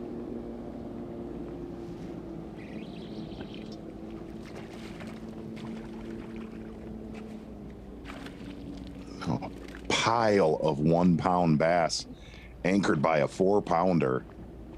Kind of thought earlier today that it was going to happen for Mark Frazier with a lot of quality yesterday. Yeah.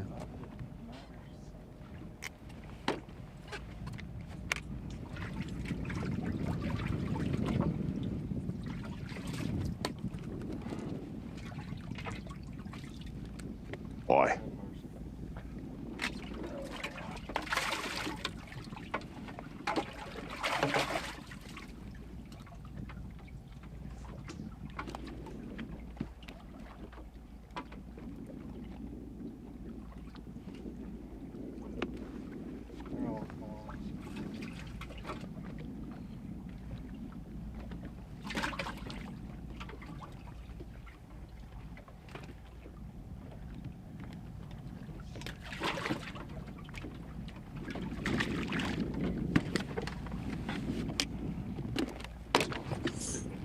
he's got some culling to do.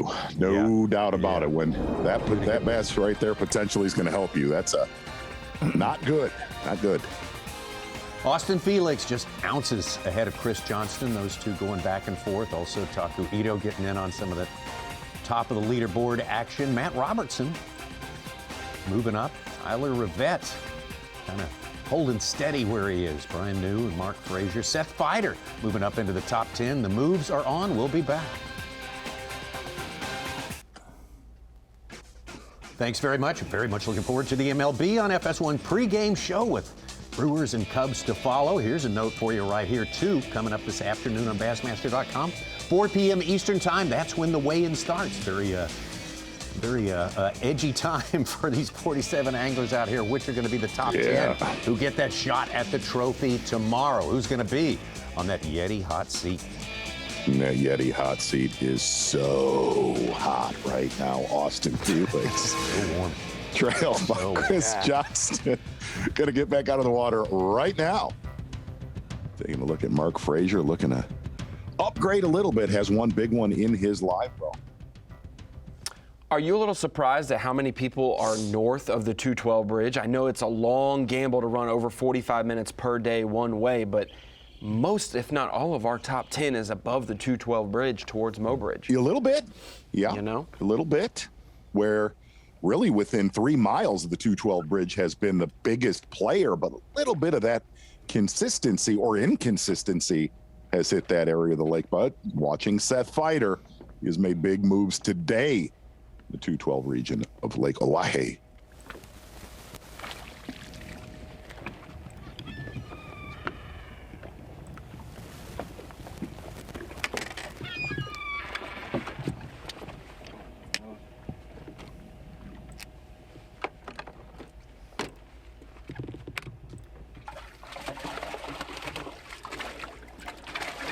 Beautiful conditions today, Tommy Sanders, and going to be nice tomorrow, but wind will be a factor. Taking a look, it's going to come out of the southeast. As long as you have a little bit of east or west, it'll provide some protection. 10 to 15 miles an hour. It's going to be warm, but that wind is supposed to grow as the day goes on. Definitely something a lot of our anglers that are making long runs pay attention to. It's your TH Marine Weather Watch Championship Sunday. Boy, Rookie of the Year race heating up with Cody Huff doing real well yesterday. Shakira had an 80-point lead after day one. Then he fell down with only 6 pounds on day two. And it's 42 points ahead of Cody Huff, but he was 25 spots back in the tournament. Shakira has a nice limit. He's caught to Cody Huff right now. Restores order back to what it was coming into the event, basically, you're saying. Pretty much. But he had other closer competitors. Check back in on Caleb Kufal. A great day yesterday.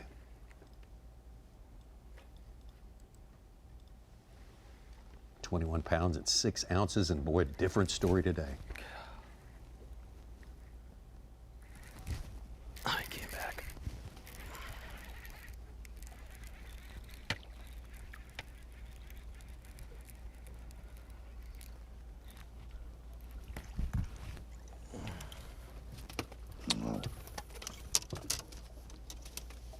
The Coof and Mark Frazier just plagued by 12 to 13 inches right now. It's a no-doubter, I think.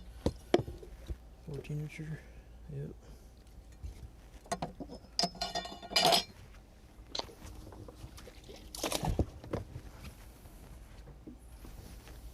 He hit it, set the hook, missed him, and he came back and got it. Number two. I'm getting a few bites.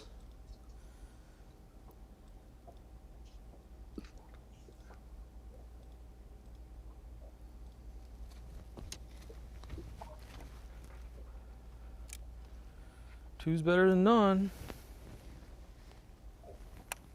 Where are them biggins? I think the last 2 days that I fished this spot, I caught two dinks, like about that size. Every single one was between 3 and 5 pounds. I did catch like a 2-pounder here yesterday too, though. Caught one dink and a 2-pounder. Everything else was mostly over, over 3.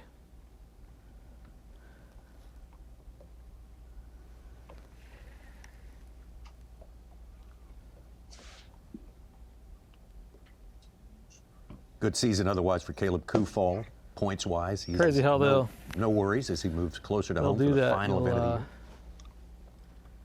Sometimes he will be hooked. You'll set the hook on him and they'll come He will off. be a handful next week. Said the one thing that he was really concerned about on the Mississippi River, low water conditions. A lot of times when we go to the Mississippi, you see a lot of guys flipping the bank, undercuts. And he said that is not the case this time around. And a lot of the weights throughout that region of the Mississippi around La Crosse, the weight's a little bit down this year. 2.5, 3-pounders be good up there, right?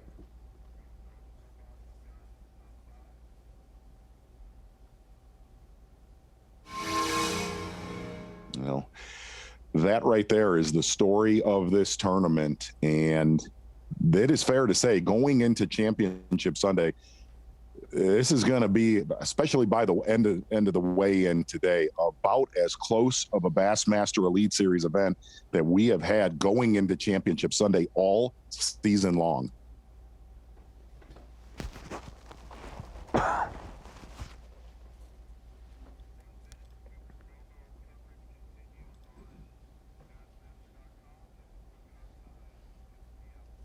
Seth Fider keeps calling, another 3 pounds, 6 ounce. He's up to 15-12, 7th place from 21st.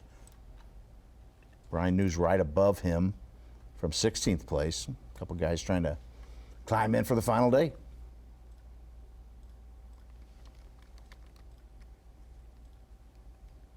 Well, if you hate runaways, this is your tournament. This is. I would be hard-pressed to pick a favorite to prevail tomorrow at this time. This is one of those 4 different leaders in 4 different days type of deal. Yes. Absolutely. If you hate blowout smash fest, this one is for you. This is your meat. And right we're here. still on pace to beat the winning weight from the last time we were here as well. So it's still, are we still? it's still Good. on pace to do so. Is it really? Yeah. Wow. We will be here for you tomorrow at the same time. Indeed. 8 p.m. 8 a.m. rather, Eastern Time. And coverage continues right here from Lake Oahe on Bassmaster.com. So definitely check that out. That's where you'll find the weigh-in at 4 p.m. Eastern Time as well.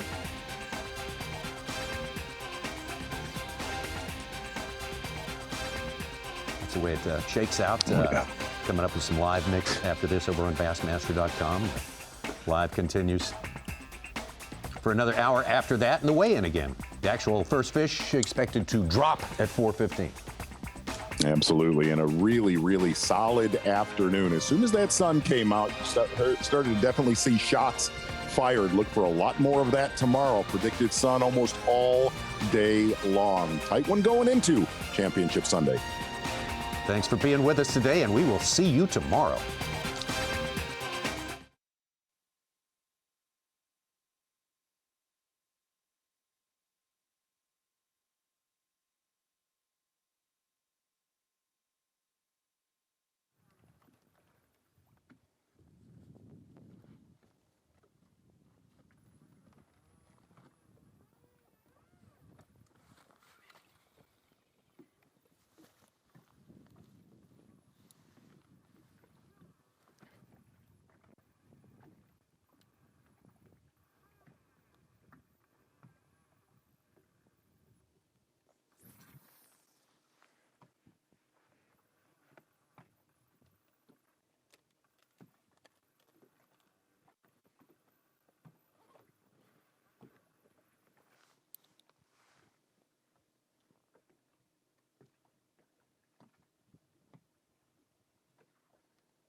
Oh, yeah? Well, hopefully that means everybody's not catching them too good. But I got a lot of work to do. It's 12 o'clock, right? Yes, 12. Okay.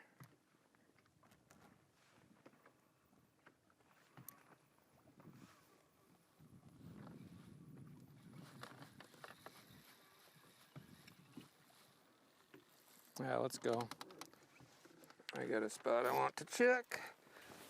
And we're gonna run a ways down there to check it. Below the bridge a little ways.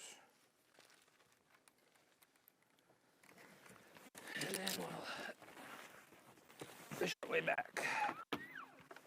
Oops.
Okay, let's go. No bass. Neutral. No bite. Ah.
Look at them under my boat right now.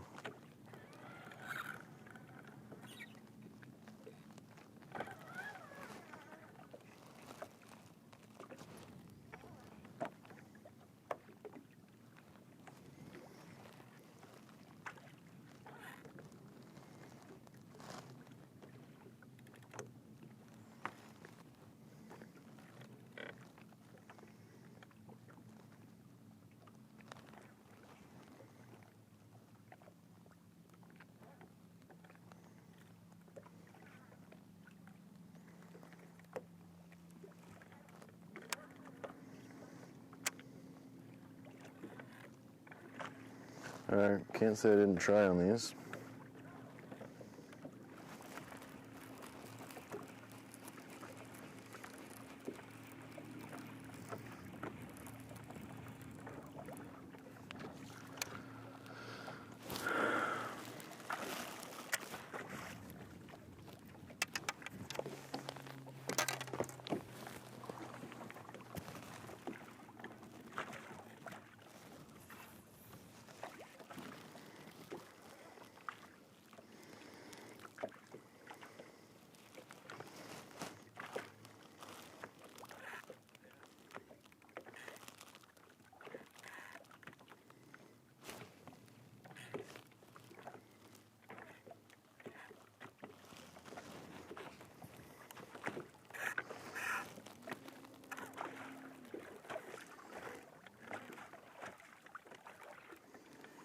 There's so many bass down here.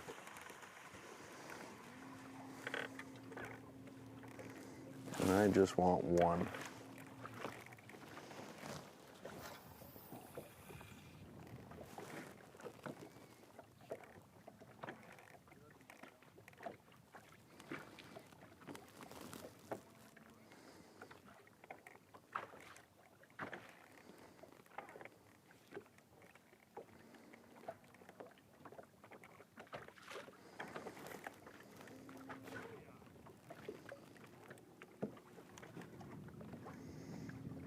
All right, I was gonna try this deep spot real quick.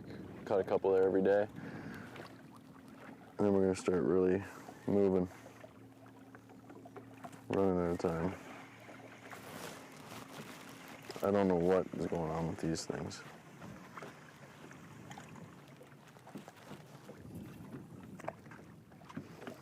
Look at that.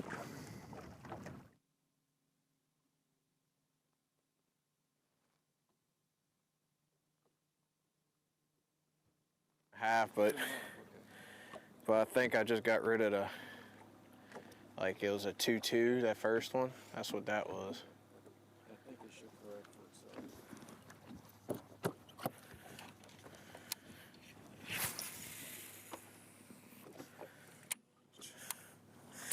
Man, that one fought the hardest so far.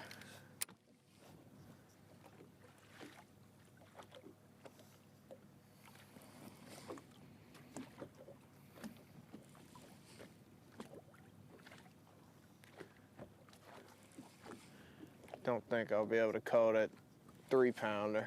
I mean, if I'm getting to that anyway, that's good, but I think that 3-pounder's almost gone. What are they? What's the penalty for? Quarter pound. Yeah. I had one yesterday. I mean, I tried everything. I couldn't. He just died.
Well, we got to be in at 3.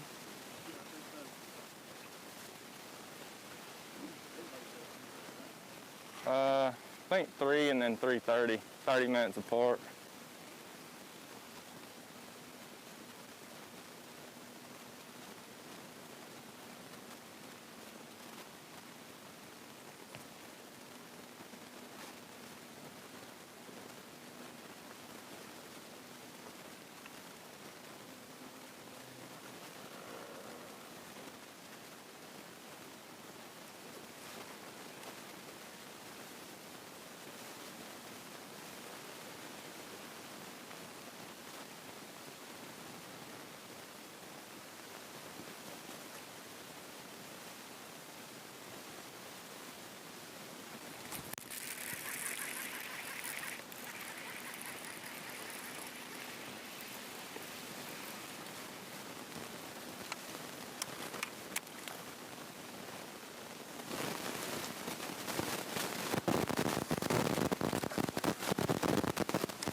bounce to the down there.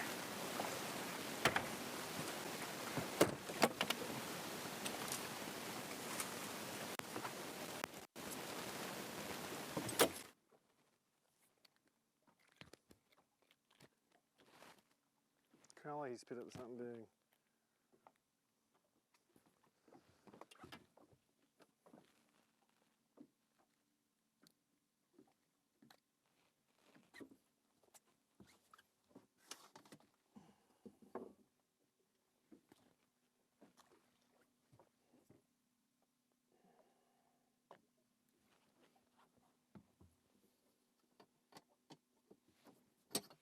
Well, shoot.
I'm gonna leave it to tie this.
I don't know, big fish, catfish? Oh yeah, catfish.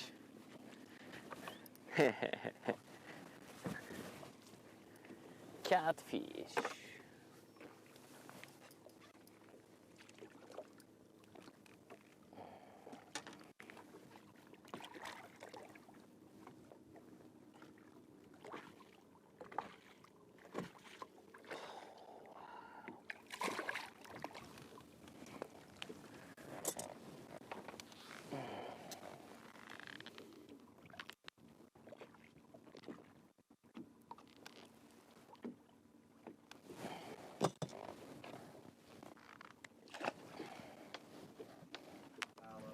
Oh, yeah.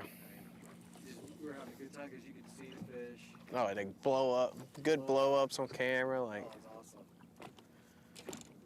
and now the one time I finally get to go, it's going to be low, and they're not really going to be in it.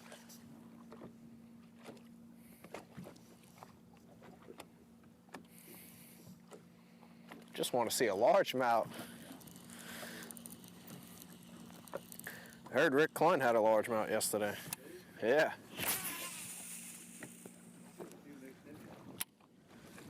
Few and far. It's mostly the smallmouth and walleye, right? Yeah, yeah. I've never been to South Dakota first time. Really? Well, I think it's kind of a weird place. Where do you? Yeah, true. What do you come here? Mount Rushmore, that's about it. Yeah, last year was my first time here.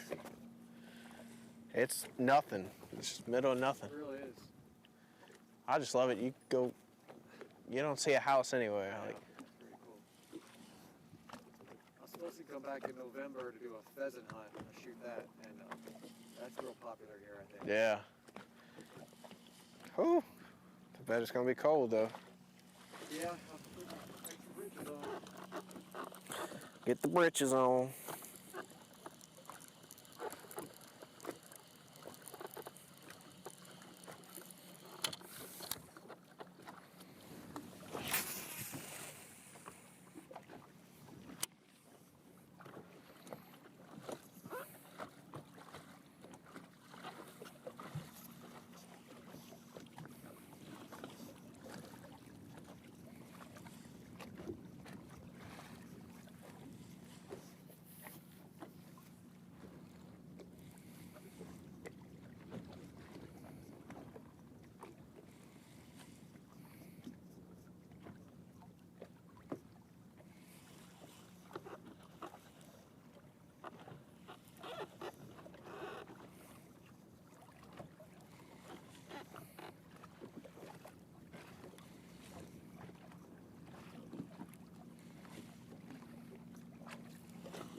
Yesterday I had the seat up here and it was rough. Oh yeah, you would have to have it. And Just to lean on.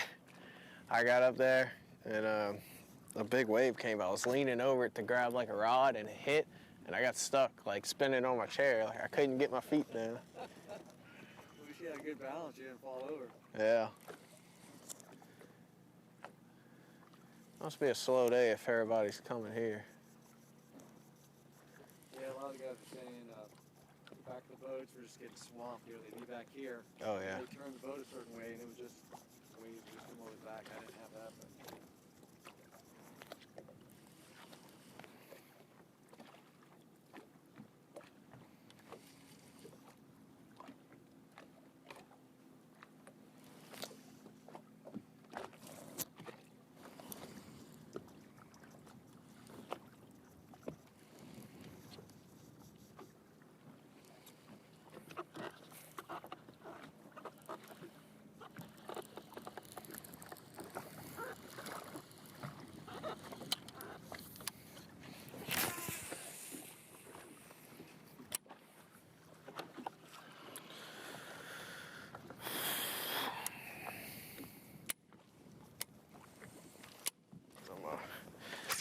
Put water in that live well, put 2 of them in there.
know they're hanging out over there because that's where I see them every time on the live scope.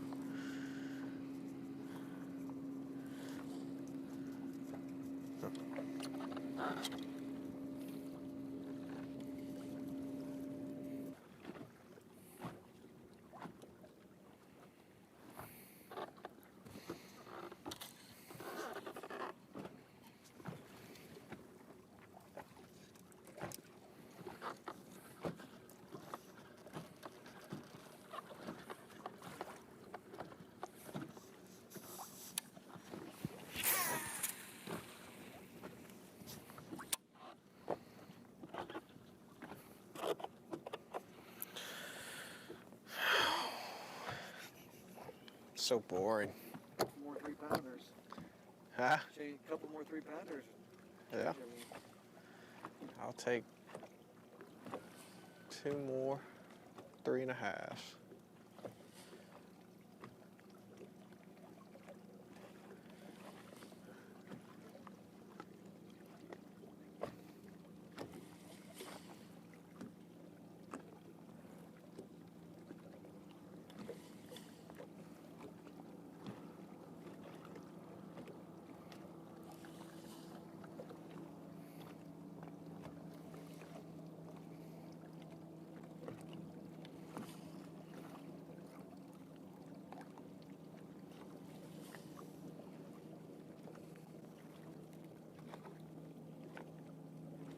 Come on, doom.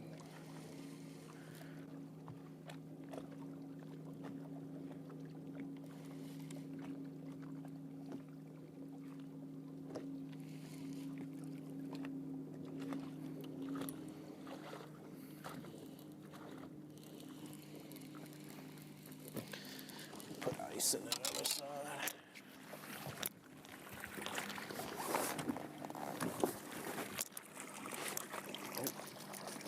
I think it's full.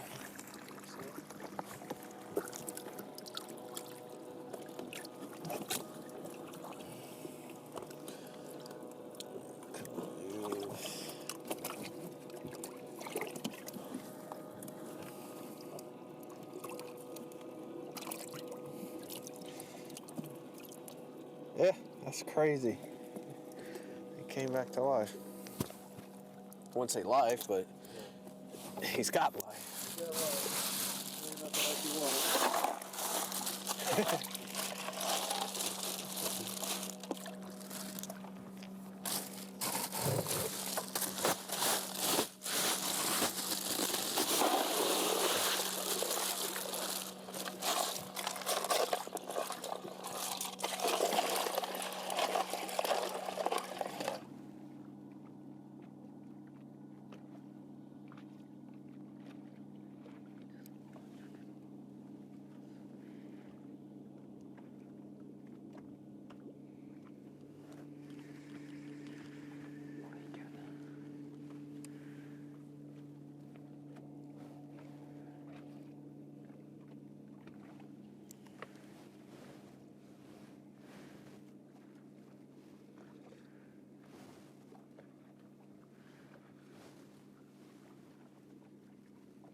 Small one.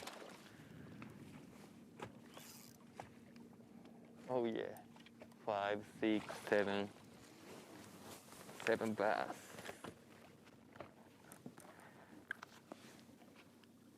I don't know how big.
This is getting a little messy.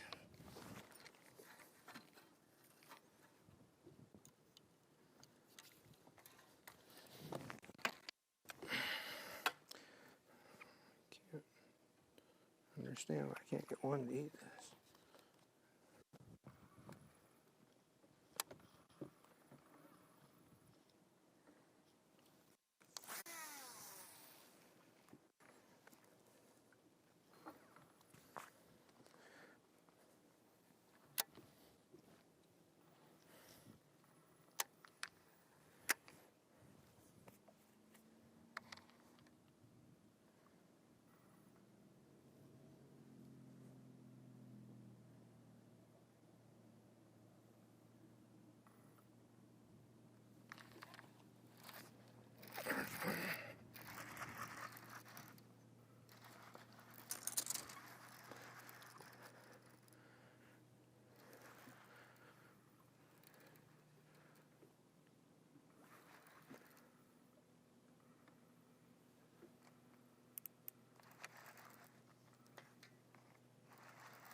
Come on, be a big one. Oh yeah. Come up in here. He ain't huge, but he's bigger than what we got.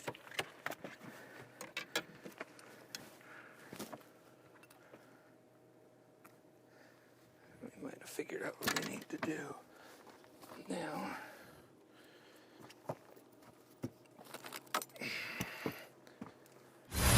The Guaranteed Rate Bassmaster Elite at Lake Oahe is sponsored by Humminbird,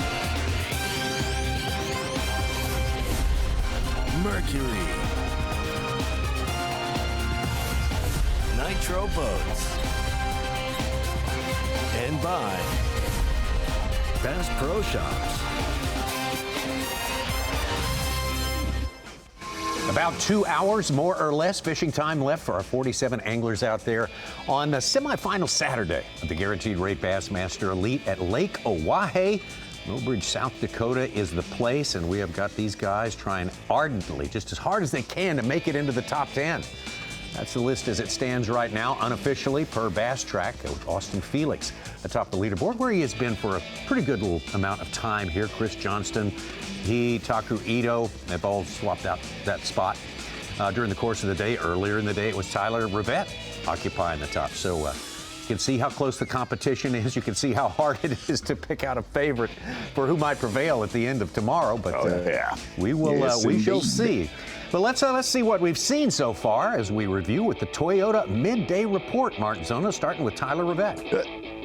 Why don't we talk about that, Tommy Sanders, in this Toyota Midday Report? We got the best of the best. I'm talking about game changers. Exactly right. Tyler Rivet gets it done early and often today on FS1, getting it done with the Carolina rig, backing it up with a drop shot.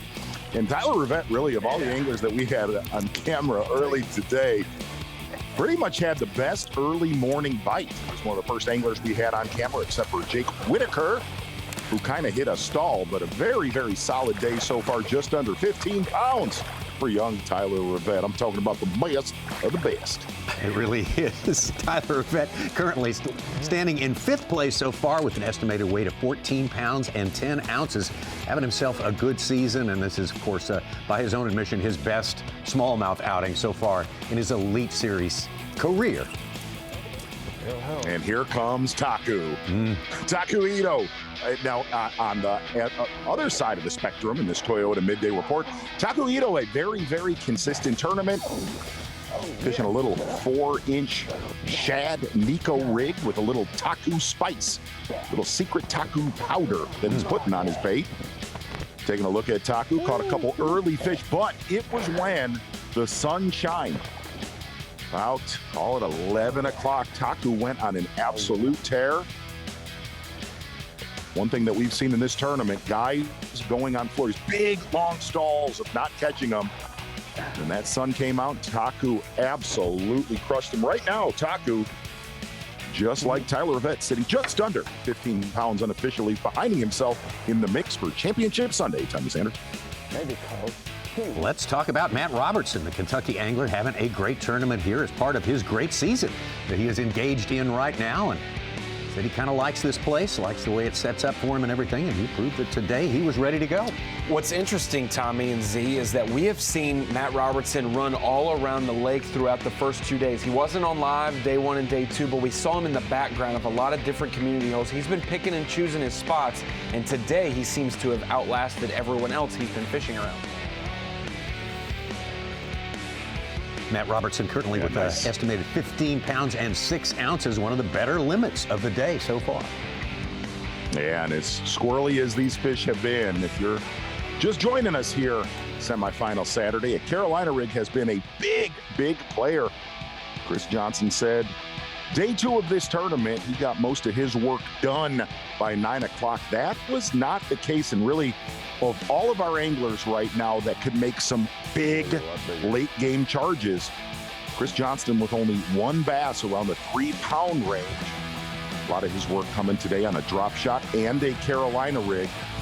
Chris Johnston definitely off of the pace that put him in the lead after Friday's weigh-in. He's been Mr. Consistency with 18-15, 18-13 over the first couple of days. And here's the man on top, Austin Felix, certainly one of the favorites coming in here. Rise of the Felix. Exactly right. Catching a big stringer. Biggest bag of the tournament on day 2. Just over 23 pounds. Sharing that area with Lee Livesey. Seems like that area's got a little bit tired, but like Taku Ito, going on a late morning charge, putting Austin Felix unofficially now in the lead with just under 14 pounds and a lot like Chris Johnston, still room to move. Well, that's your Toyota midday report. Catching us up to date right there as we move into our last couple of hours of fishing for these anglers out here. And it certainly has been a challenge. I mean, you think about what these guys, how they've had to rewire the way they think through the course of the season. You take away laydowns, you take away vegetation, you take away little creeks and little pockets and stuff like that. Boulders, no, you don't get that either. This is bass fishing stripped down to the basics here. What it feels like, Tommy, is that some of these fish, these smallmouth in South Dakota, act more like Tennessee smallmouth that we'd see at Cherokee or a Douglas, or the way they relate there, maybe even the Tennessee River. They just are wired differently, and it's making these anglers, coming off the high of the St. Lawrence, it's just a totally different deal for some of these anglers, and it's very interesting to see how they're adapting. Suit any of the races that are kind of There he is, Z. There Sorry, you go. Z. I didn't know you were going to go ahead, Z. I'll be honest with you, Tommy. 5 hours on FS1 got everybody a little scrambled out. I think you're right. But really, hey, look at some guys. Look at some guys that really got back in the mix that are unofficially in our top 10. Guys like Brian New, a set fighter, and here there's just some things in this tournament right now that, for a smallmouth event, that you cannot explain. You look at your day 1 leader, Brandon Card, who's had a miserable day today. Patrick Walters, who coming into today probably had as much confidence with the weather, the lack of wind. I mean, Patrick Walters fished for like 3 hours max yesterday, said, oh, don't worry, I'm on the right ones to win this tournament. And the one consistent in this event so far is inconsistency. I don't know that there's a smallmouth event that we have covered on the Elite Series ever, at least. I mean, you could say Pittsburgh, but that was a very low weight event. Yeah. It's just been a very inconsistent tournament as far as catching those 17-pound bags and over. And Tommy, it almost feels like one of those oddball tournaments that whoever catches the biggest stringer tomorrow is going to hold the trophy. It's a good prediction right there. Let's get you out on the water right now and go to the first man we mentioned today on our midday report, and that is Tyler Rivet. Didn't think my mic was working there. I was wondering what Zona was shocked that I pitched it to him there, you know? No, it's been the time. It's been 3 days. Take a load off, boy. Go on, grab some wood now. Conditions have not been great today. No.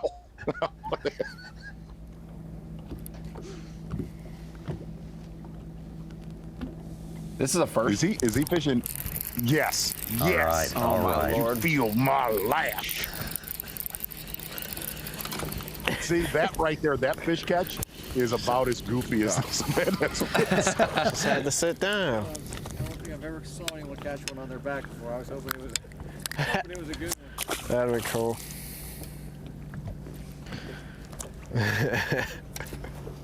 Just show you a trick every now and then. You got to make them think that you're slipping.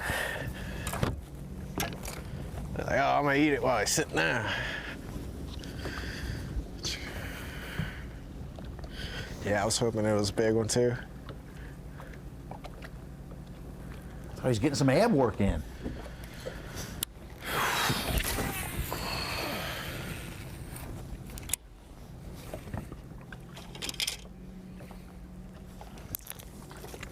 If you think I'm scared, you are sorely mistaken, Tommy. Surely not. Surely not. Well, absolutely. But all I need is some music. Oh. On now. Get on out of here now. Okay. That's right. Power pole replay of the day. I told you once, grab some wood, boy. Sit down. Nice.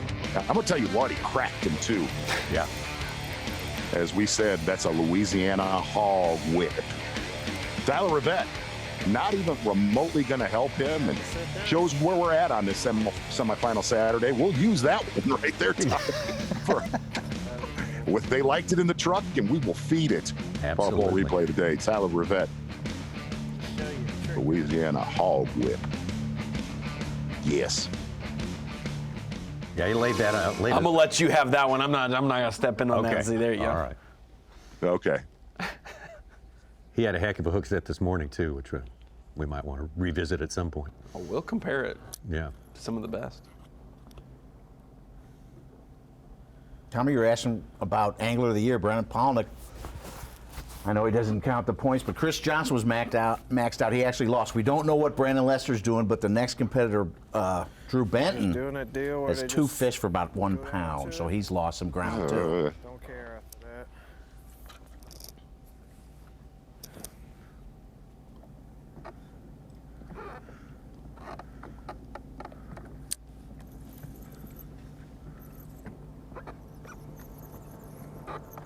It has been remarkable weather here today.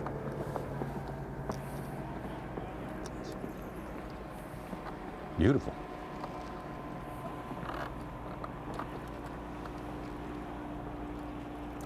Looking for the return of some wind tomorrow as we look forward to the forecast for Championship Sunday. They're just chasing Tommy? down. As we look forward to Championship Sunday, one of the things that we closed our broadcast with earlier on television was how this is going to be one of the closest tournaments we've had of the season. Mm-hmm. Give me your pick, friendo. My pick? Yeah, friendo. We don't even know. We're still going to have half the top 10 switch out by the I time the don't. end of the day. You know what? I see Seth Feider. What? Making a big move today. He made a big move today. There's a sheet of glass where Austin Felix is. Yep. I've got reports from Trey Bruce, cameraman with Austin Felix, and he just weighed his fish when we came out of the commercial break, and his weight is just about 16 pounds and a quarter, just about 1.5 pounds more than he's got. So if we're picking a guy, I'm picking Austin Felix if he's going to have a 3-pound lead. And he told me he was going to win. I did an advanced story with him before this event. He said, I'm going for the win.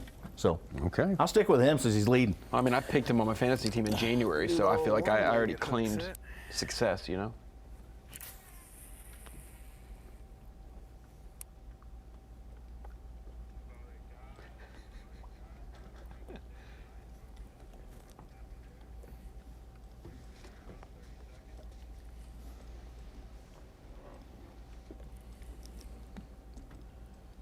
Also, I'm going to wait. I'm excited to wait and see what Patrick Walters has. Same time of the day yesterday, we got a confirmed report of what he ended up weighing, or what he brought. I don't like this time zone thing. I've tried to send a message to his cameraman 3 times, and it's canceled, or it hasn't delivered because of service. So there's also guys with no bass track like Lee Livesey, Scott Canterbury, Summerall. If they come in with 19 pounds, they're in our top 10 tomorrow.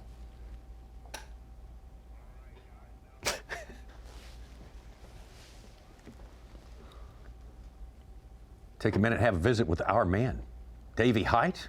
Been on the scene all day long, brought us some on-location coverage a little earlier today. Certainly enjoyed that. And Davey, as we get down to the shank of the day, as they say here, what's going through your mind? Do you feel confident picking a favorite for tomorrow? This is a very interesting tournament, Tommy. I heard you and Z and Ronnie talking about it, but I agree with you 100%. I think whoever goes out tomorrow and has the best day will be our winner. Any one of the top 10. I really thought the catches were going to be better today than they are because the conditions have gotten so good. And honestly, there's several of the guys that I'm sure they're wishing, I wish the wind would blow 20 miles an hour out of north again. It's absolutely incredible. This place, the more we think we're learning about it, the more it kind of throws us a curveball. These smallmouth are different than the places we've been traditionally so often, like the St. Lawrence River. Davey, by the way, we have not brought this up. Number one, early congratulations. B&W Trailer Hitches on the line with Davey Height. You are soon to be two-time grandfather here shortly. Before we get into that, real quick, I'd like to talk to you about, we have seen a Carolina rig, a very, very big player. And a lot of the anglers said it's because just getting a bait away from the boat. A lot of very spooky bass tweaked out throughout this tournament. And one of the things I talked with Tommy about earlier was you see places where a Carolina rig shines. On the western end of Lake Erie, you see it on Lake Champlain. Somewhat, we've seen it on the St. Lawrence River. Talk about what, as far as a quality bite, a Carolina rig does for smallmouth bass. Yeah, well, there's a couple things, in my opinion. Number one, you don't see many people throwing it anymore. And, the drop shot, when it first, got so popular here in the States, everyone was throwing Carolina rigs. And now it's just the opposite. So I think simply that's a lot of the reason you get more bites. But the other thing, the Carolina rig has always been great for, and that's landing percentage. I've talked to a lot of the anglers the last 2 days, standing in the weigh-in line or after they weighed in, and anytime you go to a smallmouth event, you're going to hear a few people say, man, I had a couple opportunities. I lost those bigger fish. Well, at the St. Lawrence right now, when you lose a 4-pounder, you just wait 5 minutes and another 4-pounder will bite. But here, when you lose a 4-pounder or two, it's so costly. So the landing percentage is what's really incredible about the Carolina rig, in my opinion. Davey, thank you so much. We look forward to seeing you tomorrow out there on location there at Mobridge, South Dakota. Davey Height helping us out with some good thoughts right there. Let's get back out on the water to our leader, tournament leader, Austin Felix.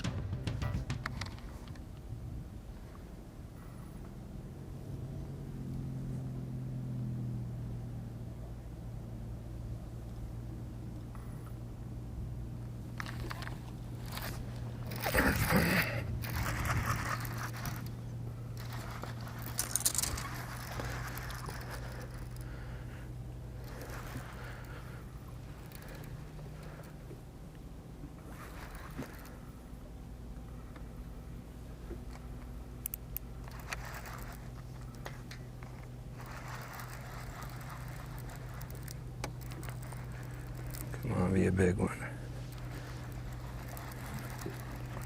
Oh, yeah. Come up in here. He ain't huge, but he's bigger than what we got.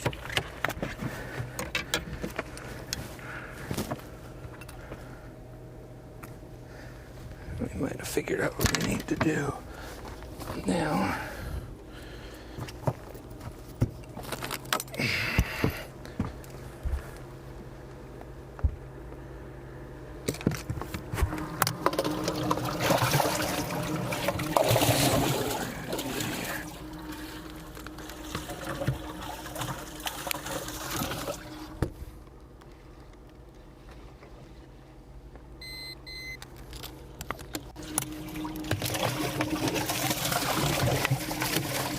Old skinny sucker.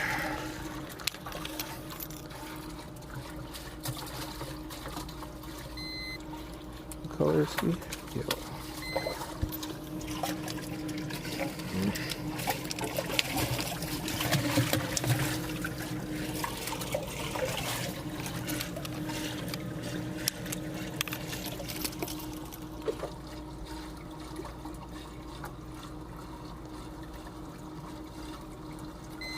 Austin Felix angling for another. Those are not. Yeah, go ahead. Those are not giant culls, Tommy, but those could pay huge going into tomorrow. Absolutely enormous. Austin Felix, 52 pounds and 1 ounce, sits atop our leaderboard right now. Haven't heard from Chris Johnston in a little bit, nor Matt Robertson. Hope to catch up with them sooner rather than later. Taku Ito having a good middle part of the day, midday, around lunchtime. Very good work done by him. Still a long way to go till weigh-in time. That's at 4 p.m. Eastern time. We'll have that for you, and we'll have more fishing when we come back. The Guaranteed Rate Bassmaster Elite at Lake Oahe is sponsored by Dakota, Power Pole, Skeeter Boats, and by Rapala.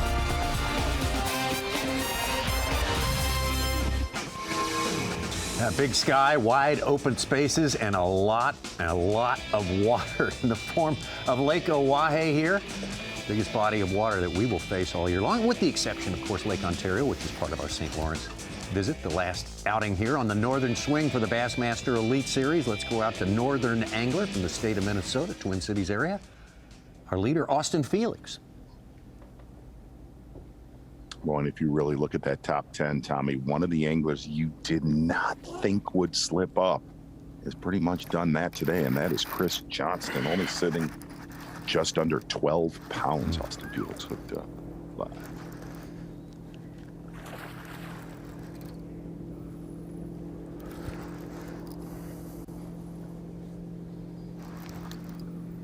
These fish are too dang strong.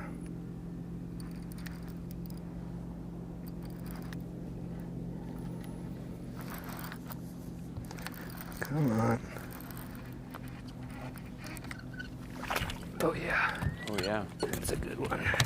Mm-hmm.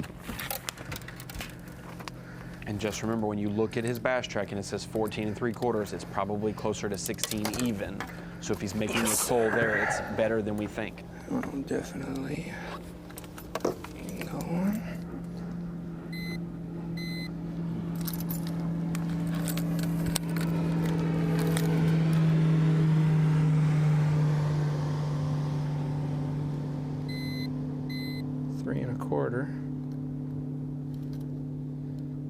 Red and green.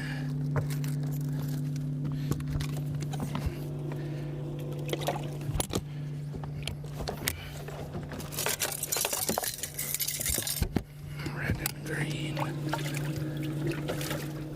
Let's see. 3 1/4 should afford him a half a pound upgrade right there, getting close to 17 pounds for Austin Felix, maybe one of the biggest leads we have seen during the course of this tournament so far. Over to Taku Ito.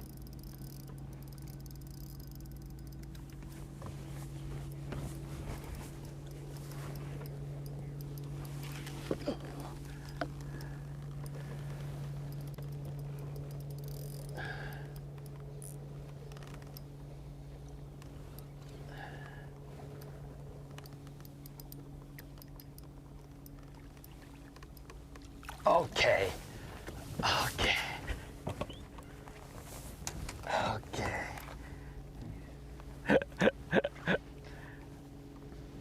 Taku is Superman. Yes, he is.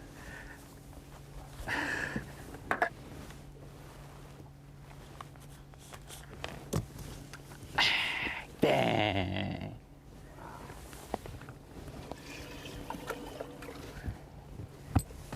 Okay.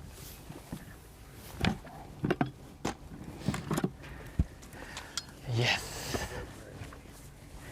Oh man. Happy. Sorry. Yes. Taku is a Superman, isn't he, Tommy? Yep, he is. Yes, he is. I agree. You know what we're going to do right here? We'll take a little time out real quick, my friend. We're going to do a Mercury Dare to compare. This is a little bit of a stretch, but it's going to make sense at the end of this. Okay. You really look at Taku Ito's morning. It was, man, on our FS1 broadcast, it was not good. The first couple hours, really the last few minutes of that cloud cover, you've seen Taku Ito make a charge in between really 10:15 and 11:15. He went on a massive run, and a lot like Austin Felix, not a lot of big ones in his live well, just solid quality. And the Mercury Dare to Compare is Taku Ito's morning compared to late morning, because it was, man, with your leaders for the first couple of hours, it was painful. And when the clouds cleared, when a lot of those fish grouped up, got in position on those deeper points, that is when Taku Ito went to work. It's a Mercury Dare to Compare.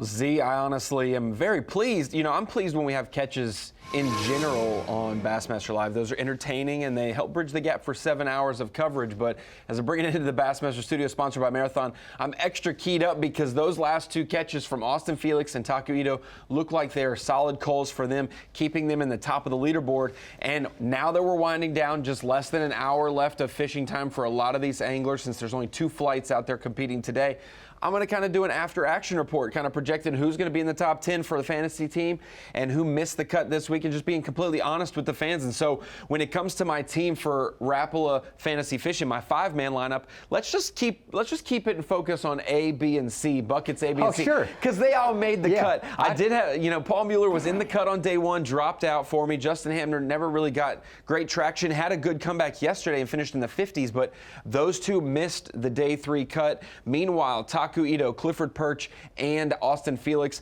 all made the cut today. Felix and Ito look like they're on their way to the top 10, whereas Perch does not have a marshal today, so we will see it weigh in how he performed. So if you're only going to have about half your team, or just a little bit over half your team, make the cut, you want them to be in the top 10, because that helps bridge the gap over those above average or average teams. And the same thing could be said for Mercury Drain the Lake for my team.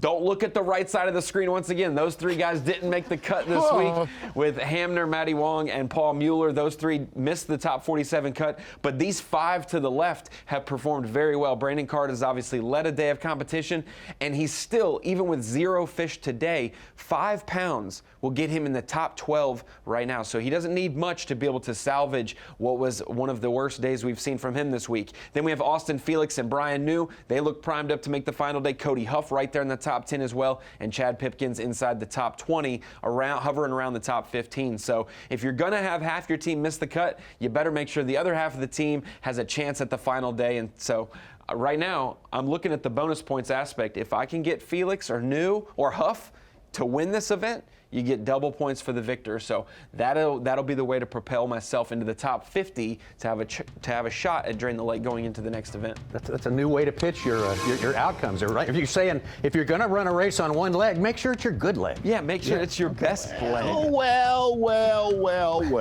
Look who we have here. Look who the cat drug in. Yeah. Seth Fighter with a little bit of a slow day 2, rebounding in a big way today.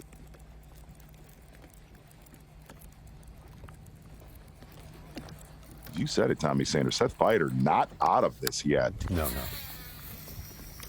Oh my God. Wow. That was scary. Stared down the camera. Just really froze staring him down. I'm glad. That's a good play. Oh my gosh. I want to see that again. How big's he? That's it? I mean, you think he weighs that much, really? You really think he weighs that much?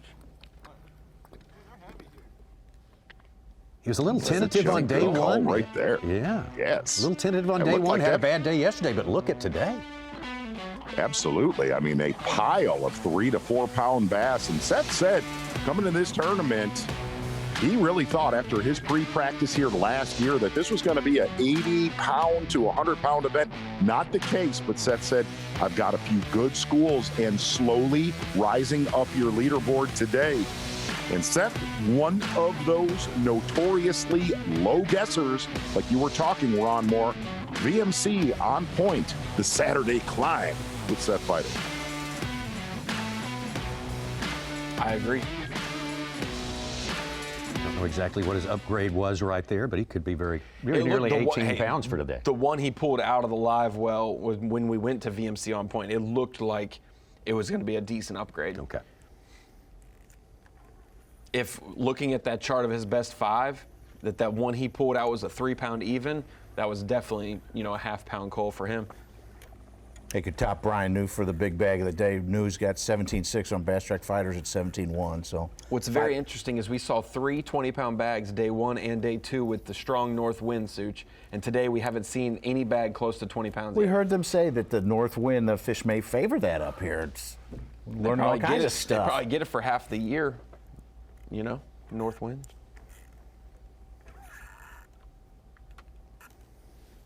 Cody Huff trying to make his second top 10. He's in 9th place with 14.11.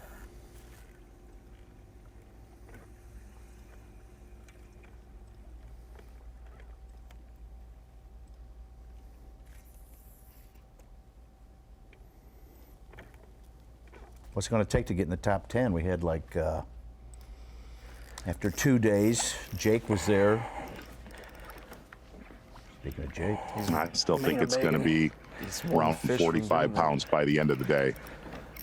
Just too many people not registering right now.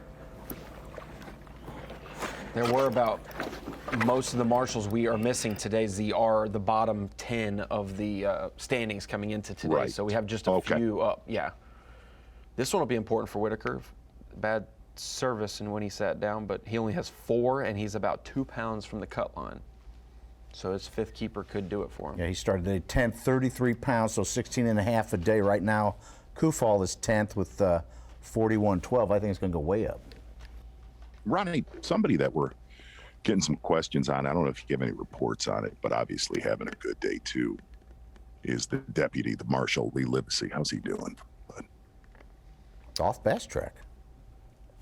Exactly. Yeah, see, I did not fall for that answer.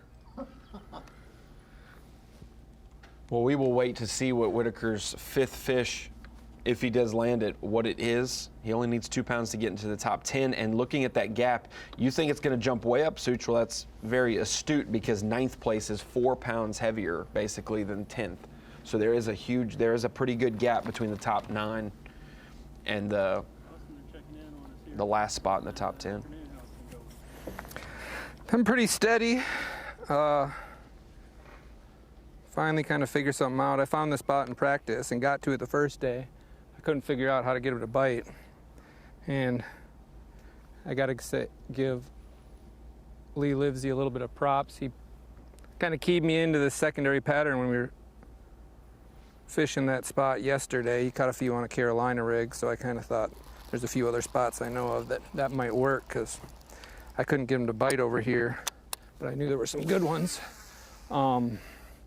But yeah, we're slowly scratching and clawing up to a pretty good bag. Everything we got now is a 3-pounder. We don't have a legit 4 yet, but we got a couple 3.5s. So yeah, solid day. Got an hour and 20 minutes. I ain't gonna spend too much time here. Maybe another 15, 20 minutes. See if I can catch one more good one. And then we'll start making our way back. Hit a few things on the way back, but yeah. We did our job today. It was no 23 pounds, but it is what it is. We had 3 people start on the hole where I caught the 23 off of. So depending on how they did, I might have it to myself tomorrow. It seems like it's getting pretty picked over, but if you can have it to yourself, you might be able to scratch a moderate bag to start the day off. And then after that, we'll just run dots. It's been a pretty good day. Made the comment to you earlier this season, Such, that I thought Felix would give Angler of the Year a run. Cheated. Wow. Ooh, that feels like another good one.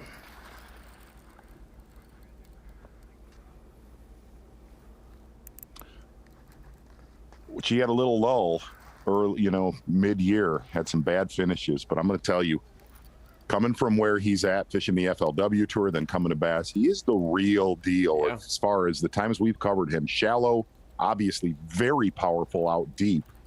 College champion Dude's got the as total well. package. From Yes. Minnesota. Yes. Minnesota anglers seem to be very diverse as well in both largemouth and smallmouth. Yeah, he is for real. It's so strong, it's incredible. And this lake. Come here. Wow. Come here. Come here. That's another good one. That is another good one. And that little tip he got from Lee Livesey about that Carolina rig will end up, some way, shape, or form, by the end of this whole story, a big tip from Livesey to Austin Felix.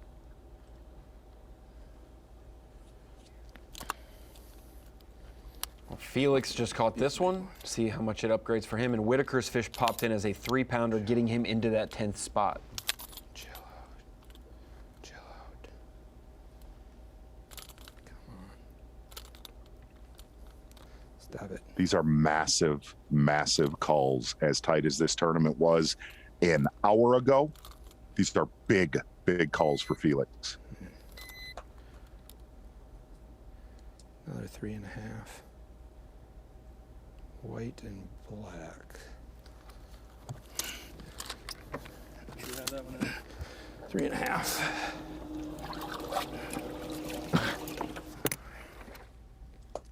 Well, he missed the last two 10 cuts by one single spot. Each of them, he finished 11th place the last two tournaments. I think he's going to be in that top 10 today. Of course he's going to be in that top 10 today. How about some striker daily trivia? South Dakota smallmouth record holder Troy Deedy competed in which Bassmaster Classic? Did Troy Deedy fish in 2011, 2013, 2015, or 2017? I know this one. Okay. You know it? Good one. Guess. And I've got a tease for the leaderboard. We've got an update from a guy we haven't seen all day when we come back as well. Excellent, excellent. Quick break, come back, answer the trivia, and get the update. So stick around. The Guaranteed Rate Bassmaster Elite at Lake Oahe is sponsored by Ranger Boats, Yamaha, Toyota, Berkeley, and by Progressive. A little bit of live coverage left, about an hour's worth of fishing time, more or less, for our 47 anglers out there. Right now, let's talk about our striker trivia question we posed before we went to the break. South Dakota smallmouth record holder, just recent, not that long ago, 7 pounds 4 ounces. Is that what it was? Yeah, a year ago, 1 month about. Yeah, Troy Deedy. He competed in a classic. Which classic was it? 2011, 2013, 15, or 17? Mark Zona, do you remember? Yep. Him and I spent a lot of quality time at Media Day. That's always my favorite day at every single Bassmaster Classic Ronnie's been to. I'm going to go with 2017 D. Okay, Ronnie? Yeah, Houston. Houston, all right. Right. Yep. Minute. Because I remember the 3 qualifiers from the 2015 Hartwell Classic, so I know it wasn't that one. And it was, oh no! Oh, nope, that wasn't. You remember it well. Ronnie was giving us a whole story about it. Oh my God. So he was the third. That was, you're such a joke. Kobe Carden, Paul Mueller, and Troy Deedy, I guess, were the my. 3 Nation guys then. Because I knew Mueller and Carden. Man. What a Z, you bait and switched me right there on that one. I was all in on 17 Let's get out after of the you water, did that. right? It's such a joke at this point. Ridiculous. Matt Robertson live. Ooh.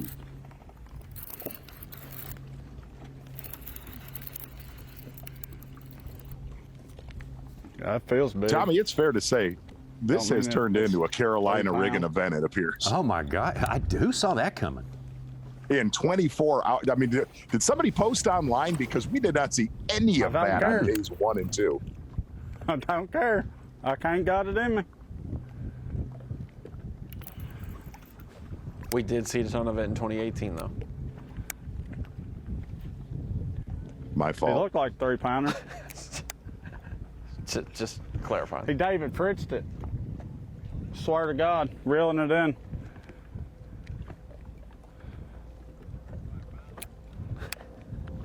No, it ain't 5.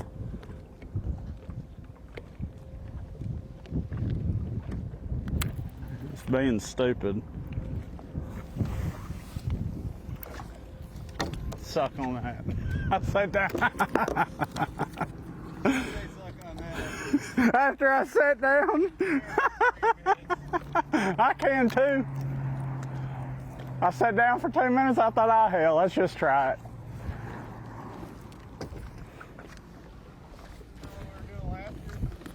What? I remember boat flipping them like that. Pretty darn good day for Matt Robertson on this day. And earlier in the day, he made a move up the leaderboard. We were not able to, because of signal issues, able to see everything. I think we got that footage back for you. And so can we package it as this, Martin Sonar? Well, I think we can, Tommy, but I'm out of juice. I hear you. Marathon Peak Performance. Such, where you at when I need you most? Where you at, baby? Come on, Such. Get in there, How Marathon about this Peak Matt Performance. Robertson? Go on, man, boy. Come along out of nowhere, starts the day in ninth place. We missed a bunch of 3-pound catches, but he keeps going and keeps going. He's culled up to almost 15.5 pounds, jumped into 4th place. He is our Marathon Peak Performance for day 3 at Lake Oahe. What I like to do is talk slow to really feel the you still got punch 20 more of this seconds. Marathon Peak Performance. Suit, you did fantastic. You too on that one, Ronnie. Big day for Matt Robertson. It seems like Carolina rig, big players. See Seth Fighter over the left-hand side. Hey, Matty Robertson, you are still in the mix in this tournament on Oahe, and you are our Marathon Peak Performance now, yet again. Tommy, you nailed it. Austin Felix, really in the last hour, we had a horse race going into Championship Sunday. Austin Felix really starting to put some distance on 2nd place. Austin Felix, Bassmaster live, Bassmaster.com, Marathon Peak Performance. Shot, a Ned rig, and a Carolina rig. Saturday, August 20th. 3 go-to baits. And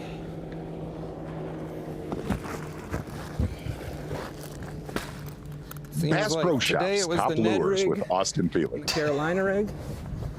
The first day was pretty much all drop shot. I think the fish have just seen many drop shots here in the last few days. They're kind of getting shy off of it. They really want something on the bottom. And that Carolina rig too, it's just doesn't have any weight to it, so it's kind of smooth down there. It's easy to get a bite. But we did our job today. Now let's start working our back.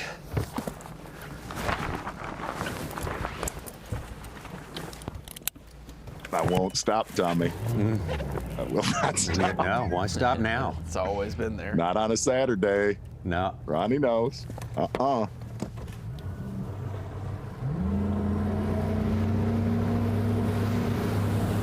Good day for Austin Felix. Big afternoon. It was a little bit grimy earlier this morning, fishing next to Lee Livesey. That smile right there. And he may have that one starting spot all to himself, potentially, on Championship Sunday. Things setting up well for this Minnesota angler. Big day, big performance, big performer, Austin Felix.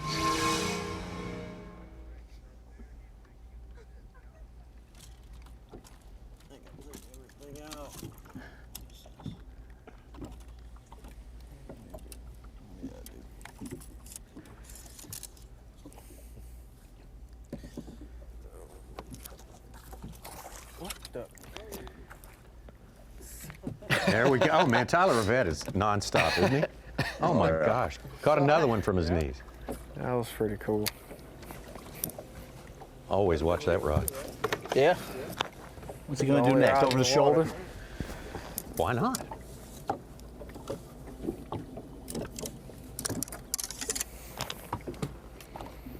Did that a couple times this week. Hey, looking at the weights, Z, Felix is averaging 18 pounds a day. That 23 sure helped. Did not think it was going to be that much weight, though, Ronnie. Did you? I mean, I thought the winning weight could be at most mid-70s, so 74, 75, which would be you know, 19 a day at tops, 18 and a half, and 19, change, like that, at its best. But with the wind projections, obviously you can see it going down a little bit, maybe, because the ease of catching them. But 69 pounds to win a few years ago is 18 a day. Say Felix has maybe 55 right now, so. Tyler, you're live just one last time. Tell us about your awesome day. 15 pounds tomorrow, he's right there. It was a good day. I mean, definitely not complaining. Seeing if we could catch one big one on this new bait we got. I just wish I could call 2 more I have. And then we'd be, I think, good for tomorrow, but say I needed over 17, and I mean, I'm at like 15 right now, so I don't know. I mean, I'm still happy with it, you know. I just know I'll be a little short just because it's going to take about 50, I think. I mean, even with the calm conditions, I think it makes it better. I'm just trying to get a big one. Need one more. One more 4-pounder would help the cause for sure.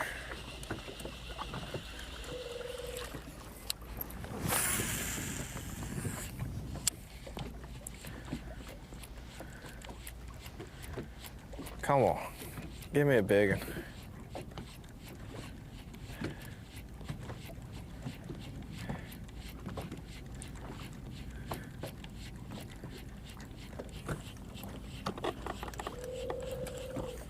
Man, it was a really solid afternoon of fishing.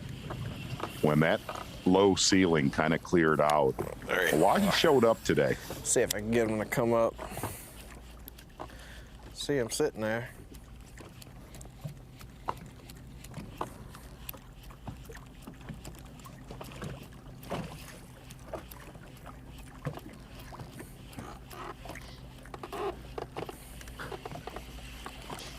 Talking about a bunch of smallmouth hammers on Championship Sunday.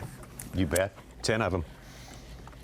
That and some of the best forward-facing sonar anglers in the world with Felix Ito, Johnston, Walters, Huff, New, and Fighter. It's not too shabby. Well, coming up in just a little more than an hour's time, 4 o'clock Eastern time, our weigh-in starts right here on Bassmaster.com. We will find out who those 10 will be. We'll get to know all the scores that we don't know now. All the unofficials will be made official. And we will have our 10 competitors set to go at it with everything they've got on Championship Sunday. We've got coverage for you starting at 8 a.m. Eastern time, just as it did today on FS1 and the Fox Sports app. 10 anglers out there working so hard. Oh, yeah. Well, you know, every time the Elite Series comes to a lake, they write the book on how to catch them on that lake. They've only been here once before. So they're sort of writing that. They're writing that now. This is going to be one of those really, really critical weigh-ins, whether some guys overestimated, underestimated. But boy, that last 60 minutes with Austin Felix, if that is true, that will be the biggest lead we have seen so far in this event. That might play huge for that young angler from Minnesota. With a third of our field having experience here, Tommy, only one angler who had been here previously may make the top 10 tomorrow. That goes to show you how you did rewrite the book this week. Well, they did. That book is being written. We'll write some more tomorrow. We'll wrap it up for today. See you at 8 a.m. tomorrow, Eastern time on FS1.